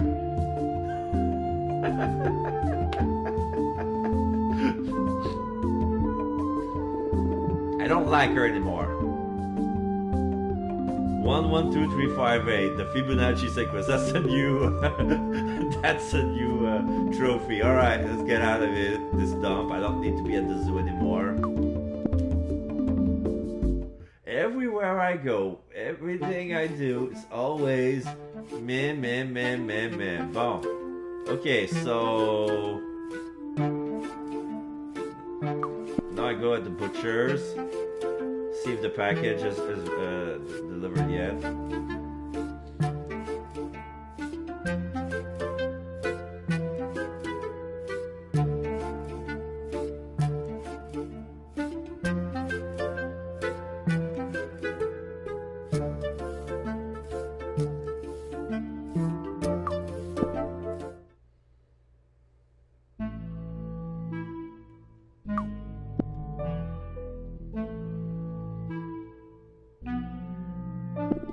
Mom, I've got good news. Has it got something to do with the machine they've installed in the back room? Yes, it's a super fast meat mincer I got for free. With that machine, I'll be able to complete all the burgers bar orders. Looks cool, right? Oh yes, Agatha, it's great that you got the machine. That's right. I'm going to tell the manager at the burger restaurant. Maybe she'll give us the money for the first order, so you can do the change of name for the store. Very good. Get over there quick before she changes her mind. I want to check the machine first.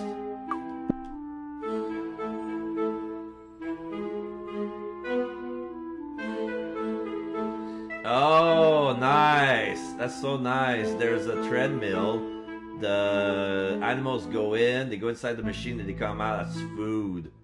So now I understand why it says it makes 2,000 burgers a day.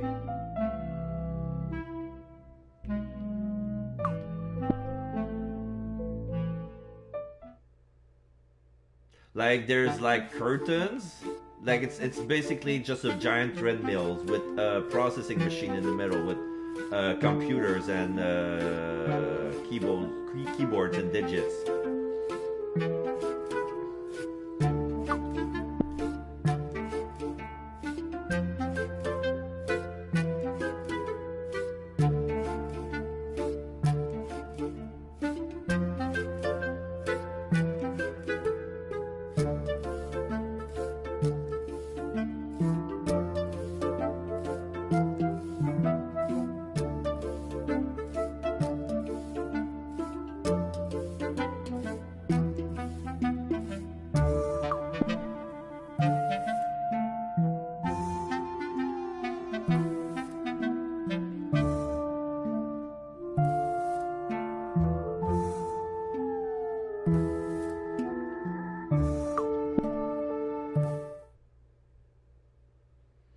Okay, I'm at the burger shop. Hey, what's up? I got the machine. I found a machine that can make lots of burgers. Yes, that's great. But I can't prepare the burgers yet because my mom and I don't have money to buy the animals. Don't worry about that. I'll put in the first order now and pay you up front. Would that be okay? That's right. Great, let's see then. How much do you want for 2,000 burgers? $1 million! Joking, right? I thought your burger were going to be more expensive, but not that much more. I don't know. My mom deals with that stuff. I don't know what they were. I just spit a number, $1 million for 2,000 pounds of beef. In that case, I'll call her to sort out the details. Okay, but what's going on with the vet? Earlier I told on the police everything that's been doing with the animals, and they told me they'd get on the case, so I don't think they'll take long in shutting him down. Cool! So, we're okay, right? Yes. Great, when we got the animals, I have prepared my first meat order. This place will only be serving burgers from the best butchers in town. In the world! Sorry, in the world, no doubt. Knife is the best butchers in the world. Yes! okay, I'll just clean up these glasses and then I'll call your mom. Okay, I'm going now anyway. I'll speak to my mom. See you later. I just came from my mom. I should have come to the burger shop first and then my mom. I'm gonna stop at the vet to see him cry.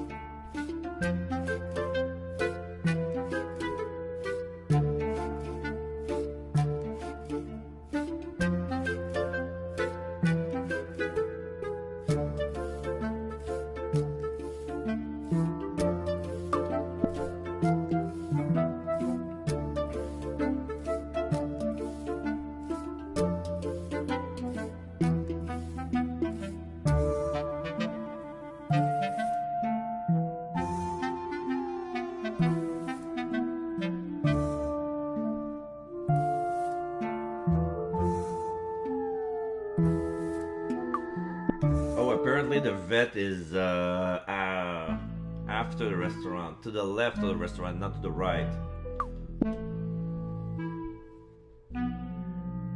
We've got an order. Did the person in charge of the burger bar called you? A moment ago, yes. Cool. Did she pay you for the first order? Yes, although...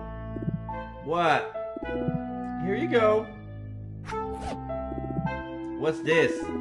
It's the title for the store with your name on it. Now the butcher's knife is yours. Ah, cool, thanks, Mom. Yeah, well, the problem is that I spent all the money from the burger restaurant's first order on lawyer's fees for the change of name. All the money? Yes, Agatha, we got nothing left. Really? That's an expensive piece of paper. Anyway, we're back to where we started. Or worse, because now we have an order but no animals. That you can leave to me, I'm on it. Yes, okay, so here's how we're gonna do. We need, since we have our sanctuary, we can start our religion. And now we can drag the animals in. And that way we're gonna have animals who will be willing to sacrifice themselves in the name of carnivorism to complete the order. That's perfect!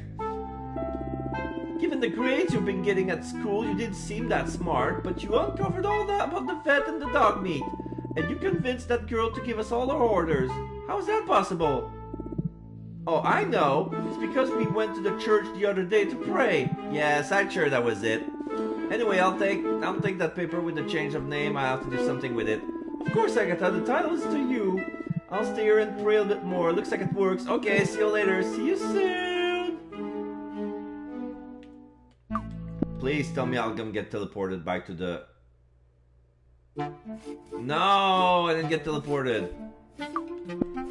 Maybe if I go to the other door.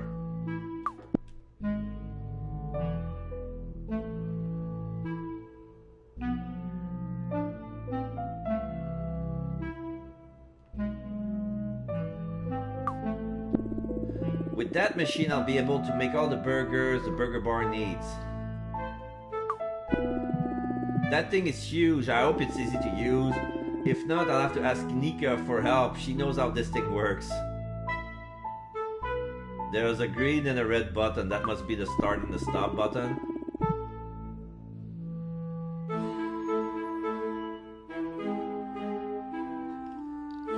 I don't want to create my own religion. Although I think that carnivorism makes a lot of sense, but I doubt that I'll find people gullible enough to follow me and go at my church.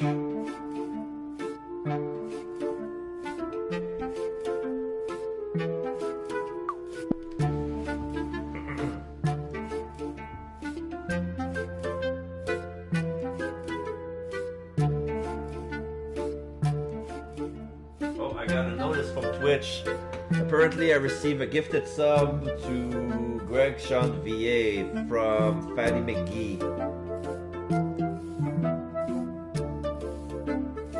There's people that get stooped out of millions of dollars by some people scamming them. Sure, you make a religion of carnivorism. carnivorism.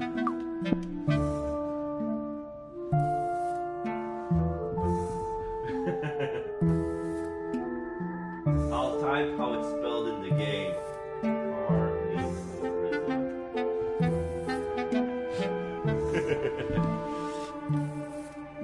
Okay.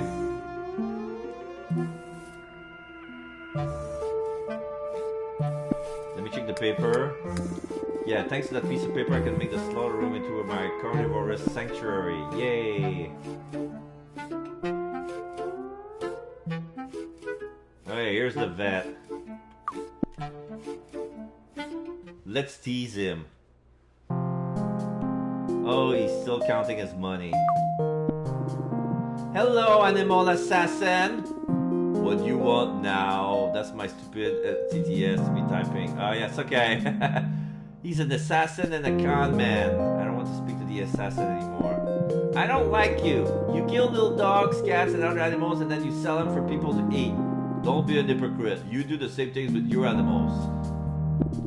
I'm leaving, Baldy. Bye, loser. I'll free those animals soon. He's laughing at me. Oh, he's laughing like maniacally while counting his money. That's what he's doing.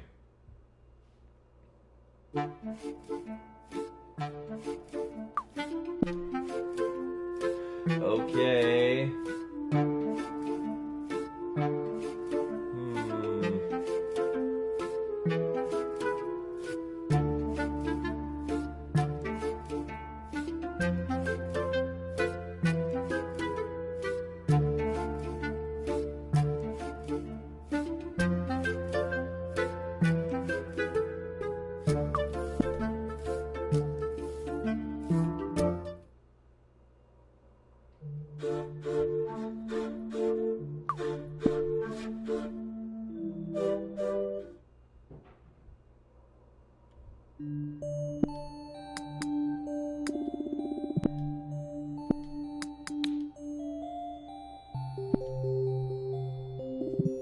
Sandra, the awesome master of divination. Tell me. Look what I got. Oh, is it the deed for the store with the name change? Yes, now the butcher's knife is mine, so I can use the abattoir as a sanctuary for carnivorism, right? Exactly. Very good. Let's keep the paper inside the secret book so everything is together, okay? Okay. So now the deed is in the book. Fantastic, Agatha. You're making lots of progress and carnivorism is taking shape. Okay, we need to get on with it because I've got an order for the butchers and we don't have any money to buy animals yet. Oh, that's exactly what we're going to do now. Oh, really? Yes, the moment has arrived to let the animals know about carnivorism. The animals? Isn't carnivorism a religion for people? I don't think so. Where is it now? I read it earlier. Okay, here it is, look.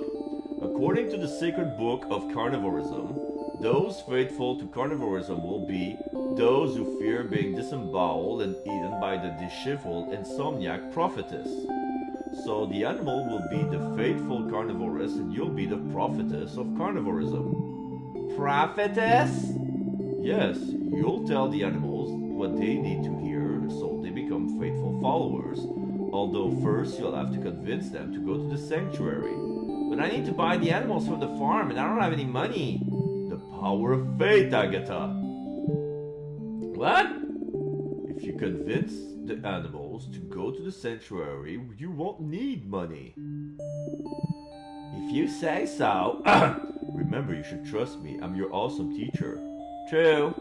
Okay, I'm going to ask my mom where the farm is, and I'll go over there to tell the animals all about carnivorism. Let's see if they want to come to the abattoir. Magnificent. Tell them that they'll be able to meet the great bleeding pig, and that you'll show them how to achieve eternal happiness. That kind of thing. I'll be here if you need anything. Cool, I hope they've got rabbits and lambs. It's been ages since I've seen any. I really miss them. Little entrepreneur. Okay, so now he's still reading the book.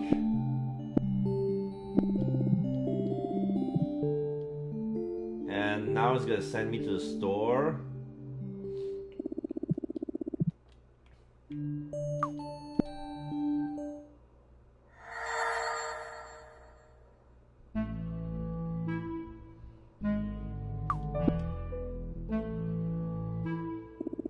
Hey Mom, where do we buy the animals? At the Allen family farm. Don't you remember? Yeah, I remember going to lots of farms before we opened the store to decide which had the prettiest and tastiest animals. But I didn't know that we went with that one in the end. Yes, I still remember your face when you saw your first little pig. It was in the barn at that farm. You hugged it so hard it started bleeding from the eyes and the snout until he drowned in his own blood. Really? I don't remember that. No? You cried all the way home because you were so sad that you killed a pig. Anyway, because it was an accident, Nika's aunt didn't charge us. The truth is she'd always been really good to us. But now we owe her so much money, I don't think she'll be sending us any more trucks filled with animals until we paid off all the debt. Well, I'm going to try something, and if it goes well, we'll be able to pay for quite a few animals. No one gives anything for free in this world, Agatha. The power of faith, Mom. What? Oh yes, I keep praying so that everything turns out okay. Are you going to the farm then? Yes, where is it? Before it was a long way away, about 4 hours in the bus. But a few months ago, Nika's aunt told me that she wanted to be closer to her family. So she moved the entire farm and her house next to the town. I don't know the exact address. And you can't call her to ask for it? Well, you know. What? They just cut us off for not paying the telephone bill, Agatha. Oh well, I go and ask Nina then. Say hi to her mom for me, and let her know that this Christmas we'll be giving them cans of foie gras instead of the usual ham. I hope they don't notice that it's out of date.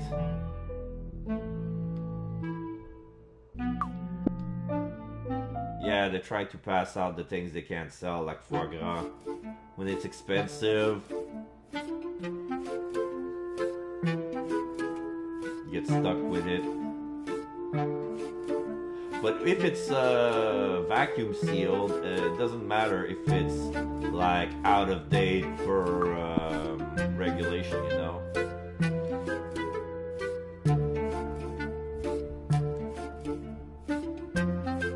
Unless we're talking half a year.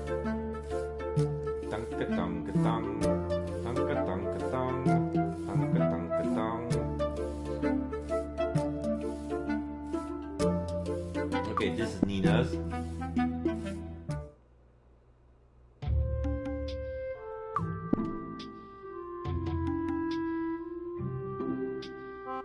Oh fuck, Nina's in here. Oh shit, she's on her bed and she's drinking. Is that alcohol? What she's doing? Is she drunk? She's drinking from the bottle and she has stars in her eyes. What the fuck is wrong with her? I think Nina's hammer could be useful. Will you lend me your hammer? Take it, it's yours, not mine. I need to know where her aunt's farm is. Nika? I love you so much, Agatha! Yes, I love you too, but could you tell me where your aunt's farm is? I need to speak to her animals. Of course, for my friend the butcher, anything. Sorry. So? I can't remember where my aunt lives. Hang on. Let's see if I can remember. Glub, glub, glub, glub, glub, glub.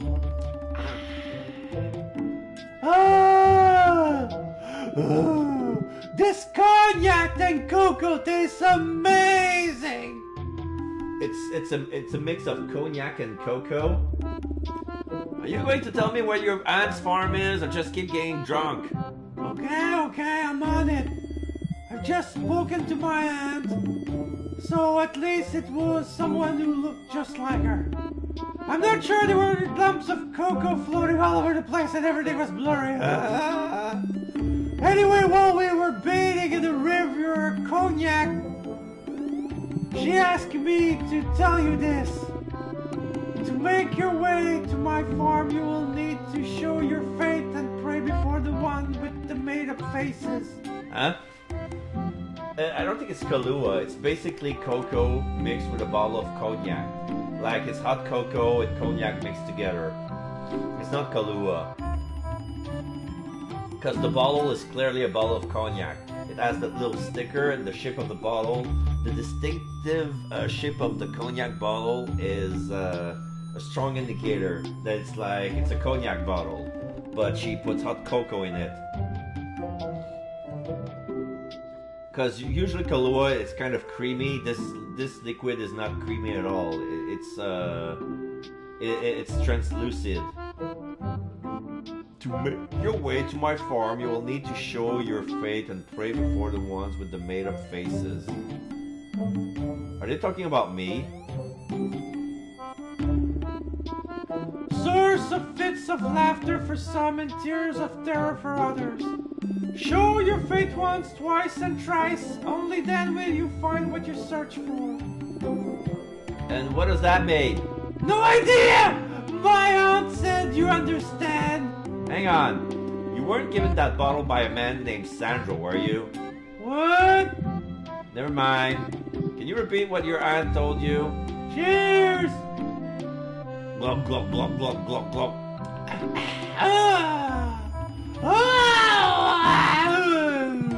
Wow, amazing! Okay. My aunt says to make your way to my farm, you will need to show your faith and pray before the ones with the made-up faces. Source of fits and laughter for some and tears of terror for others. Show your faith once, twice, and thrice.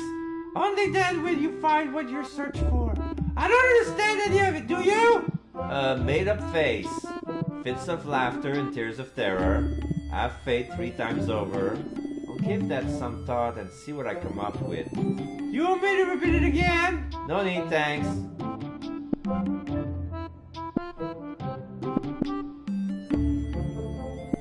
I didn't know Nico was on the booze. What are you drinking? My special concoction, a cocoa shake with a splash of cognac. This batch is pretty strong. I think I got the proportions wrong. Oopsie. But isn't that for adults? No! It's for me! It's a cocktail for when I need inspiration. Like now, I just broke the device I was using for some tests. Maybe after a couple of swigs, I'll be back on my game and I'll be able to keep working. Maybe she doesn't know that her mom's fries. I'll come back when she's drunk. Okay, Nico, I'm out of here. Okie dokie, ladies! I'm gonna take the hammer. Thank you. Call away is creamy. I forgot that drink zombie is called zombie to make a zombie out of Kahlua.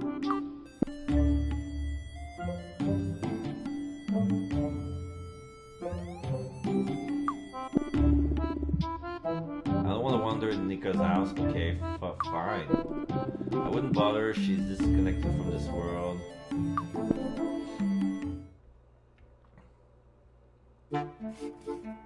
Okay, I think I need the hammer to get my savings so I can get a bus ticket to go to the aunt's farm.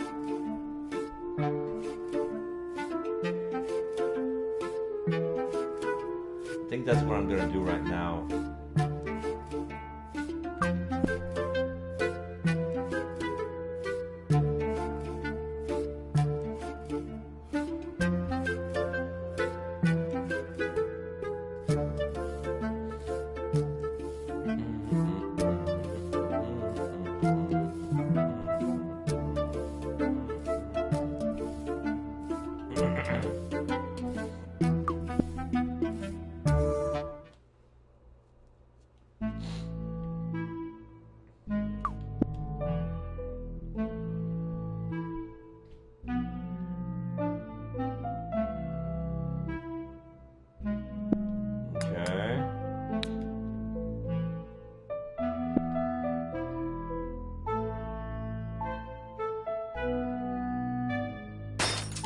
Yep. Got money in it. I've saved more than I thought. How much do I have in there? Payday! This is what my mom gave me for killing the animals and preparing the meat for the store. Those are my savings. I see dollar bills and coins, but I don't have a few banknotes and coins. My money. So I don't have a number of the currency I have just yet, but I have a few banks and notes, so I have a few money. Maybe I can buy a lottery ticket, since I have money now.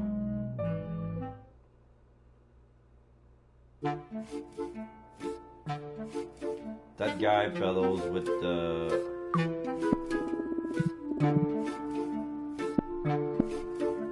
Yeah.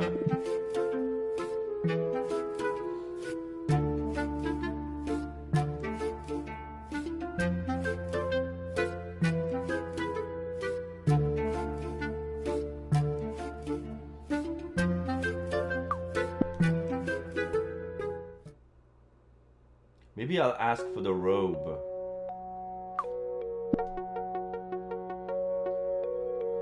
I want to know more about the tunic. No. If I don't need it, it's pointless to ask. Instead of buying just the animals, buy the farm with everything in it. I don't have enough money for that. I don't to buy the business, so that way I have the farm and the butcher shop.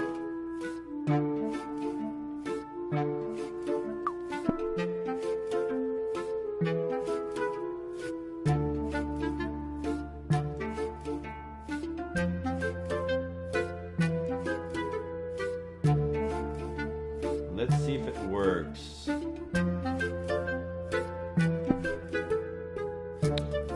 If I use money on the bus stop, will it work?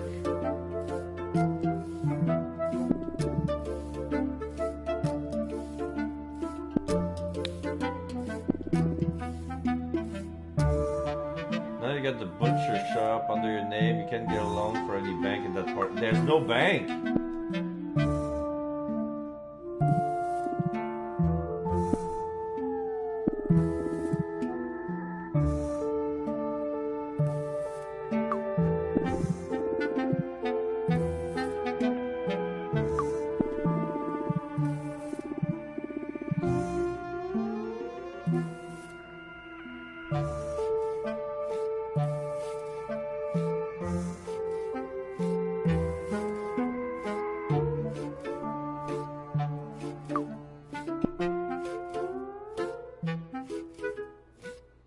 Grind my way up.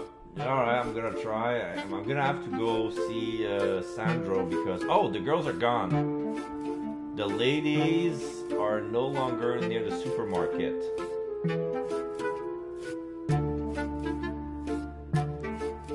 There's a guy dressed up as Voltron who's eating a burger.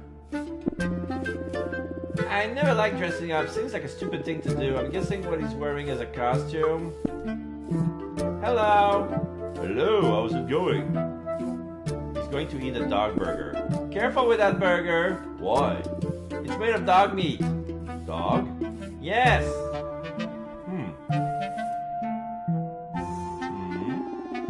I thought it smelled strange, yeah. But does it taste good or not? I don't know. I haven't tried it. I don't want to. It's bound to taste awful. Well, I think I'm going to give it a try. I'm sure I tried worse things without even knowing it. You know best. He's strangely dressed. You're wearing very strange clothes.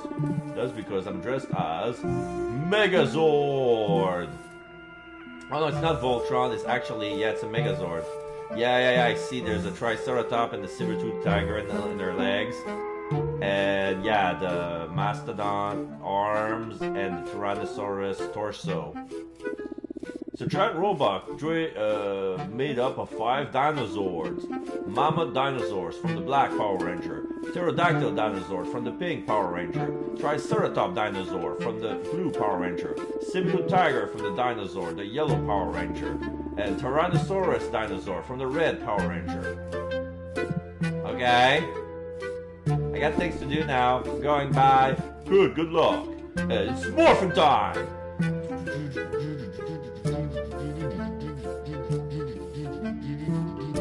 Oh, notice closing. The vet is closed. Cool, looks like the police have closed the vet down. The competition and the bat meet are finished. Okay,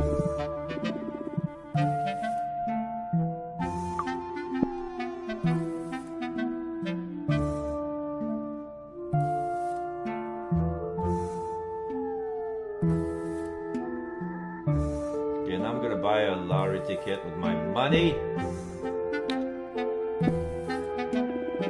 This time I might buy a ticket. Well, you're a bit late. The tickets aren't on sale anymore. The fat black cat has already made the draw. And given you didn't buy a ticket, you didn't win. Next time, Lucky. Or not. Fudge! I never saw the Power Ranger when I was a kid. I thought I was older and it was like kiddie costume play. Probably didn't see. You're probably the only guy in the world that haven't seen the Power Rangers. Yeah. Okay, there's a library.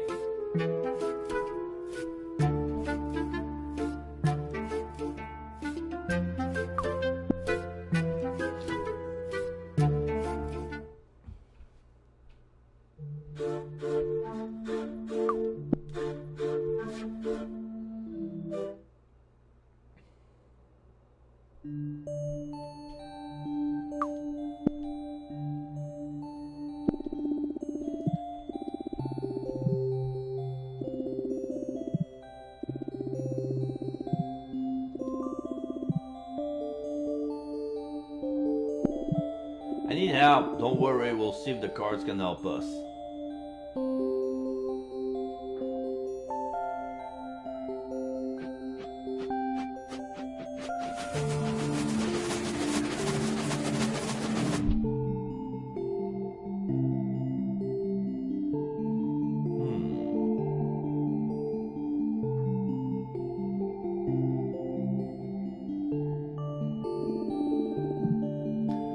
This time, the wise man, the drunk, and the fool. Do I have to look for all three? It doesn't have to be like that. Could even be the same person. That's so complicated. Okay, let's see if something occurs to me that's something to do with that and the farm.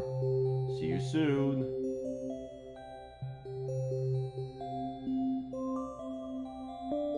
Approved 2 weeks paid vacation just because my laptop has screwed my boss.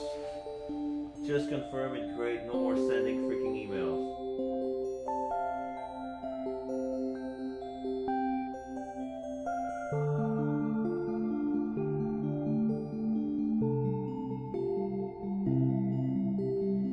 Okay, so is that a good thing or a bad thing?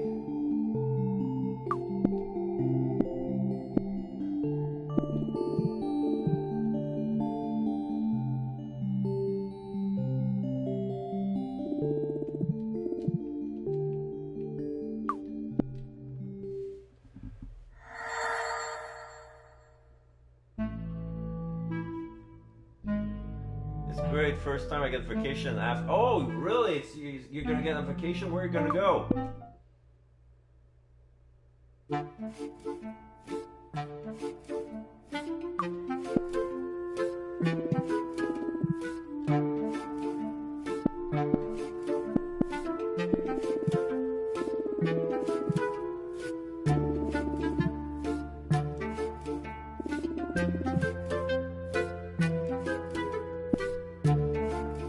Oh wait, the wise man, the drunk, and the fool, that's Nika still. Ah, fuck.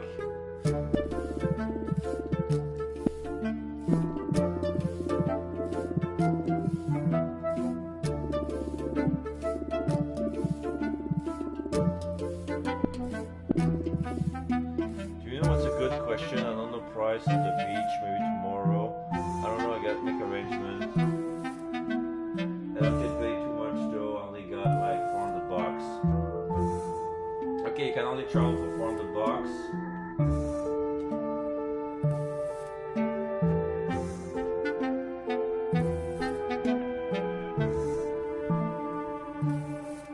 Again, the beach should be affordable, right?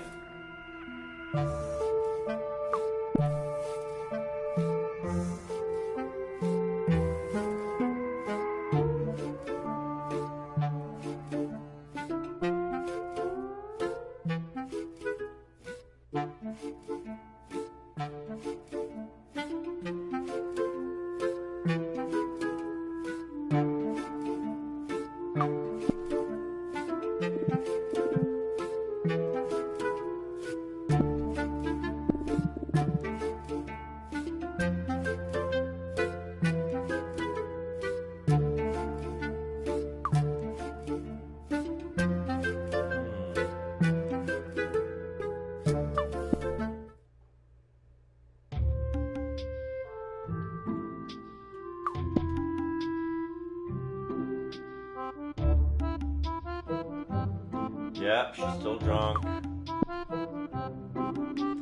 Sexually free, but I have to get there, and I have to get there, I have to pay the Uber, and whatever it's gonna eat. Yeah.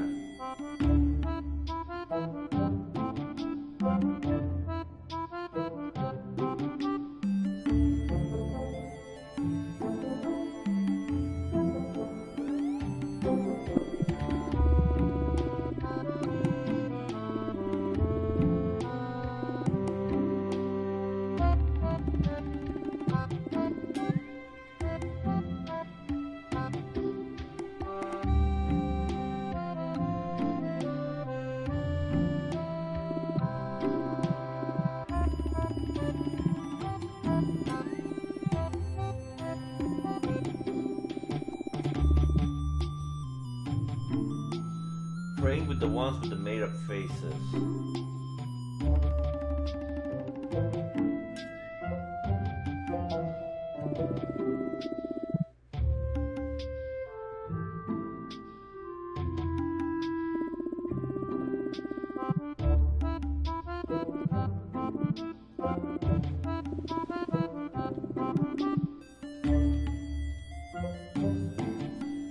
So I need to show my faith to made up faces. What would that be?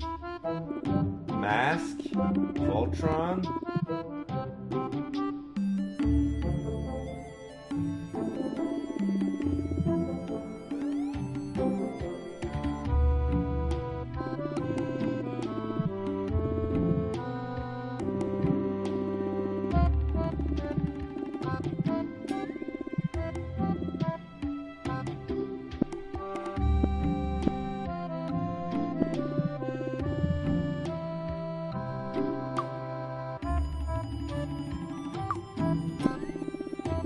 Puts posters of robots and scientists trying to look interesting. If I could put up posters in the abattoir, baby animals and meat, that kind of thing.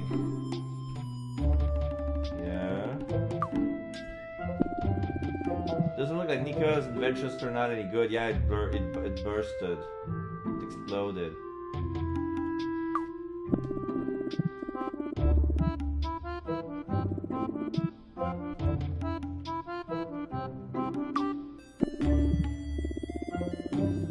She likes messing around with mechanical and electronical stuff. That's why she got tools, cables, technological, that sort of thing in her room. She likes comics and movies and she got giants, robots in them. This is Nika's stuff.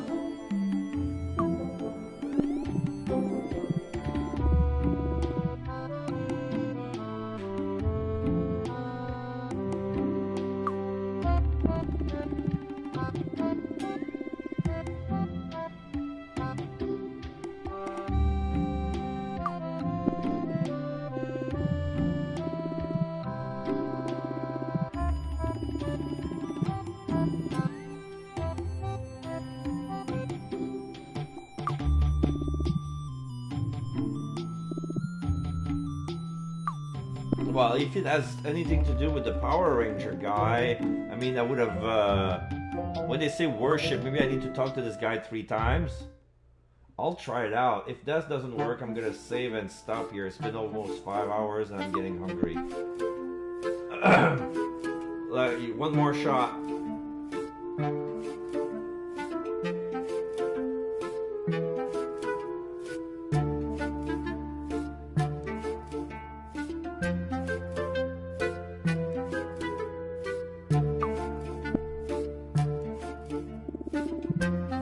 Hello, Mr. Colorful Robot. Hello, what I can do for you? Doesn't look like he minds that the burger's made of dog meat. He's wearing a robot costume. I got things to do. Maybe I need to worship the mask, because the helmet is off. But if the burger tastes good, doesn't matter. That's what animals exist for, so humans can eat if they want to. Besides, we need to take advantage of the fact we're the dominant species. It won't be long until the robots scribbles and eat us.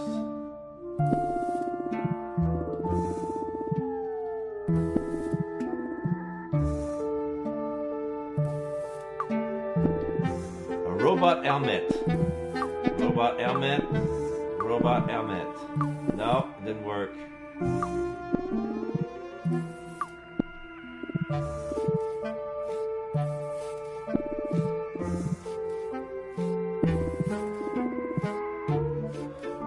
Why do you dress up like a robot? It's to attract women that likes robots like me. If I can convince one of them to be my girlfriend, I'll be the happiest man in the world.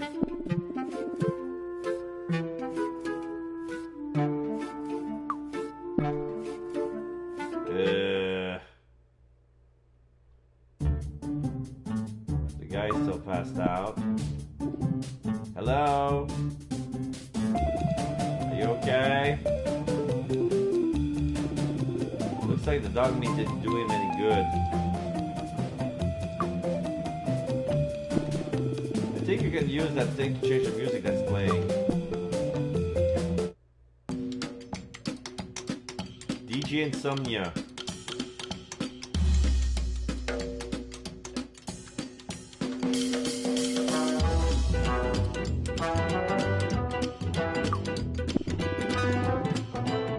I don't think he's got much to say now that he's dead. They say that he's dead.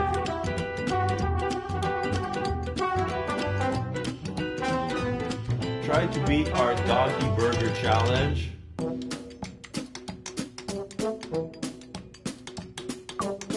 Can I change it again? Oh, this is worse. I like it better. Okay. So, I guess this is gonna be it for now. We're gonna raise Rosemary BT.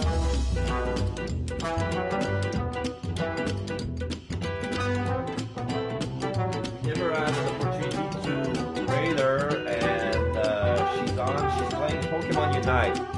So we're gonna raid it right away. So this is signing off.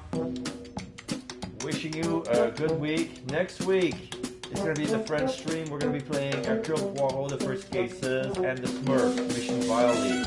Probably going to finish the ladder. Sorry. We'll see how maybe I'll start playing with the Smurf first. And if if we finish too early, we're going to be continuing Hercule Poirot, and we're going to continue the release with Hercule Poirot. So that's going to be the plan. So I need to prepare for dinner. There's a burger waiting for me and I need to make it. And no, I can guarantee it's not made of dogs. And it's made from local beef with no antibiotics, no hormones.